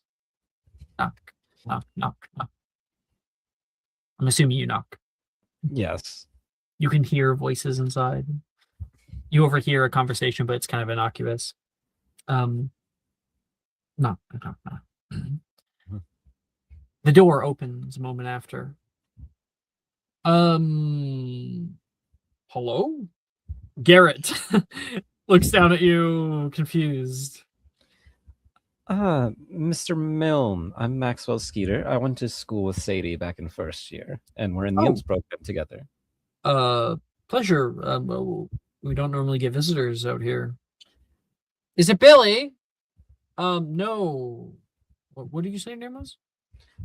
Maxwell Skeeter. It's Maxwell Skeeter. The fuck? You can hear from the other room.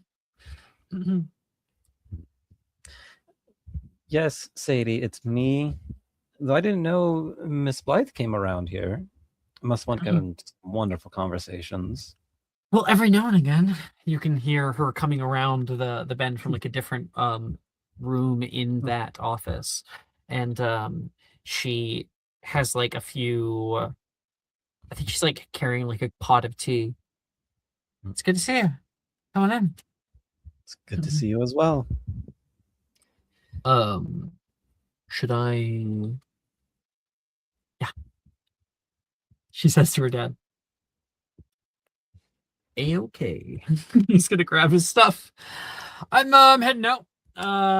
You two make good decisions. And he leaves. Hey, I wasn't expecting you here today. Or at all. You want some tea? Of course. Your father seems to be an interesting man. Yeah, you could say that. You haven't met him before, have you? Never in person. Only what you've told me. Yeah, he's the current kind of steward over the Muggle artifacts. It's funny, they call it artifacts, but there's like a washing machine in there. He does have a really cool Model T, though, which he will not stop talking about. So, you ever want to learn about the Model T, you just tell him, and you'll be here for about 8 hours. Well, I did want to stop by to have a chat with you because I More on the tea.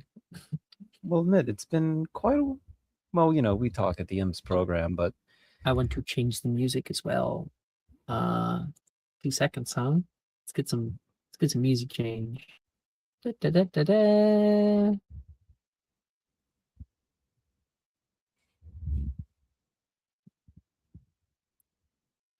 I've been listening to like a lot of dark playlists, so I'm trying to scroll past all those. Yeah. This one looks kind of cute. Yeah. If we do a part 2 episode, I already have an idea. Fuck yeah. Yeah, y'all. No, I don't like this one. I'm so close. Okay, I'm going to click on this one, and I'll find one from here. Music made moments before disaster. This one. Music made for bad decisions. Hey, yeah, I found it. Sent. What a title.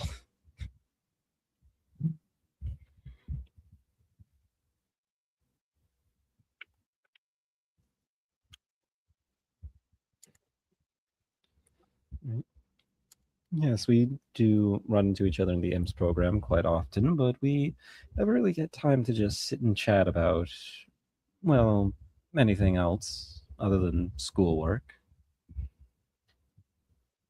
5 sugars? I just Yeah. remember that you like an insane amount of sugars. It helps me get through the day, and it was certainly needed back when we were in school. Did you operate here? No, I flew You took in. the train?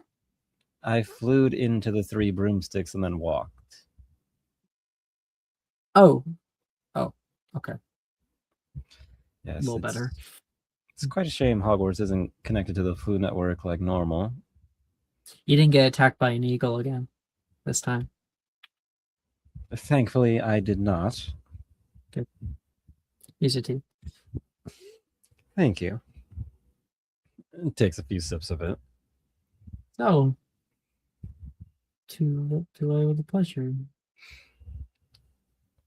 Well, I do remember you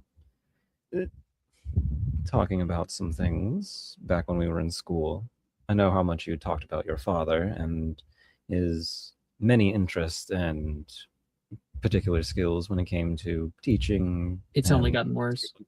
So, some might say it's gotten better, if from a different view.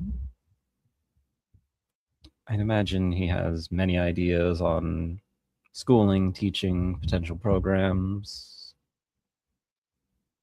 how the fuck do you know? I've been very careful not to say anything to anybody. How do Sips tea. Yes. What you would can't tell anyone?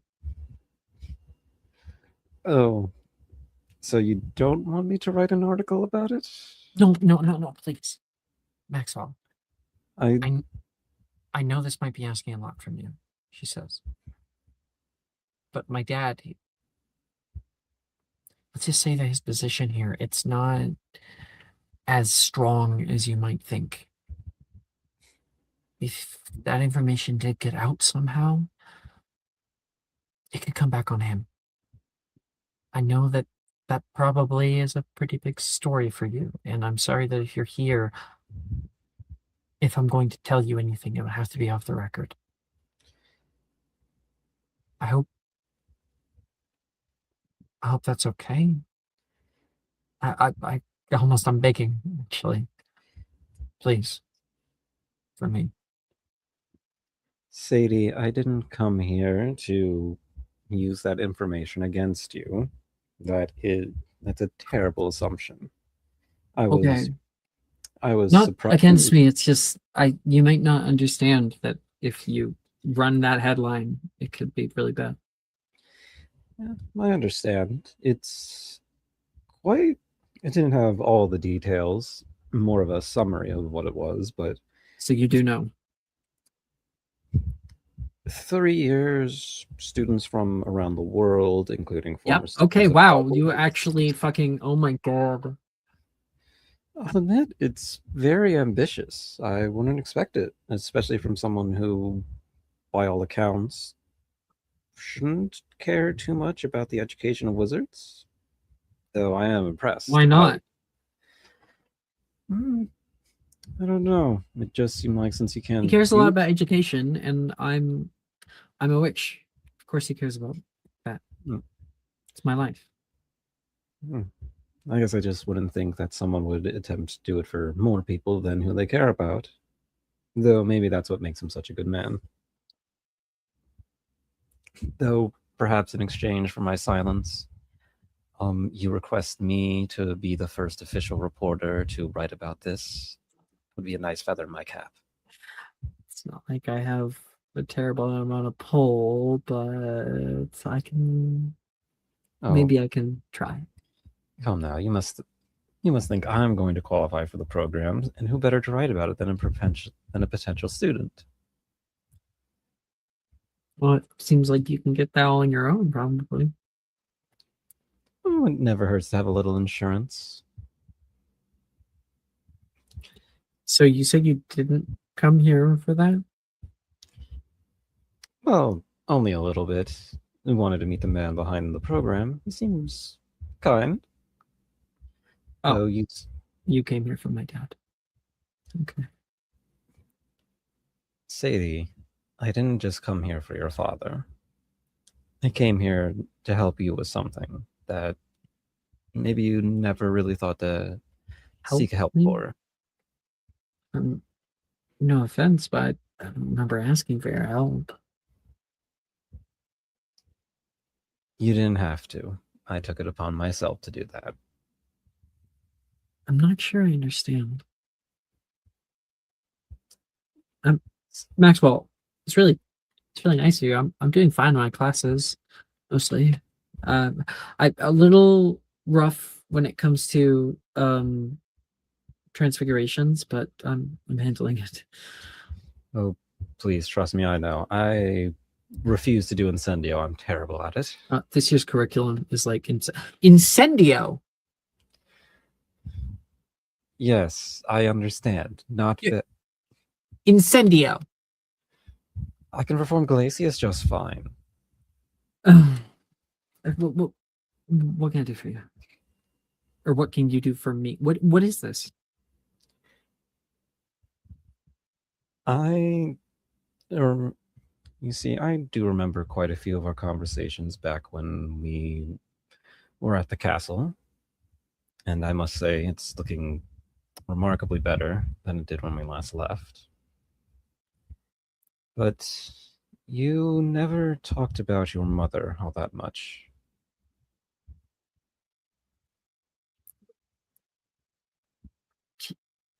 You see any pictures of her around here? No. No, I don't really much. Well, I'm someone who never knew who my father was, and I've never been able to find that out. But I figured I might as well try and help a friend and find out what happened to their parent. What? Maxwell, you didn't. What I found is still in its original location and its original state. It just so happens that It's not the legality of it that I have a problem with, Maxwell. It's the privacy.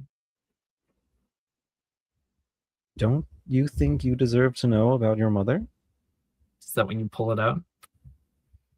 Yeah. Place down and on the table the thick file from her.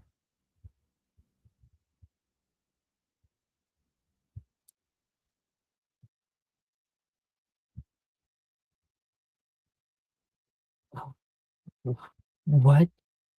What? Yes, it appears you share quite a bit with your mother. Your name, your appearance. It appears your magical aptitude is also quite similar. And, well, What is wrong with you?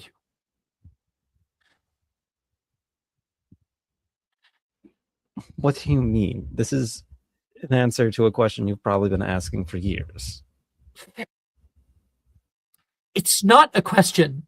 It's not a question that I. Well,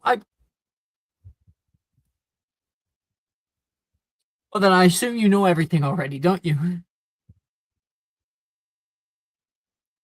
It is very. I was shocked to find out who your mother was, and, well, also about who you're related to. Shut up. What? My mom left that family for a reason. And it's not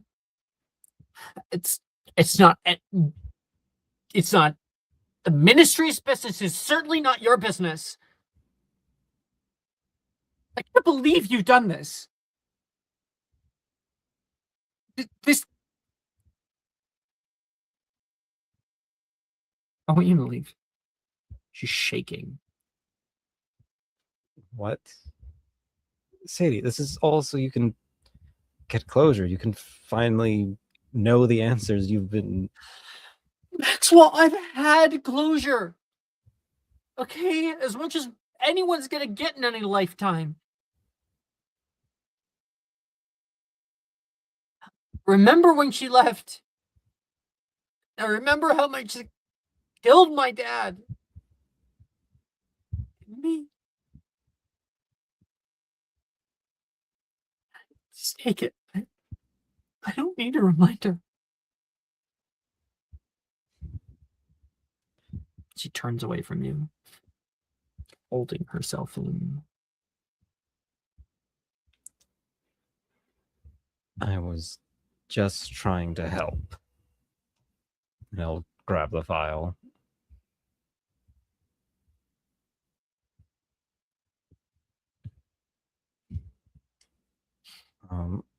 I hope Maybe you it's have... you that needs help.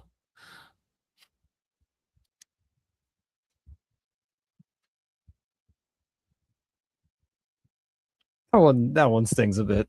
You gotta leave with that one, right? He leaves. He's like, yeah, there's nothing I can say to that.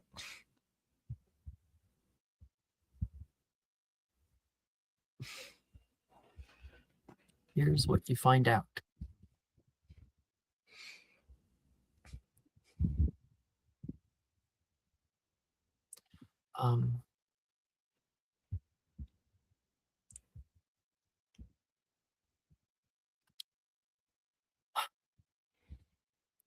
When Garrett Milne was going to university for his master's, he met a woman by the name of Sadline Abbott. She and him were engaged about a year later. And at that point, there's records of her gaining the approval of ministry to tell him of the existence of wizards. And at that point, Garrett Milne was taken to the ministry. He was searched for recording devices.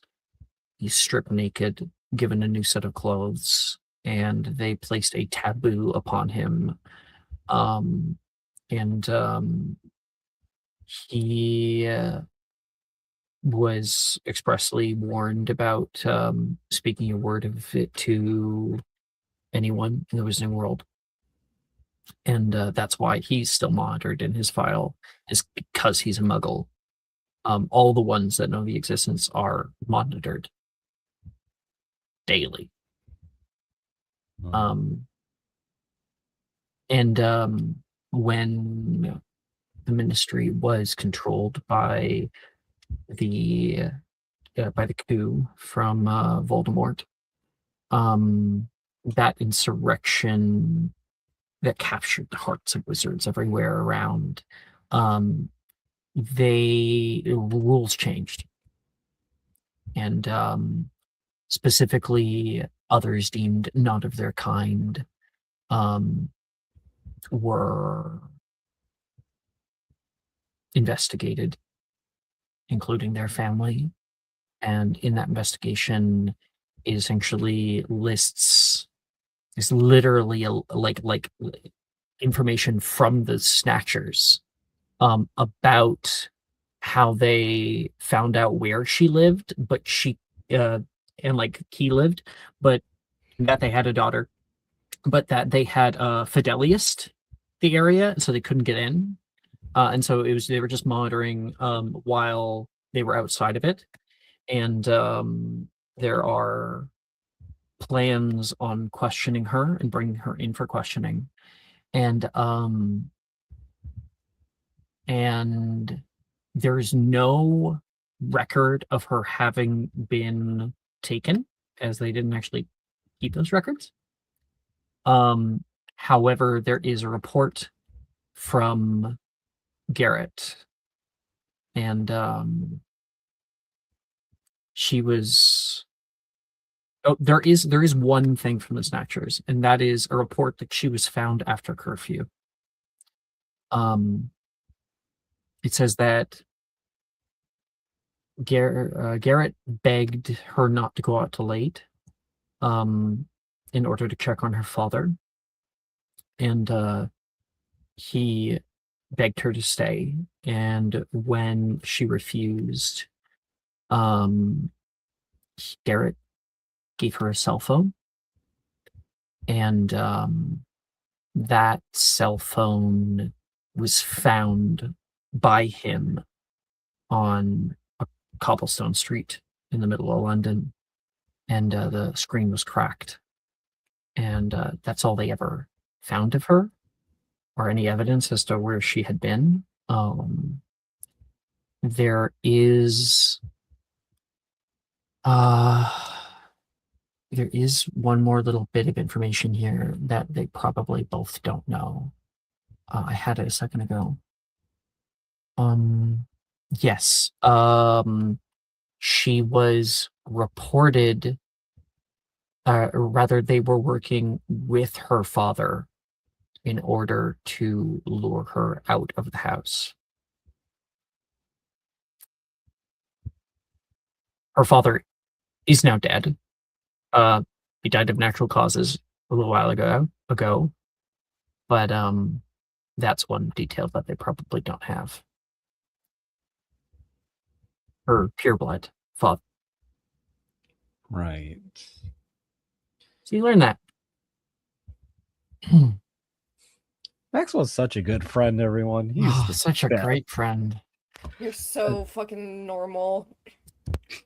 And some people would say I'm the most normal, kind-hearted man they've ever met. Maybe I was just trying to help you. Maybe you're the one that needs help. Yeah, so Alex, I want you to know when you typed in my hidden chat, I'm like, what'll it be? Yeah, the things you put in there were like, the fuck did I just stumble into? Happy birthday! Well, it's happy for me, not for someone else. Okay. Well, yeah, but it's your birthday, so I mean, fuck whoever is not happy on your birthday. You're right, Sadie. Why are you upset? We are going to pull up new music for 10. Hi, you still with us? Yes. If you want to, though, we can do this next time around. I don't mind. What? I just didn't No, you didn't get your I don't want to keep time. everyone away because of me. Everyone else can leave if they want to. It's just me and you time. Yeah.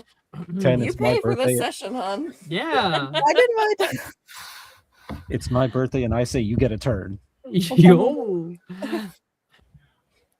Also, it's funny, Alex. I shit you not. After you sent me that video, I have had nothing but native stuff on my TikTok since you sent me that video. I have had nothing but native jokes since that video, and I'm like, I love native TikTok so much. Not I'm bad, on but I it. just- I I'm on never it get like on a it.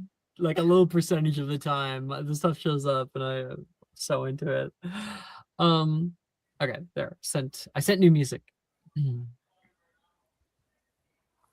Many years prior to that, however, when Daisy was not Daisy, and when a different girl is just coming into this brand new world. All right. We're gonna be staying here now. Ophelia? Are you coming? You want to see your room? Garrett Milne looks back upon you in the hallways at Hogwarts. Sadie runs past him. I get first dibs! And she's got... Actually, at this time, she wouldn't act like that. It's kind of small, she says to her dad. Little Sadie, maybe in her 3rd year, something like that. How old would you guys be? 12, 13, 14. 14. About 14 years of age. And she steps into Professor Milne's office. All on the ground, there are still large pieces of rubble that cover the ground here and there. Villian, you want to see? Oh, sure. Thank you. As you walk past him, he puts a hand on your back and leads you inside, and you see this modest office. The front of it is a proper office with like a desk and like a place to sit with students. But beyond that is a living area. beyond sort of the living room, which is his office, there is a small kitchenette, and that moves into a outside balcony area, and there's a hallway that has like a glass door, a wooden glass door that Sadie's just opening up, and she as she walks into this kind of dark recess, one of the candlesticks alight with light. She walks past. Oh, that's nice, she says, and then looks around at the rooms back there. I know it's not much, but It's very, it's like Ophelia stops a second trying to find the right words, and then says, quaint, Mr. Milne. well, it's your home. Oh, thank you, but don't worry, I'm not gonna stay that long. Just a little, a little, guest, or a little vacation home, I guess you can say. Ophelia.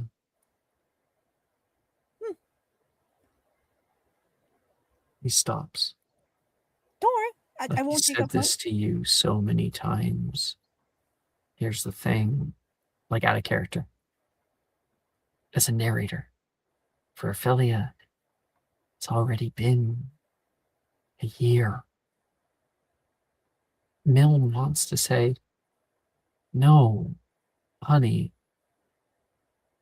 you're here now. But he can't. He doesn't, he can see that in your mind, you're still holding on. Of course. Yeah, Take up as much space as you want, though, in the meantime, okay?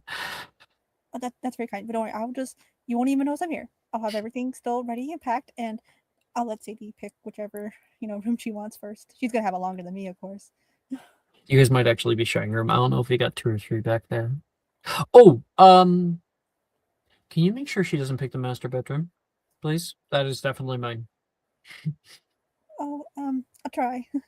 I don't want to, tell her what to do in her own home. Sadie! Sadie! It's like, oh. Sadie, which is the big one? Which is the biggest one? He calls back. You mean my room? No. He's calling back. I'll take the smallest one. So, like, Ophelia will yell back then at Sadie. Hell, Ophelia should get the biggest room if it's not going to be me, Sadie says. Oh, I'm a big guy. I need a big room. The two of them are arguing in the back right now, and you're alone in this little place. It's all very empty right now. There's just a few like boxes and things like that, and you've got your crate that you're able to set down, sit on. Ophelia is going to. She feels like she needs to do something to help, so she's gonna like get up and start unpacking said boxes to like help like make it seem more homey for them.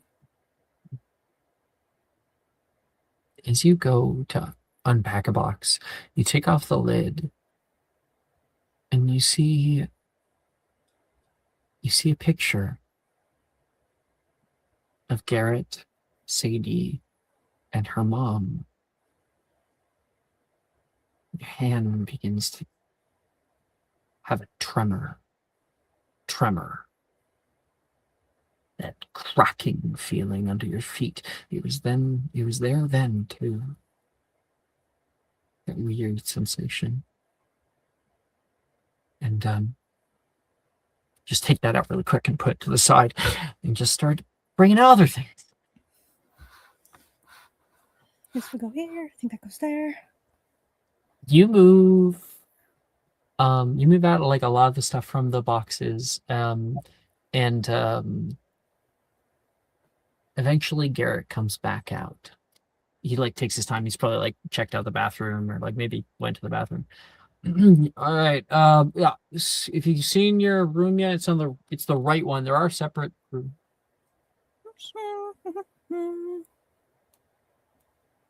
Oh my goodness. You you really started decorating. Yeah, I thought Ophelia was like standing there, almost like kind of like waiting for like some sort of thing of like you did good and like go back on her top of her heels. There, you access the box that holds all the pictures of his dead wife. They're everywhere now across They're everywhere, and they're supposed to be like in nice places. Of like, not sure this goes here, this goes there. One's on the chair. Oh, Yeah, I thought this would it felt like it needed some livening up, and I thought it would help. Since it's good to help. People who are inviting you in.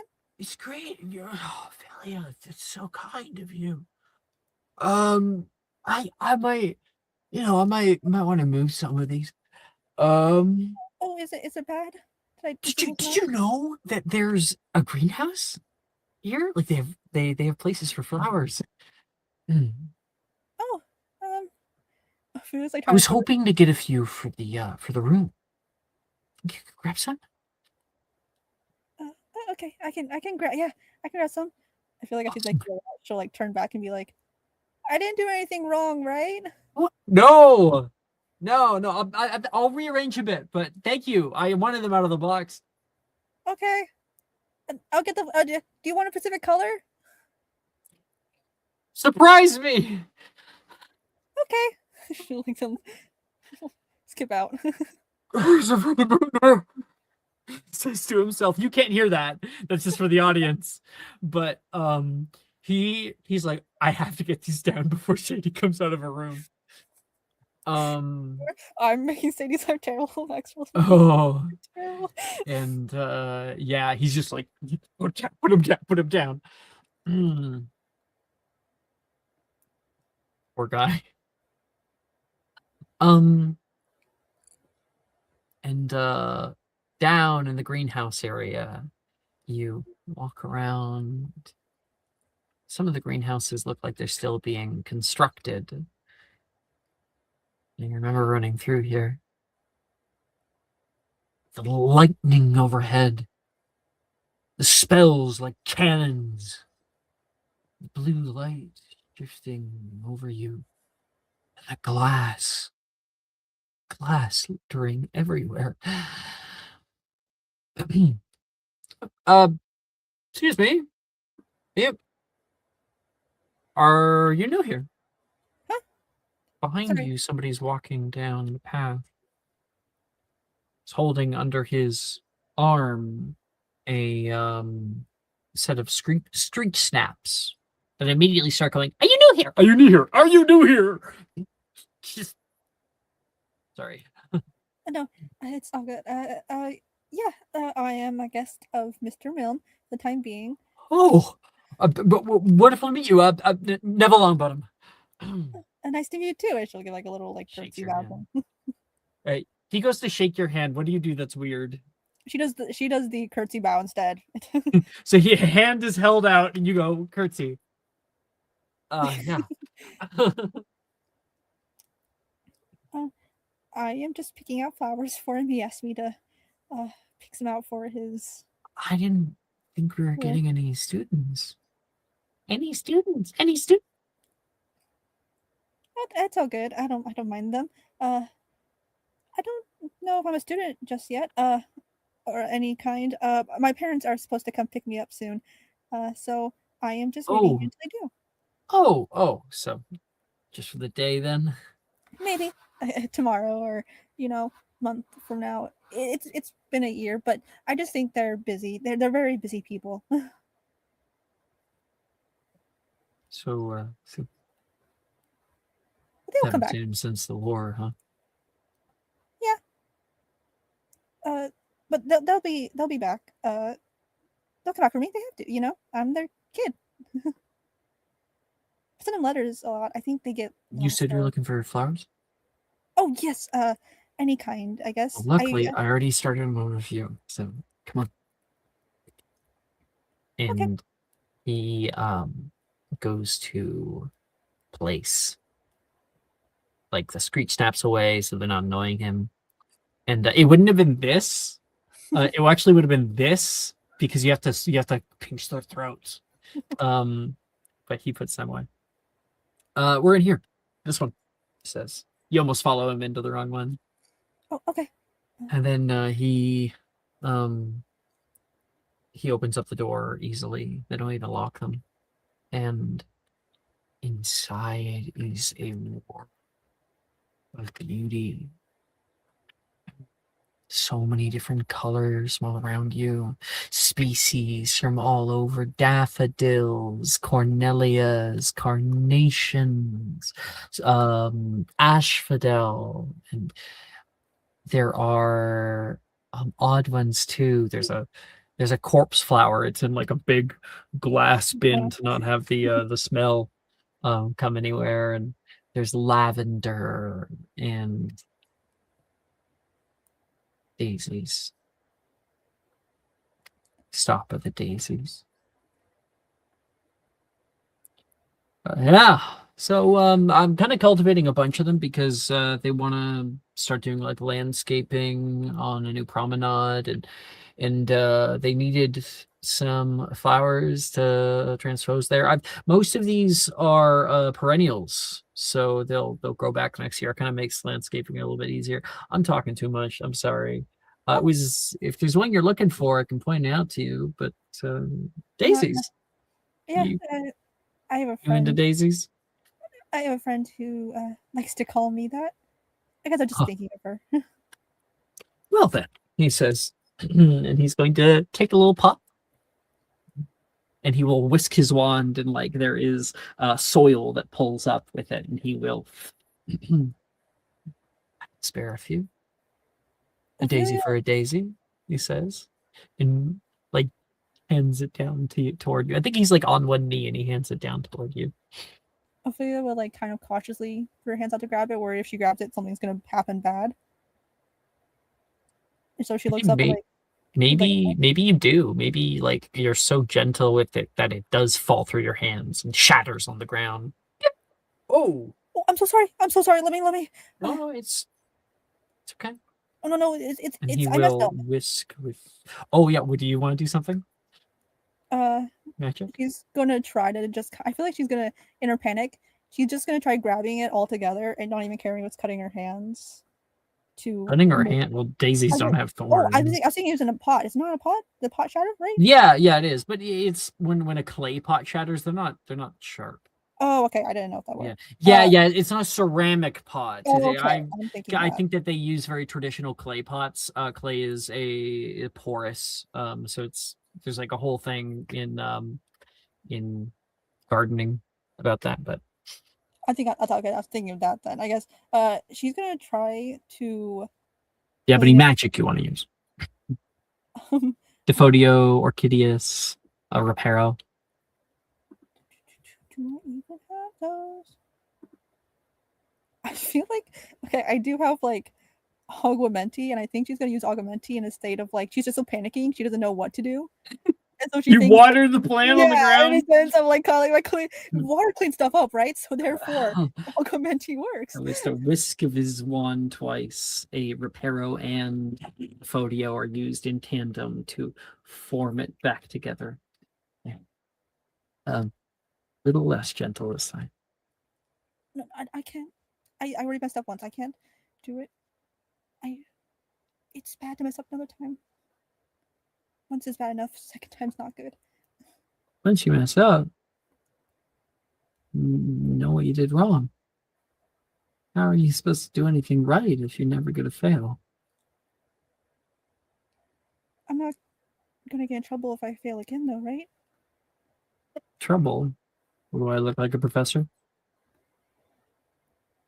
Is this a trick question? I'm really young. It's fine. Please say I don't look like an 80-year-old man. I just no. He stands back up. You can take the daisies, and you can enjoy any flowers you want in here. Okay. Thank you. I'm not used to. They let you keep the flowers?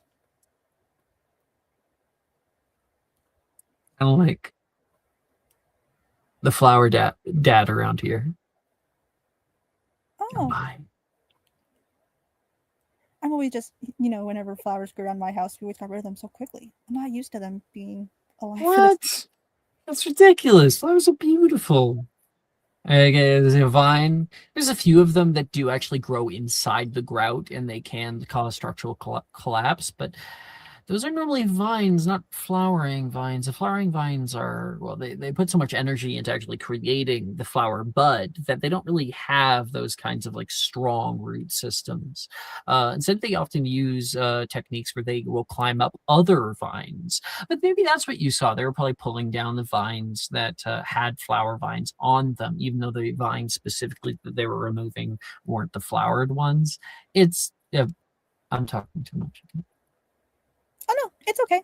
I'm not used to people talking with me, so this is nice. I mean, I spent most of my time in a room by myself with the book, so this is different. It's not bad different. It's just different. Oh. You enjoy that? I got some work to get back to. Oh, yes, of course. Thank you, Plant Dad. Bye. Daisy's gonna take a very long, slow ass time to get back to the room with the pots to make sure she does not again drop them.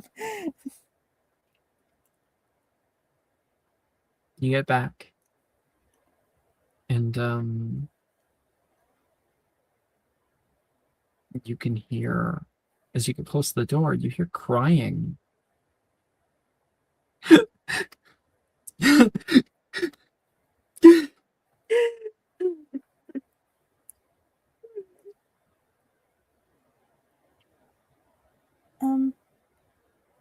Daisy's gonna kind of like knock before entering the sentence to give the person like. Door's like partly open. You You knock and you hear the door. Sadie, you're back. Oh, Philia. Hi, I'm not. Hey. Get Sadie. I brought the flowers. Okay. Just as good of a surprise to see you back. Oh, you brought daisies. Yes. I love it. You should put them on the table over here. Are you sure? You notice.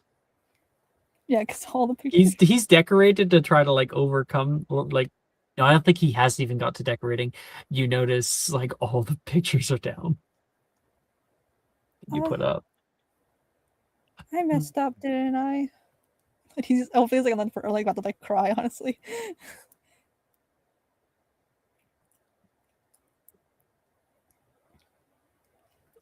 Maybe just accidentally.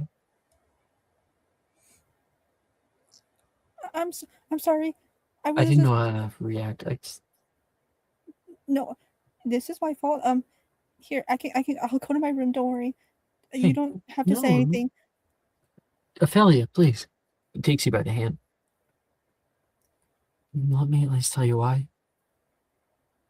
I feel like there's a snot coming off from coming out of her nose, and she'll like bring her hand up And to if like you rub it off. want to go to your room, you can, but I'd rather you out here. Plus, we got a lot more decorations to put up, and you seem to be a pretty good decorator. She'll look up confused, like, you want me to help you now? After I messed up?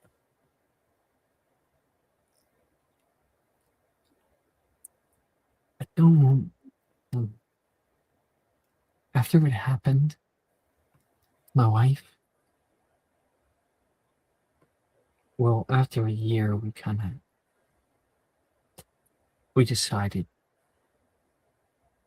Sadie and I, that it was best if we. God, why is this so hard?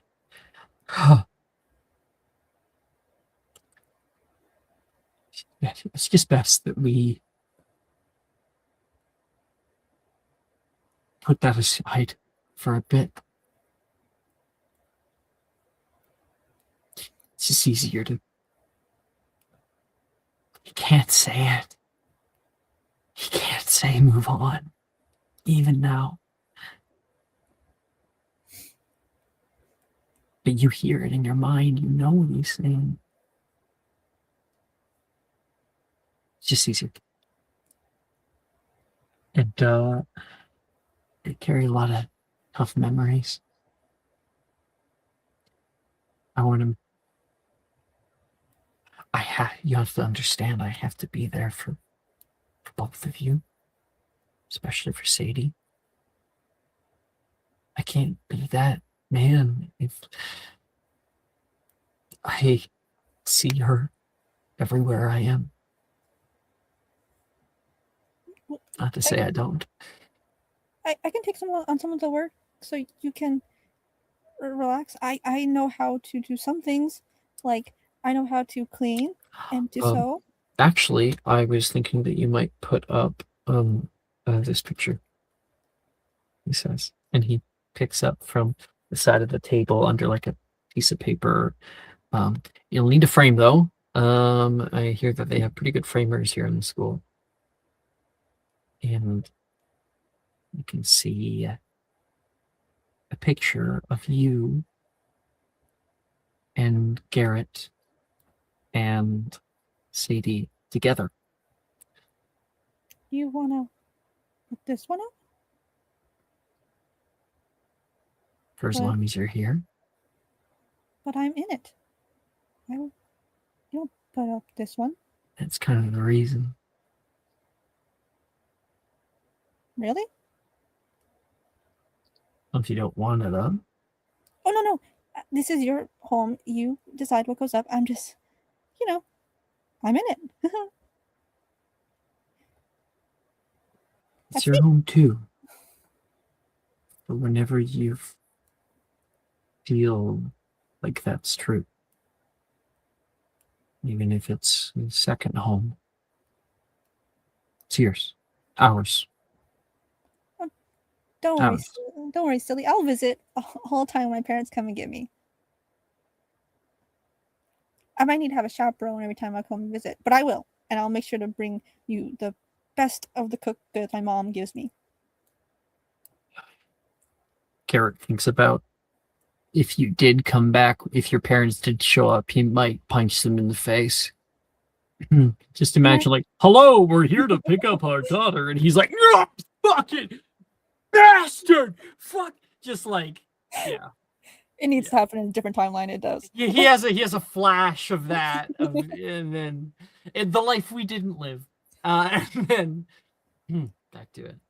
Well, that's up to you, okay? I'm putting you on picture duty. I've got lots of other pictures, he says, pointing over here. I want you to put up, and some of them need frames, some of them are broken. And What color are we going? I mean, we need a good color to match, the backdrop here. I don't know. I'm not really like an aestheticist. I'm gonna need somebody who's better with color. Oh, we can ask the flower dad for some help. He only does, he does flowers, but at least he knows colors. Yeah, sure, of course. Yeah, totally. So I think Cool. a good purple will look good. That's not gonna look good at all, but she thinks a purple will look nice. I'm sure whatever you choose is going to be amazing. I get to choose? I want you to. It's too much for me. I can't handle it. I got lots of other things to handle. I want you on this. Okay. Don't worry. I'm counting on you. I got this. And she's like gonna do like that really heroic pose in a sense of like.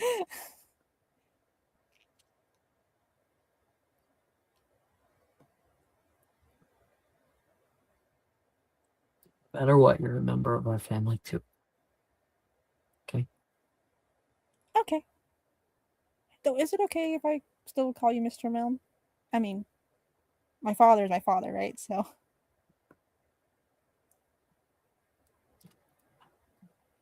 You call me whatever you want to call me. But Garrett's cool too. Oh, Garrett. G-Man. G-Man. M-Dog. M-Dog? No, don't call me M-Dog. That's not cool. Oh, okay. Yeah. I'll say it's cool. And I can still call That might be culturally insensitive.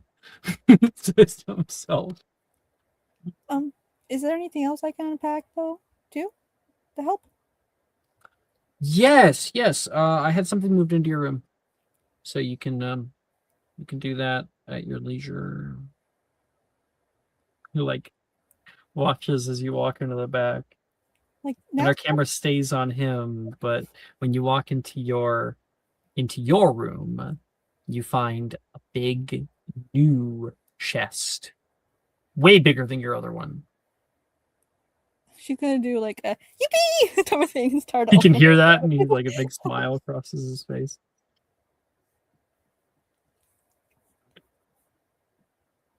He says, holding in his hands a locket. Your mic cut out. Oh shit. Okay. He says, "You'd be proud." He says, looking down at a locket held in his hands, one that was previously in a box. As you say that, as you eat that, it feels like you ate the locket. You'd be proud. Yeah. It just looked like that for a good second. What a funny way to think. That's really funny. Inside, whole new wardrobe. Oh man, Ophelia is definitely gonna like come out and be like, "This one go this one," and it's gonna be like, it doesn't look like it all matches, but she's gonna wear like like something that's like bright orange with like some like faded green bottoms. It's gonna be like, "Does this look good?" Oh, that one's great. Yeah. I know, But you should pair it with the. It's gonna be that. It's gonna like terrible outfits, but Ophelia is like, "Oh, it's so pretty." You have a great day with him. Sadie. Sadie's kind of gone almost all day. Our scene starts with you at the dinner table. Maybe you're like finishing dinner. No one's like knocking on their door. Come on, Sadie. Are you hungry? Not really. You need to eat. I'm fine. You didn't eat yesterday.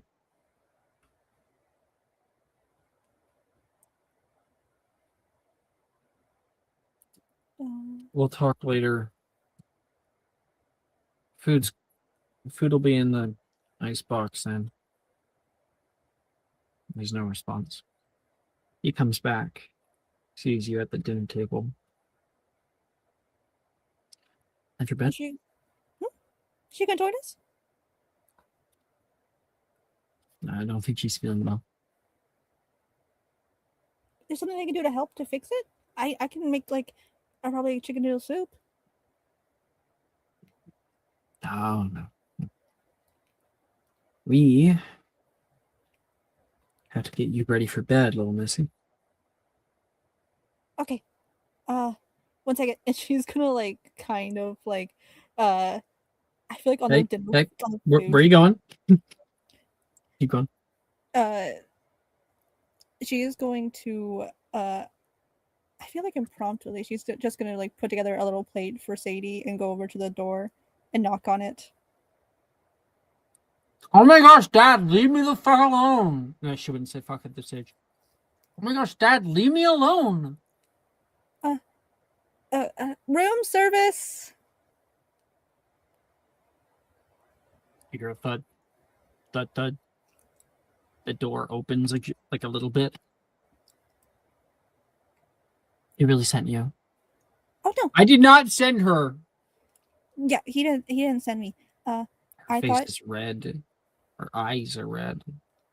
Her nose is red. I looks like you might have a fever. It's best to eat something don't have an empty stomach when you're sick. Even when I was in my room, I always was able to get food delivered to me. Even though it was a little cold, I made sure it was hot just for you. She takes it from you and closes the door. Okay. If you need any help, I know some like little like home remedies. She'll like wait for her. Ophelia. Your dad. Your dad. Your dad. Garrett. Comes from behind, places a hand on your back, and kind of like scoots you over toward the bathroom. brush teeth. You probably don't want your hair like that. I'll do your hair, and then I'll grab while you're brushing your teeth. I'll grab you some pajamas, Okay. and you go over to brush your teeth, and you can hear him going through your stuff and picking out a thing for you. Look at yourself in the mirror, and then a second later, he's behind you, and it's a brush that he's done quite a few times with you, and runs a comb through your hair. Is your hair getting pinker? I swear. Oh, I guess it is. I never noticed. Is that bad? I mean, usually my parents have it dyed or changed with magic. I guess since they're not here, they can't do it. Pink is a lot of people's favorite color. Really? Granted, it's not mine, but Is it Sadie's favorite color? was when she was little. And then she determined it was too girly. I love pink. But you said you didn't like it. I have a pink shirt. It's kind of like a salmon, but it's pink. Whatever you say. What the? You must have been hanging out in the greenhouses, he said. And he plucks a little, like, kind of vine. Oh, that was in there. And you, ow! Like, fucking hurts. Ow. Oh, sorry. Why'd you pull my hair? I don't. No, it was a vine. He puts it in front of your face. Oh, Must have. Sorry, it must have been wrapped around something. I haven't had one of those in a while. Sorry.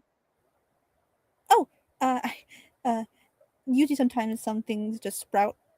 My parents pluck them off, or the help does. Magic. Oh, that's. I'm so sorry. I know it's supposed to. You're supposed to pluck them if you find them.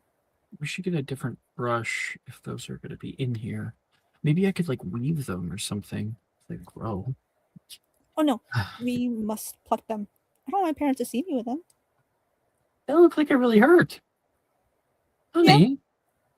You do that all the time? For the betterment of the family, as they say. Well, maybe when your parents show up, I can pluck them all out for you. In the meantime, let's just leave them. Are you sure? I'm not going to let you hurt yourself. And she'll like be like, she'll turn around, kind of look at him, and be like, "Only if you pinky promise that the second they show up, you pluck them all." She'll put over pinky. I pinky promise. And he puts a fucking crossed fingers behind his back. Good. And he does your hair. Puts a lot of care into it. Knows how to do it. See yourself in the mirror and you see him over you. And there's a feeling comes upon you that you don't know how to handle. You don't know how to confront. Tear runs down your face. Looking at it. All right, all done. Should at least hold until the morning. He sees you in the mirror. Honey, you're crying. No. Oh, this. Oh no, it's just. She'll like. Turns to look at you properly. Okay. Yeah. Did it really hurt that much? No. It just just got some dust in my eye or something. Okay. I should go to bed now. Sure. I'll let you read for an hour if you want, but if I see lights on. Don't worry. I'll make sure to get to bed at the right time. Thank you, Garrett. You're welcome, sweetheart. You walk back into your room, and he looks over toward Sadie's room. So then gives you a little knock. Sadie?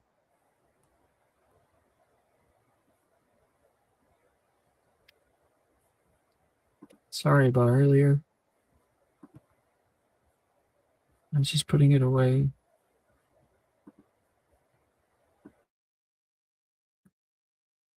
Um, I'll have a better day tomorrow. Okay?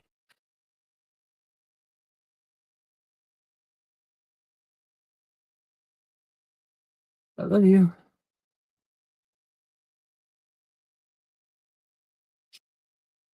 Both of you. You'll walk back over to his room. Is there anything happening in your room? So you lay down for the night? In your new pajamas?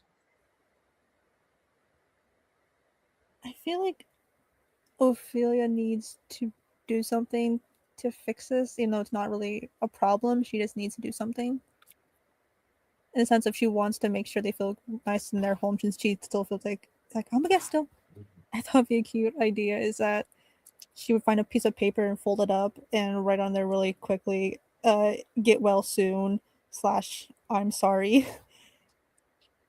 And then she'll like draw some hearts and a few, like, I feel like she'd be comfortable now doing it, like a flower on it. And she'll pop out real quickly and go over to Sadie's room and just slide it underneath the door. And then go back. As you are crossing back through the doorway into your room, you hear, "Thanks." Anytime. And then she'll go to her room and close the door. And I feel like right before she's going to go to bed too, she'll write a letter again to her parents about how a great day she has. I feel like she'll first write a letter saying how great a day she had, with the fact of like, my hair is getting more pinker. Garrett figured out a way to put my vines into my hair. They put a nice picture up. We had a nice dinner. And then she'll realize, wait, I'm telling them everything they don't want to hear. And so she'll throw it away into a bin and rewrite it again, saying, I can't wait to see you soon. Miss you, Very love formal. Yeah, it's very Yeah, formal. yeah. Like, I hope you are well. You know. Yeah, tell the groundskeeper I said hi, something like that, and she'll fold it up and put it away. The last line. Normally, you write your daughter, Ophelia. What do you end it with this time?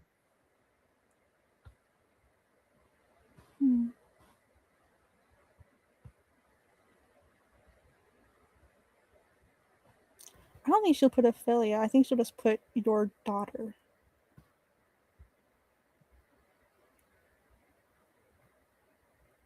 And that's it.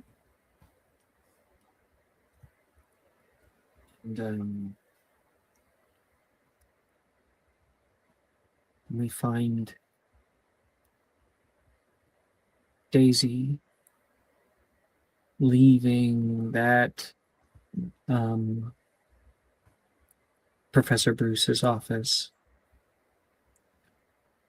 Her hands trembling. Tremor. Hallways are so familiar. I don't know why. And for some reason, it makes you so incredibly sad. You push it down.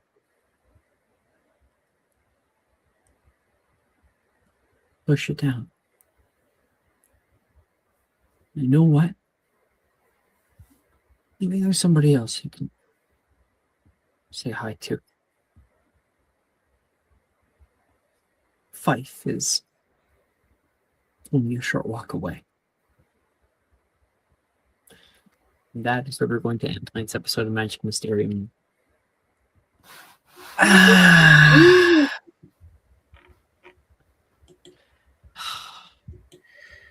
Ooh. What happened this session? Yep. Thanks guys for watching.